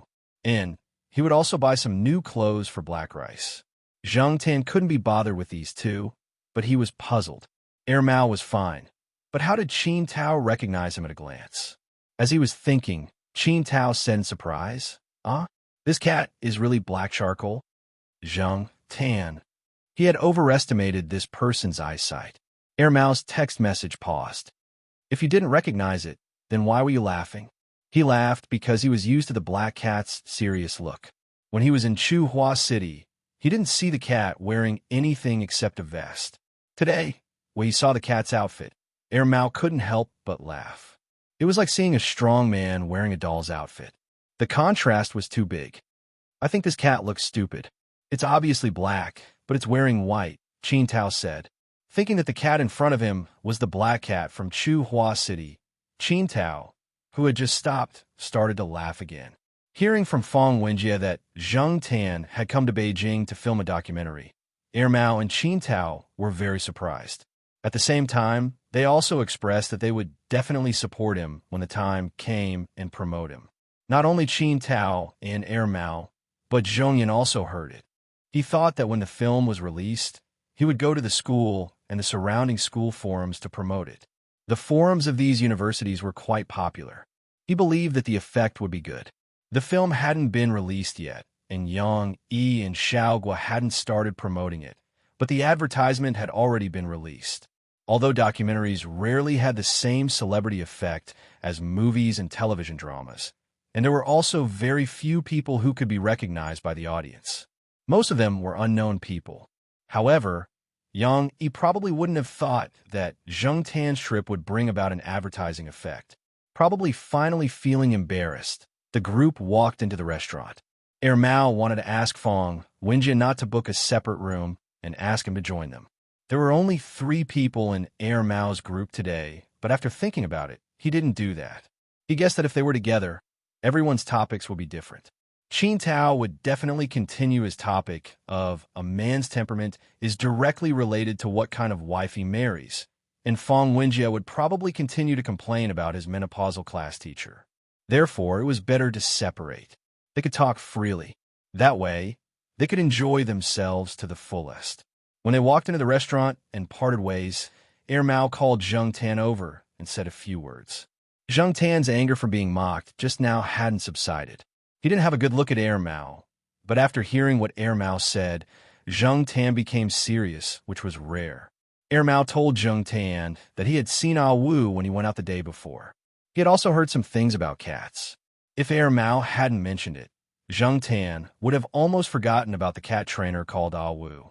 Probably because of the series of activities held in Beijing next year, the relevant departments accelerated the investigation of some criminal cases, as well as those potential threats. After Ah Wu came to Beijing, he was recruited through some channels to assist in the investigation and arrest. He didn't expect that those cats really did a lot of work. Ordinary people wouldn't think too deeply about a cat if they saw it in the daytime or at night. In the area of drug enforcement, firefighting, search and rescue, and so on, only dogs were well known. Who would think of cats? When he was caught, he didn't know what went wrong and exposed himself. Air Mao was just reminding him. He didn't think that Zhang Tan would get involved in this. It was also a reminder. He didn't want Zhang Tan to be tricked and used as a tool, especially by that Wu guy. This was not Chihua City. There was no one to protect Zheng Tan. If something happened, they might not be able to find help in time. After all, it was just a cat. It had no human rights and was not protected by the law. It would die in vain. If something really happened, the Jiao family would probably cry until they fainted in the toilet. Fong Mingming and Fong Wenjie definitely hadn't heard of this kind of thing. If he hadn't met Air Mao today, Zheng Tan wouldn't have known. However, even if Zheng Tan knew now, he didn't think that he would have anything to do with Ah Wu and those people. Moreover, during these days in Beijing, he hadn't seen any familiar cats or other suspicious people. Of course, it could be that Zheng Tan didn't pay attention to it. But thinking that in 2 or 3 days, someone would send Zheng Tan back to Chihua City. When he returned to Chihua City, there would be many people to protect him. Thinking of this, Zheng Tan was relieved. It had only been 2 or 3 days. He didn't have to be curious or meddle in other people's business. He just needed to eat, drink, and sleep. When Air Mao told Zheng Tan about this, no one else heard it. The others didn't expect Air Mao to tell this to a cat, so they didn't ask much. Just as Air Mao expected, Fong Wenjie kept complaining about his class teacher in the private room. Then, he brought out the teachers of the other subjects one by one. Whether they were pleasing to the eye or not, he could always come up with a lot of reasons. If Air Mao and Qin Tao were here, Fong Wenjie might not have said all these things. This was because he wasn't sure if the two of them would turn around and tell on him to his father. Zhong Yin and his friends were listening at the side. Fong Mingming had long been used to Fong Wenjie's words. She ate at the side without changing her expression. At the same time, she added some food to Zheng Tan's plate. When she was raising to me, Fong Mingming had read a lot of professional books. She remembered which things could be eaten and which were best not to be fed. However, her father also said that this black cat was a little special and couldn't be judged by common sense. After hesitating, Fong Mingming followed her father's instructions and directly added food to his plate. Relationships could always improve by leaps and bounds at the dining table. After a meal, Fong Wenjie had become much more familiar with Zhong Yin and the others. Zhong Yin and Qin Tao also became more casual in their conversation. After the meal, the 3 of them exchanged contact information. Fong Wenjie said that he would get someone to send Zhong Yin and Qin Tao, but Zhong Yin refused.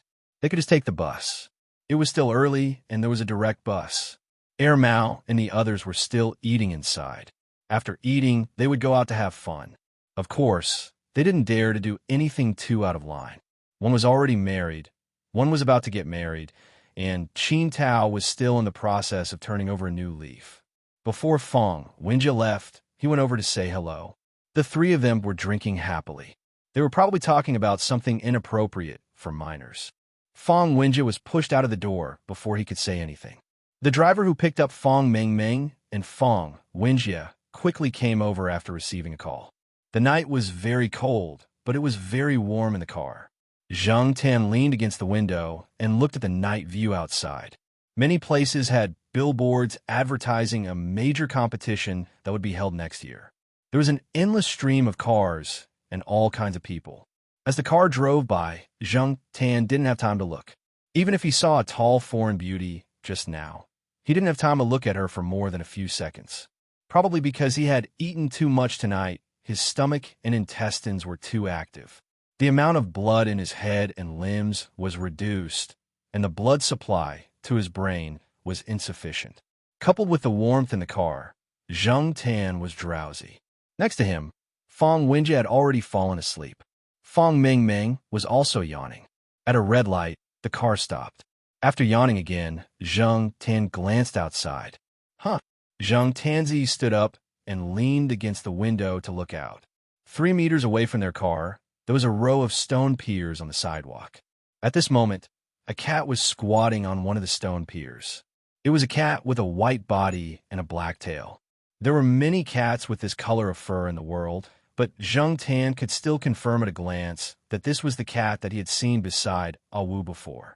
He remembered that it was called Longin or something. The car window was covered with a film, so the people outside couldn't see the figure in the car. Longin naturally couldn't see Zheng Tan either. She remembered that there used to be two other cats around this cat, called Lotus Seed and Babeo. However, when Jung Tan leaned against the window and looked around carefully, looking for the figures of the other two cats, the car moved, and soon, Longin's figure could not be seen. The coolness of the car window made Jung Tan sober. According to the information revealed by Air Mao, Jung Tan guessed what Longin and the others were doing. Drug enforcement? Chasing after criminals? It was really possible. When they met in the past, the three of them were almost tamed, so it was reasonable for them to do something similar. Jung Tan himself had participated in similar operations. No matter what they were doing, Jung Tan felt that it had nothing to do with him. In 2 or 3 days, he would return to Chuhua. The matters in Beijing had nothing to do with him. Therefore, Jung Tan quickly put these matters to the back of his mind. The driver first sent Fong Wenjie home, then sent Fong Mingming and Jung Tan back. When they arrived at Fong Mingming's house, Jung Tan saw Dammy running outside. In front of Dammy, a pug wearing a small cotton-padded jacket was running around with its tail between its legs. After hearing the sound of the car, Dammy ran over and stopped chasing the pug. The pug barked a few more times, bluffing. When Dammy took 2 steps in that direction, the dog immediately ran away. When Dammy stopped, it continued barking. "Dammy, you bullied it again." Fong Mingming picked up Dammy, who ran over. Jung Tan saw clearly that Dammy's paws were still holding the dog's fur. It seemed like Dammy was actually quite ferocious, just like its father. When it came to fighting, it was definitely good. Chapter 315. At the end of the year, Fong Xiaokong was especially busy. Although he was usually busy, he would take a day off every week to relax. Now, he had no time at all. Even when he called Fong Mingming, he was in a hurry. Fong Xiaokong arranged for someone to send Jung Tan back to Chuhua. The exact date was also confirmed. Because of some last-minute matters, it was pushed back by 2 days. However, it was only 2 days. Jung Tan could afford to wait. Jung Tan yawned on the sofa and looked at the date on the calendar. Fortunately, he could go back the day after tomorrow. For the past few days, Jung Tan had been holed up indoors, eating and sleeping. He did not go out. Firstly, it was too cold outside. Secondly, it was because of what Air Mao had said. Therefore, Jung Tan decided to laze around indoors to avoid any trouble. In the afternoon, Fong Mingming came home from school. After dinner, she informed her mother and went out. There was a model competition in her school. Recently, she had been discussing with 2 of her classmates. Fong Mingming's 2 classmates also lived in this villa area. It was convenient for them to form a group to discuss things. Demi followed Fong Mingming out. Every day, Demi would come back with a few short strands of dog fur in its paws. The pug that Jung Tan saw being chased by Demi that night was the target of Demi's bullying. "Black charcoal, let's go out together. It's time to move around. Look, you've put on weight these few days." Fong Mingming looked at Jung Tan on the sofa and said before leaving, "Fat? Really? Muscles?" Jung Tan looked down and did not feel fat. However, compared to the days when he was filming the documentary, he did grow a little. It was mainly because filming the documentary was more tiring. After that, he followed the filming crew everywhere and lost some weight. After filming, he did not have to do anything at Fong Mingming's house. He only cared about eating and sleeping. The weight that he lost immediately grew back. However, it was true that he did not move much. After thinking for a while, Jung Tan decided to follow Fong Mingming and Dammy out for a walk. He would treat it as a chance to digest his food. It should be fine to just walk around the villa area. He could also take a look at how the children were going to fix the models. This time, Jung Tan didn't wear the polar bear costume that had been mocked by Ermao and Qin Tao. Anyway, he wasn't going to travel far. As long as he was nearby, he didn't want to wear that. Otherwise, he would be laughed at by others. After leaving the house, the difference in temperature between the outside and the outside made Jung Tan shiver. Looking at the rice beside him that was not affected at all, Jung Tan sighed in his heart. There was nothing he could do. He could not be envious. Compared to summer, the fur on Demi's body was much thicker in winter. It was already much stronger than other cats, but now it looked even stronger and stronger. It was no wonder that a few cats in this residential area ran away when they saw me. They were probably bullied before. Fong Mingming wrapped herself in a scarf and brought Zheng Tan and Dammy to her classmate's house. After walking for less than 5 minutes, they arrived at a European-style villa. Instead of pressing the doorbell, they stood below and shouted, "Chu Leia!" When Zheng Tan first heard this name, he thought that she was calling for someone to come out. Later, he found out that it was the name of a mixed-race girl who was one of Fong Mingming's classmates and model team members. After Fong Mingming shouted twice from below, Chu Leia came out with a small bag. Whose black cat is this?" Chu Leia asked Zheng Tan, who was standing next to Fong Mingming and Dammy. "My dad's friend's cat. My family's Dammy's elder." Fong Mingming heard Fong Xiaokong say the word elder when she was on the phone with Fong Xiaokong. Later on, when she introduced Zheng Tan to others, Fong Mingming would add this phrase, "elder." Chu Leia walked and looked at Zheng Tan curiously. "But it's not as tall as Dammy." Zheng Tan was speechless. He felt like he had been stabbed in the chest. "They're not related by blood. They're of different breeds. You can't compare them," Fong Mingming explained. "Oh, that's true." Chu Leia nodded and did not add insult to Zheng Tan's injury. The two walked along the road for about 10 minutes and came to a villa. This time, Fong Mingming did not shout from below. Instead, she walked to the door with Chu Leia and pressed the doorbell. Woof, woof, woof, woof, woof, woof. As the doorbell rang, the dog inside barked. Zheng Tan knew that it was the pug that was always bullied by Dammy. Soon, the door was opened. A boy about the same age as Fong Mingming and Chu Leia opened the door with a biscuit in his mouth. This should be the other member of Fong Mingming's team, the boy named Ho Junyi. "I'm late." Ho Junyi opened the door. When he opened the door, his pug, Mao Do, was already in front of the door. When Dammy came in, it immediately ran away and hid beside Ho Junyi, barking at Dammy. The three of them were already used to the way the cat and dog interacted. Speaking of which, these two were childhood friends and had been fighting since they were young. Mao Do had also been bullied by Dammy since it was young. Although Dammy was always fierce to Mao Do, if Mao Do fought with other dogs or cats, Dammy would definitely rush over to help Mao Do. "Monkey, your Mao Do really loses every battle and keeps on fighting," Fong Mingming said with a smile. Ho Junyi's nickname was Monkey. This surname had caused him a lot of trouble. His nickname was just one of the small problems. Hearing Fong Mingming's words, Ho Junyi snorted and did not comment. "Hey, there's a black cat," Ho Junyi exclaimed when he saw Zheng Tan. He only had 2 impressions of cats, the type that ran when they saw dogs and the type that fought when they saw dogs. Zheng Tan was a special case that Ho Junyi had seen. He ignored Mao Do and did not fight with him. It was as if he was not interested in Mao Do at all. Fong Mingming once again briefly explained Zheng Tan's background. Ho Junyi's house had a workshop specially arranged for him. Fong Mingming and the other two designed their works in this workshop. Zheng Tan watched the 3 children make handmade models. Dammy and Mao Do were already running around the house. Ho Junyi's parents did not say anything. They were already used to this. After the 3 of them were busy for an hour, they took a break. Ho Junyi's mother brought in a stack of desserts and some snacks. The 3 children chatted and talked about television dramas and their favorite celebrities. Ho Junyi was not at all interested in the celebrities that Fong Mingming and Chu Leia mentioned. He was not a fan of celebrities. Instead, he admired the big shots in engineering. His grandfather was from the Academy of Engineering, and his father was also a talent in this field. The things that he had been exposed to since he was young made him more interested in things in this field. As for chasing celebrities, what was there to chase? Zheng Tan pursed his lips. This kid was still young. Naturally, he did not know why certain female celebrities and actresses were so popular with men.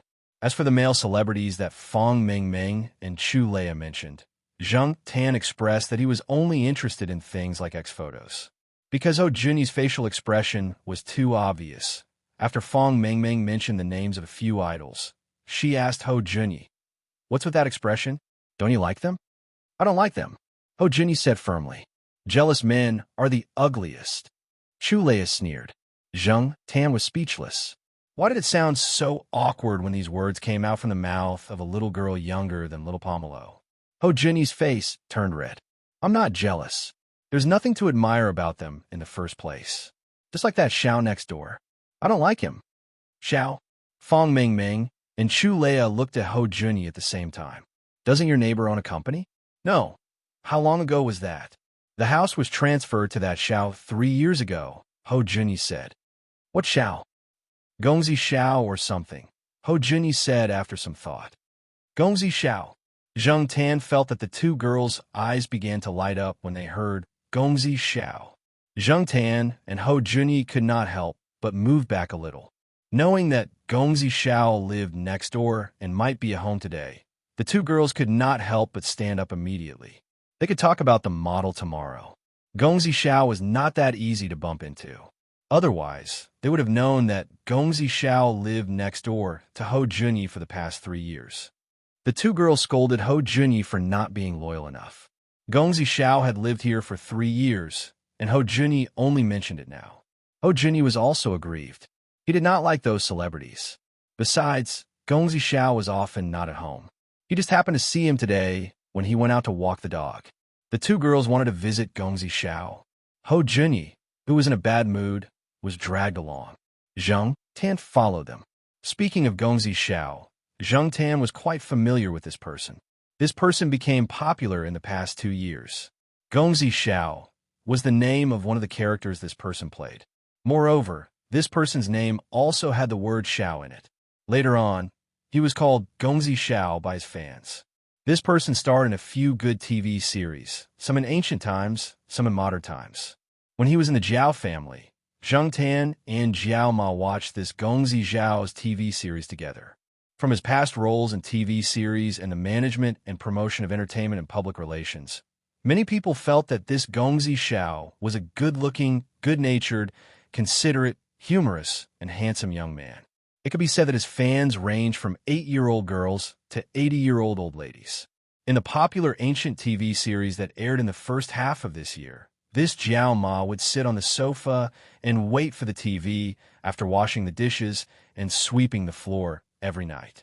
Since the two children wanted to ask for autographs, Zheng Tan thought about asking for one when he had the chance. When he returned to Chuhua City, he would give it to Jiao Ma. Although Jiao Ma had passed the age of fanaticism, an autograph from a favorite celebrity would definitely make her happy for a long time. It was rare for him to come to Beijing, so this trip was not in vain. Actually, Zheng Tan felt that people like Fong Mingming only needed a word from her father to get an autograph or photo. But obviously, these children might not have realized this yet. When they went downstairs, Ho Junyi's father saw that the three of them were about to go out and asked, "Going out?" "Yes, going out for a while. I'll send them home later," Ho Junyi said. Ho Junyi's father nodded and did not say anything else. He only said, "Don't go too far at night." I know. Ho Junyi really did not want to tell his parents about the embarrassing thing of asking for an autograph from an idol. Seeing that the young master was going out, Mao Dou immediately squeezed out before the door was tightly shut. Demi was also quick and was one step ahead of Mao Dou. 3 people, 2 cats, and a dog stood in front of Gongzi Zhao's house. Ho Junyi was pushed forward to press the doorbell. There was a room upstairs with a light on. There was someone in the house. After waiting for a minute, he did not hear any movement inside. He pressed the doorbell again, but still no one came to open the door. Ho Junyi turned around and was about to ask the two of them to give up, but when he saw the disappointment in their eyes, he braced himself and pressed the doorbell again. Just as Fong Mingming was about to give up, the door opened. The person who opened the door was a good-looking young man in his 20s. He was wearing a sweatshirt, and there was a little sweat on his forehead. He looked like he had just finished exercising. Chapter 316. When Gong Zixiao saw the 3 children at the door, he was surprised. Knowing the purpose of their visit, Gong Zixiao called the 3 of them into the house. It was too cold outside, and the 3 children did not have any photos or posters with them. Looking at the stubborn looks of the 2 little girls, even if Gong Zixiao was impatient, he still put on a friendly face. However, when he saw a dog and 2 cats following him through the door, Gong Zixiao stopped in his tracks and frowned. "Well, Gong Zixiao, do you not like cats and dogs?" Fong Mingming asked carefully. Gong Zixiao's brows relaxed, and he waved his hand. No, I had a friend who brought a dog here before, but the dog was too naughty. In less than an hour, it destroyed my sofa, a few props, and a script. But it's okay. Well, my Dammy is very obedient and will never cause trouble. I will take care of it and not let it cause you trouble, Fong Mingming quickly promised. My Edu is the same. Ho Junyi called Edu, who was sniffing everywhere, to his side, afraid that it would cause trouble. Zheng Tan had been paying attention to this Gong Zixiao. He had heard people say that an actor with superb acting skills would always have a temperament that was constantly changing. Due to the need to adapt to different roles, they were constantly competing with others in their daily life. Therefore, out of curiosity, Zheng Tan calmly observed this celebrity who was quite popular with women. Perhaps he did not expect to be scrutinized so closely by a cat. The gaze that Gong Zixiao had hidden from the three children earlier was caught by Zheng Tan.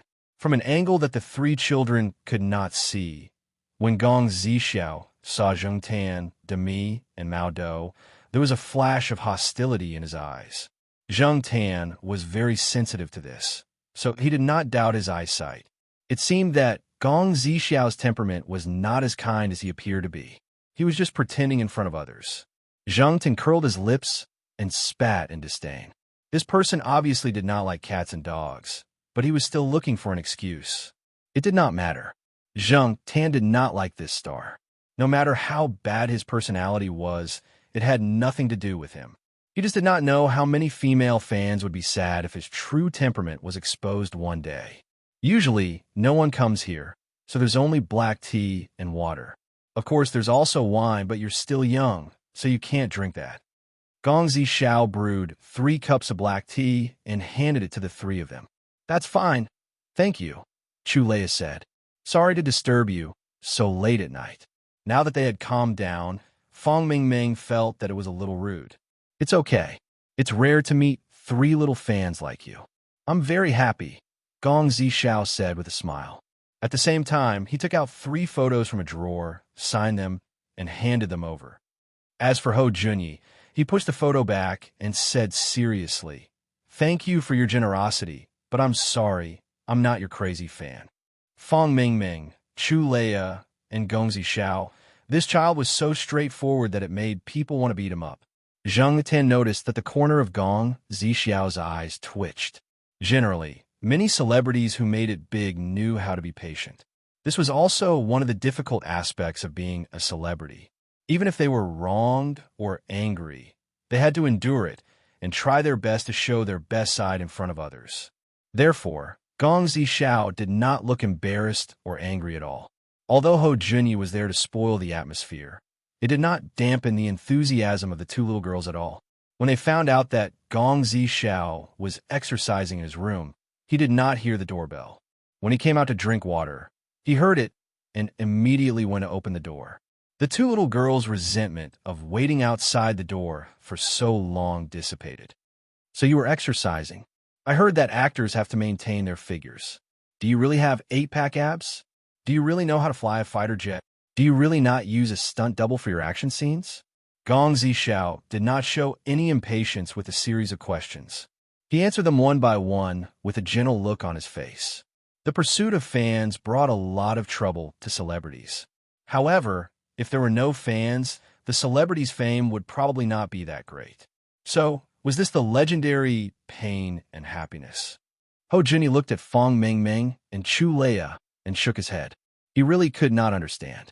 The IQ of these 2 crazy fans had plummeted to negative numbers. How could they fly a fighter jet?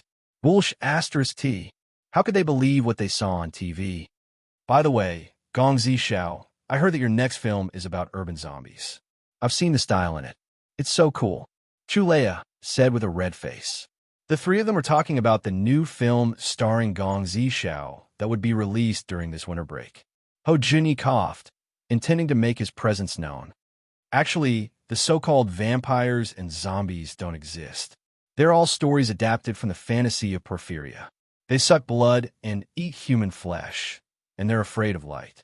Wasn't there a film some time ago where a Porphyria patient hid human organs in his refrigerator? As he said that, he glanced at the refrigerator beside him. Fong Mingming, Chu Leia, and Gong Zishao were speechless. Zheng Tan noticed the corner of Gong Zishao's eyes twitching again. Gong Zishao was silent for a few seconds. Then, he smiled, got up, walked to the refrigerator, and opened the large double doors. I don't have those scary things here. There was not much in the refrigerator. There were only some fresh-looking fruits in the freezer. When Gong Zishao took out the fruits for the three of them, closed the refrigerator door, and turned around, Ho Junyi spoke again. Have you heard of the refrigerator philosophy? The trash bin and refrigerator can reflect a person's attitude towards life. The things stored and decorations can reveal a person's personality. So, according to my deduction, Gong Zishao doesn't cook by himself. Chu Leia immediately defended himself. Gong Zishao is so busy. It's understandable that he doesn't have time to cook. Besides, there's a good saying, a gentleman stays away from the kitchen. It's a gentleman stays away from the kitchen. And it doesn't mean that he doesn't cook. It mainly means that he doesn't want to enter the kitchen because he can't bear to see someone kill. That's why my dad said that people who say such things are hypocritical and irresponsible hypocrites. They eat the meat in their bowl and complain that others are cruel. Fong Mingming, Chu Leia, and Gong Zishao were speechless. Anyone would think that he was scolding Gong Zishao for being hypocritical and irresponsible. Fong Mingming and Chu Leia wished they could go up and kick Ho Junyi. They really regretted bringing Ho Junyi along. They had embarrassed themselves in front of their idol. It was their first visit, and they had left a bad impression on him. Zheng Tan could almost see the group of troublesome children in the East Courtyard. If Ho Junyi lived in the East Courtyard, he believed that he would get along well with Jiao Yuan, Suan, and the others. Stubborn science guy, Chu Leia mumbled. You're wrong. I'm more inclined towards engineering. Science is different from engineering, Ho Junyi corrected her. Zheng Tan saw Gong Zishao looking down and rubbing his right thumb and index finger together. He had no idea what he was thinking. Perhaps Gong Zishao was unhappy with Ho Junyi's words. Looks like I'll have to learn how to cook in the future. Gong Zishao looked up and smiled at the three of them. Little Ho, you know a lot of things. You're also very observant. Zheng Tan did not know if he was overthinking, but he felt that Gong Zishao's last sentence had a deeper meaning. There was a heater in the house, but Zheng Tan suddenly felt a little cold. Ho Junyi was quite proud of himself. He looked around and pointed at the floor-to-ceiling window not far away. Is that the dimmer glass? Yes, little Ho even knows about this. How surprising, Gong Zishao said in a casual tone. Zheng Tan felt even colder. He was a little confused and felt that the atmosphere was not right. However, seeing that the three children were still the same, Zheng Tan wondered if he was overthinking and being paranoid. He looked around and saw some items of different sizes on a display shelf not far away. He heard that they were all gifts from fans. There were dolls, crystal items, commemorative shirts, and so on. Zheng Tan jumped onto the display shelf and saw a cat toy that looked like Huang's. He looked closer and saw a small note on it. It was a message from a fan. A photo of the display shelf had been published on the internet. It made the fans even more loyal to Gong Zishao. After all, it also showed how much their idol valued them. As he looked, Zheng Tan heard Gong Zishao talking to Fong Mingming and the others about cats. He sounded quite professional. Because I don't spend much time at home all year round, I don't have any pets like cats or dogs. By the way, I saw a dragonly cat on the wall in my house yesterday, but it didn't eat the food I gave it. Oh, there's another one. I saw it when I went home last week. It had a white tail and a black cat, but it ran away when I got close, Gong Zishao said. Fong Mingming frowned. I've never seen such a cat around my house. I don't know whose it is. Maybe I can find it and make friends with Dammy Pa. Before Fong Mingming could finish her sentence, she heard the sound of something shattering on the display rack. She was shocked and looked over. Only then did she realize that a crystal cup on the display rack had fallen to the ground and shattered. At that moment, there was only a black cat standing on the display rack. I'm really sorry. I apologize to you on behalf of Black Charcoal. I'm willing to compensate. Fong Mingming looked at Gong Zishao nervously. She was afraid that he would be angry at Zheng Tan because of this. At the same time, she also asked Zhang Tan to quickly get down from the display shelf. Ignoring Fang Mingming's words, Zhang Tan felt a chill run down her spine.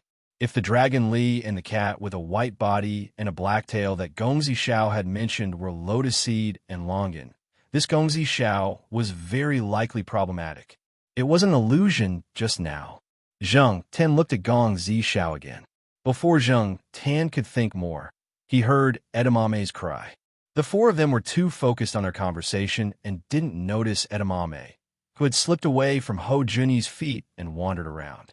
Hearing Edamame's cry, Zhang Tan was keenly aware of the murderous aura that suddenly appeared on Gong Zishao's body. Dammy, who was originally obediently nestled next to Fang Mingming, was now staring at Gong Zishao. However, the three children didn't notice anything. When Edamame started to cry, Ho Junyi got up from the sofa and ran to the place where the sound came from. He was worried that Edamame would cause trouble in the house. This time, Dammy didn't join in the fun because of Edamame's cry. It stayed by Fang Mingming's feet and was very vigilant. Chapter 3:17. Fang Mingming and Chu Leia followed Ho Junyi in that direction. Demi followed closely beside Fang Mingming. Gong Zishao walked behind them, and Zhang Tan was at the back. Zhang Tan had a bad feeling about the conversation between Gong Zishao and Fang Mingming.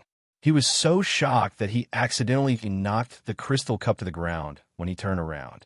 Before Zhang Tan could figure out how to deal with it, Edamame started barking. In order to observe Gong Zishao better and prevent him from suddenly doing anything threatening, Zhang Tan walked at the back and kept an eye on Gong Zishao. During their conversation, Gong Zishao had said that he was the only one in the house. Therefore, Gong Zishao was undoubtedly the most threatening person. What Zhang Tan needed to do now was to keep an eye on this person.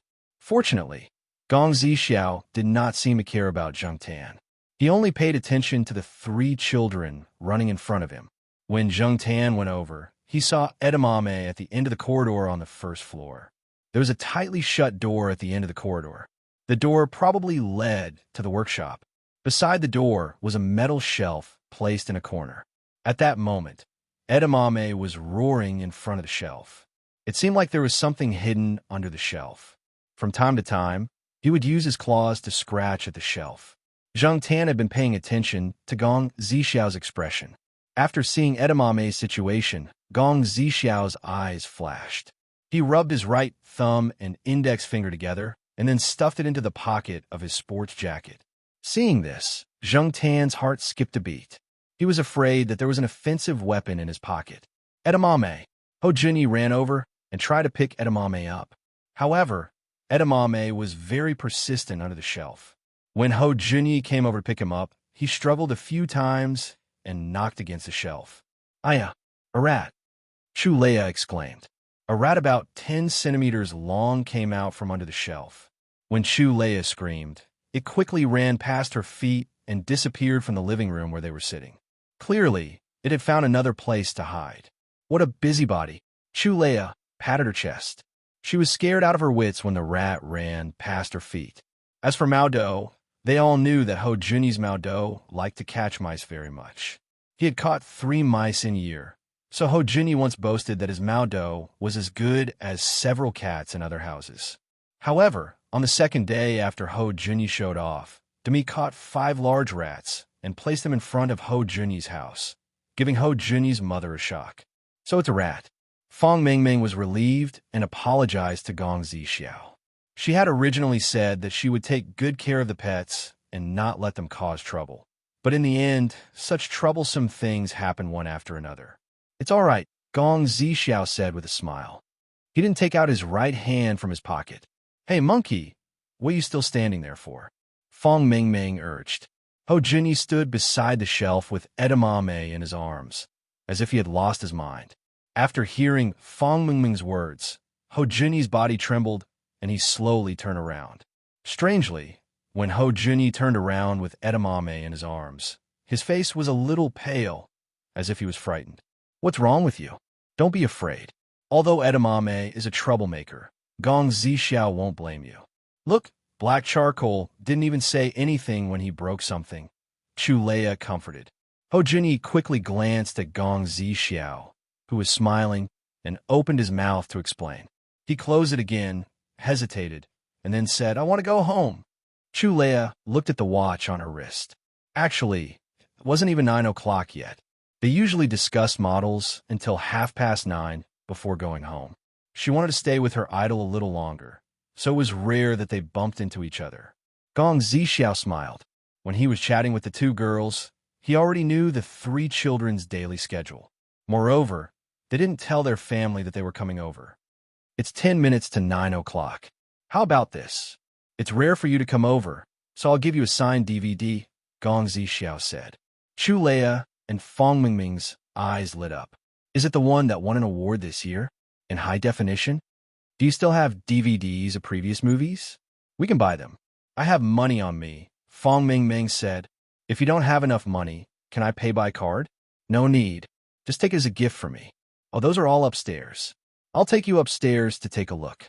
"Take whichever you like," Gong Zixiao said. "Okay." Seeing Fong Mingming and Chu Leia follow Gong Zixiao upstairs with faces full of anticipation, Ho Junyi hesitated for a moment. He put down edamame and quickly followed them. He was worried about his two companions. While going upstairs, Ho Junyi took out his cell phone from his pocket and was about to call home. However, when he took out his cell phone, he realized that there was no signal at all. Zheng Tan followed Gong Zixiao upstairs while waiting for Ho Junyi. Therefore, when Fong Mingming and Chu Leia walked into the room with DVDs and posters that Gong Zixiao mentioned, Zheng Tan did not go in. He waited for Ho Junyi in the corridor on the second floor in front of the door. When Ho Junyi called Fong Mingming and Chu Leia's names and ran upstairs in a panic, Zheng Tan heard a bang. He turned around and saw that the door to the room that Fong Mingming and Chu Leia had just entered was closed. Gong Zixiao was standing at the door, watching Ho Junyi run upstairs. What are you trying to do?" Ho Junyi said as he looked at the closed door. Gong Zixiao stood there with an indifferent expression on his face. He looked at Ho Junyi and said, "Can you tell me what you discovered just now, smart boy? Let's go home. If we can't go home by 9:30, you'll be in trouble," Ho Junyi said. This was the truth. Usually, if the three children were not home after 9:30, the parents of the three families would call each other to ask about it. Gong Zixiao's face turned cold. "So, little boy, you'd better be obedient." Gong Zixiao walked towards Ho Junyi. He did not expect the three children to come over today, and they kept pressing the doorbell. Before he opened the door, he saw the three people outside through the camera and the anti-theft eye. As for the three pets, perhaps it was because of the angle, he did not notice them until he opened the door. He always thought that children were easy to fool. He just needed to prevent the dog from discovering anything.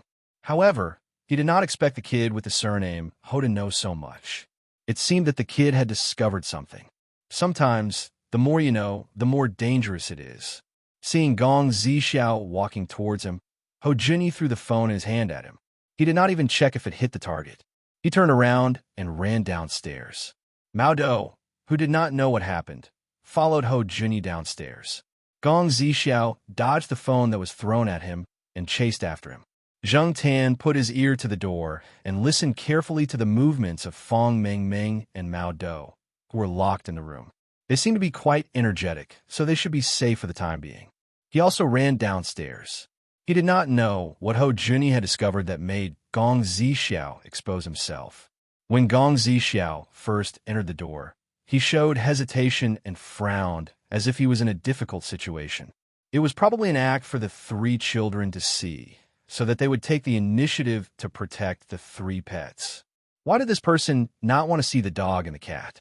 Was he afraid that something that should not be exposed would be discovered by the pets with a sensitive sense of smell?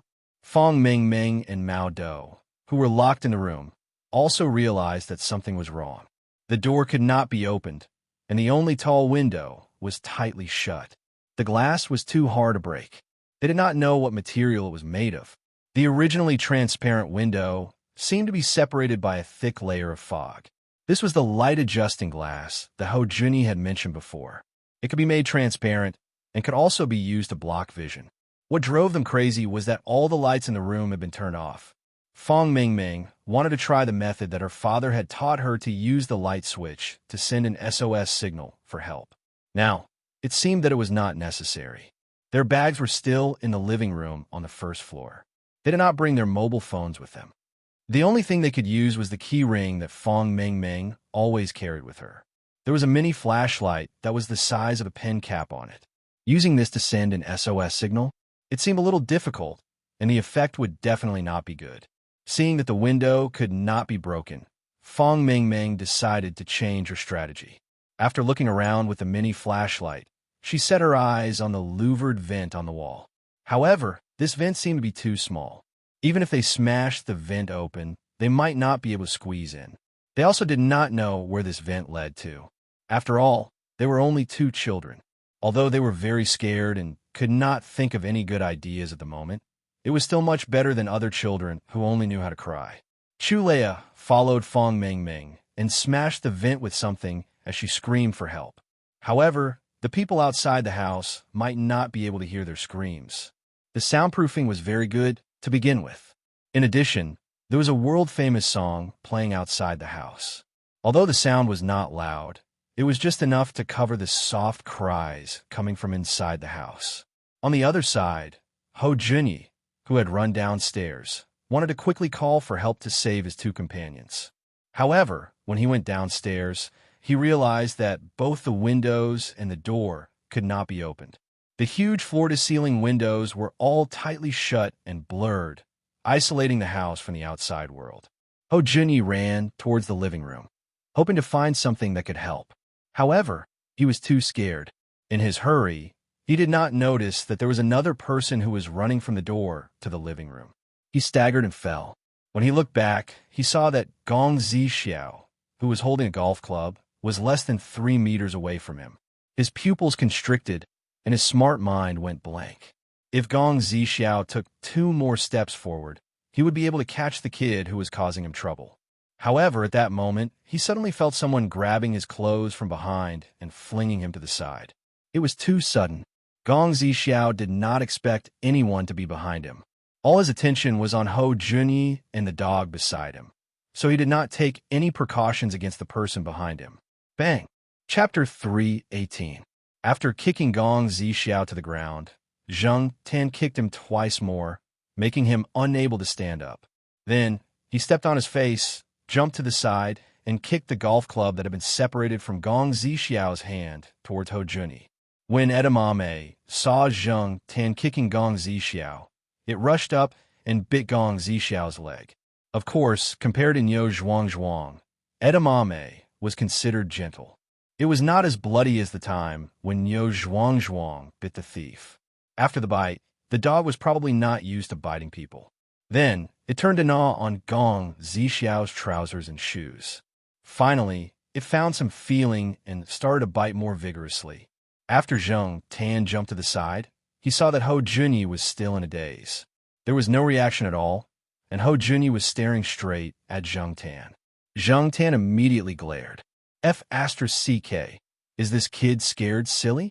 I already kicked him down and kicked the golf club to you. Why don't you pick up the golf club and hit the enemy? Don't you know what it means to take advantage of your weakness to take your life? You haven't fought before, right? Zheng Tan would never have thought that when he kicked Gong Zixiao, what appeared in Ho Junyi's mind was not confusion, nor was it saved, nor was it because he was scared silly as Zheng Tan thought. Instead, it was a diagram of the breakdown of force. Moreover, according to Gong Zixiao's reaction and movements, it estimated the approximate amount of force used by Zheng Tan.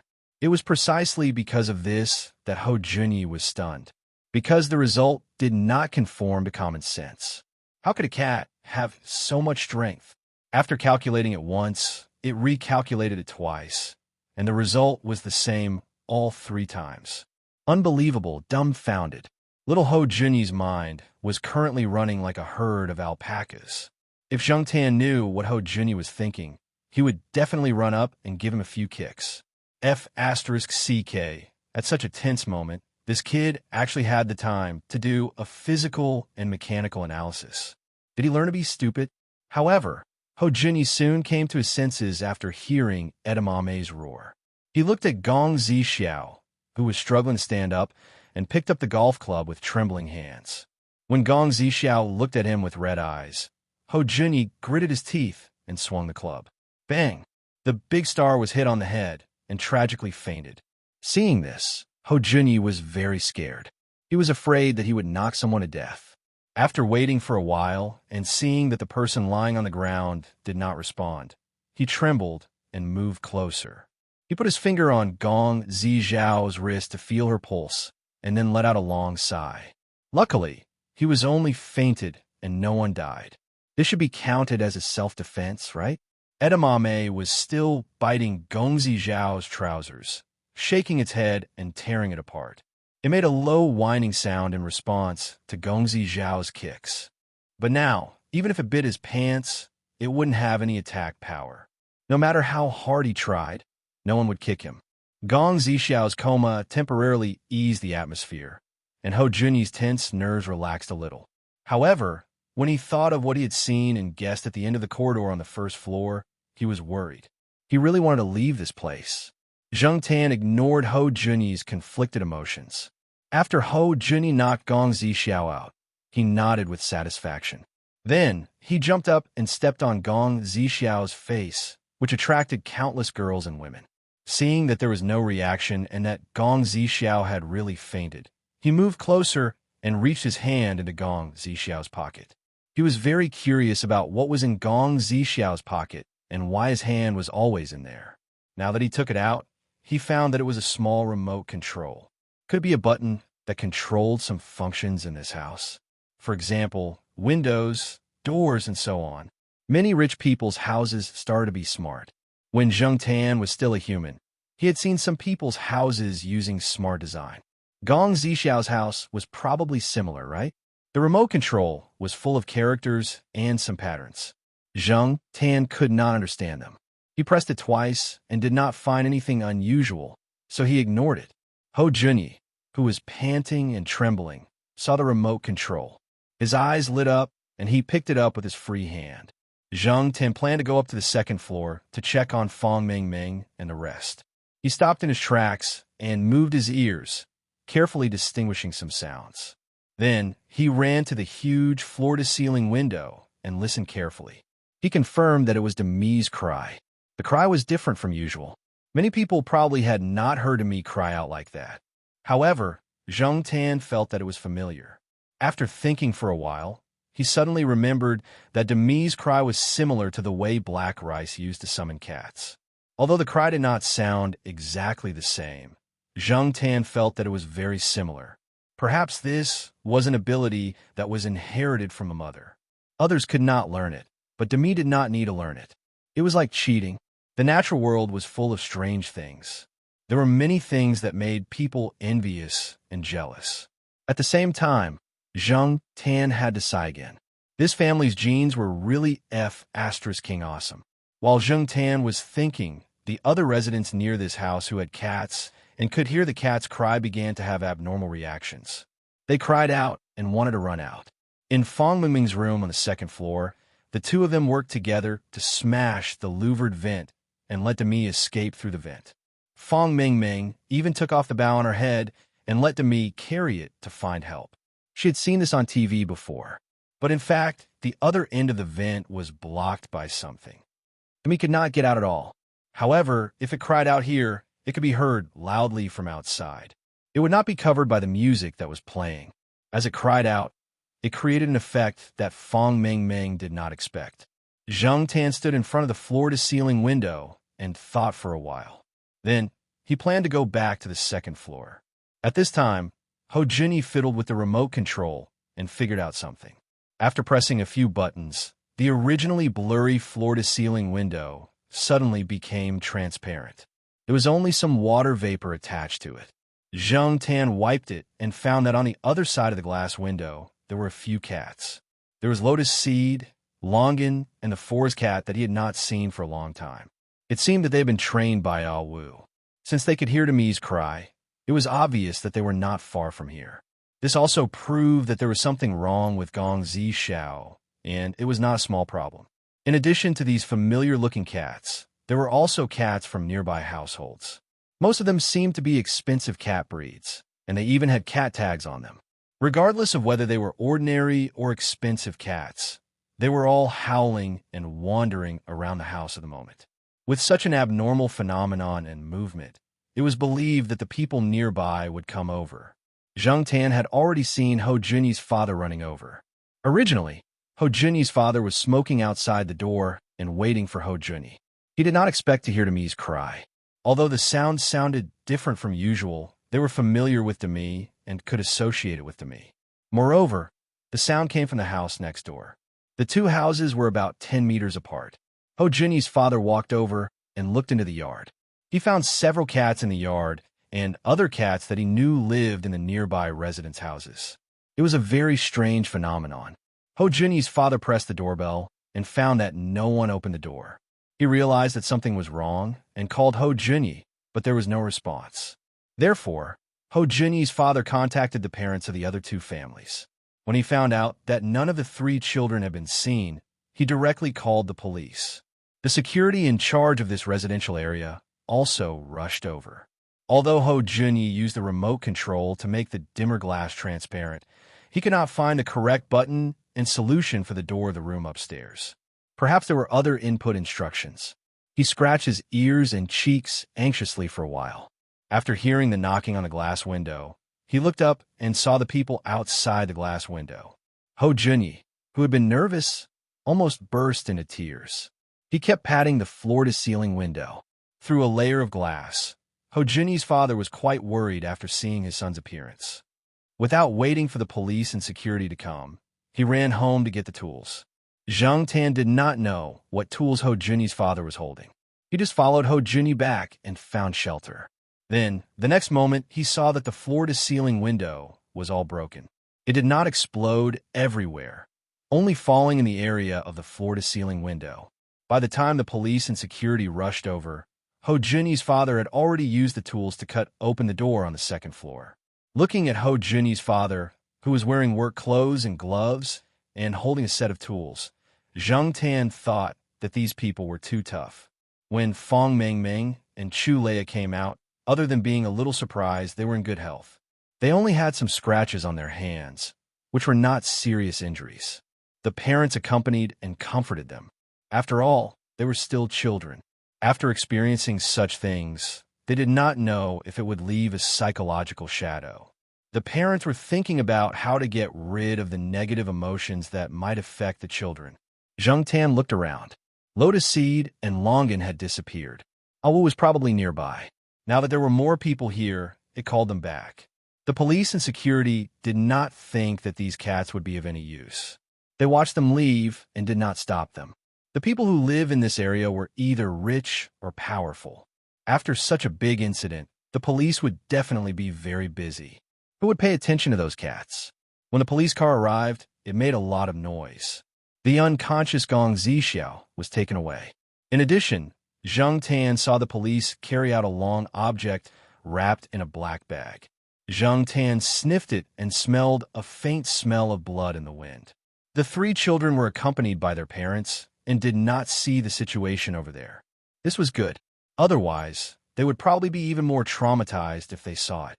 Chapter 319. If the key to this incident was Zhang Tan taking the lead by surprise and kicking Gong Zixiao out, then Demi's actions directly sped up the end of the crisis. Without Demi's howl, it would not have caused such a big commotion, and the people around might not have been able to react so quickly. Fong Mengmeng hugged Demi and sat next to her mother. Zhang Tan did not go over. He was worried. At that time, he was only focused on getting rid of Gong Zixiao, so he did not have time to hide. Now that he thought about it, Zhang Tan realized that Ho Junyi looked at him suspiciously.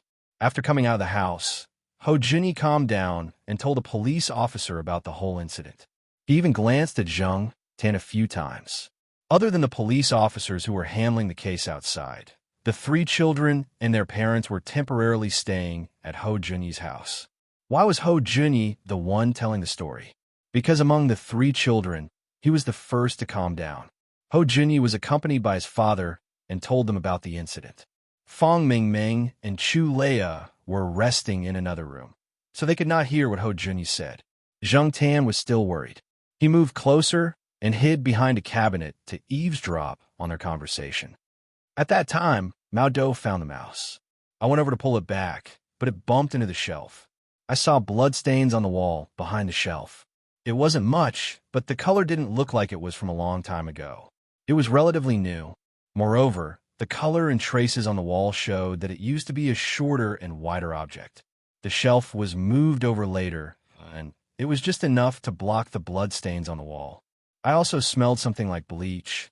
There was no signal on the phone. Ho Junyi spoke intermittently, but the rules were still clear. His voice also trembled a little.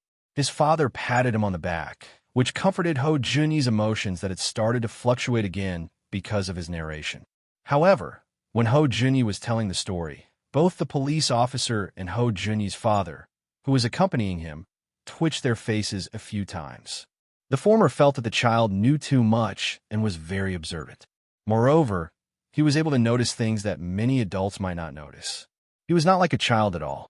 The latter, on the other hand, felt that while their child had the halo of a genius on his head, there was also a retard stamp on his head. Perhaps in the eyes of many people, Ho Junyi was a retard. It was true that he had a higher IQ than others and knew more things.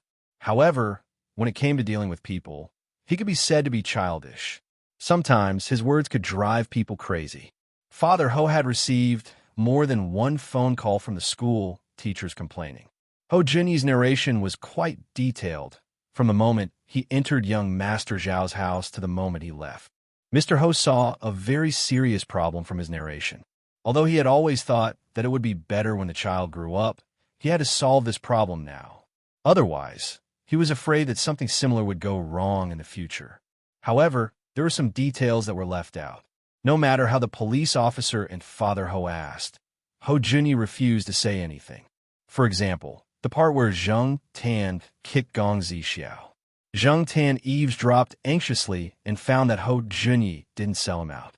Only then did he feel relieved. Before, he didn't find this kid pleasing to the eye, but now he found that this kid was still okay. Dad, did I do something wrong? Ho Junyi looked like he was about to cry. He wasn't stupid.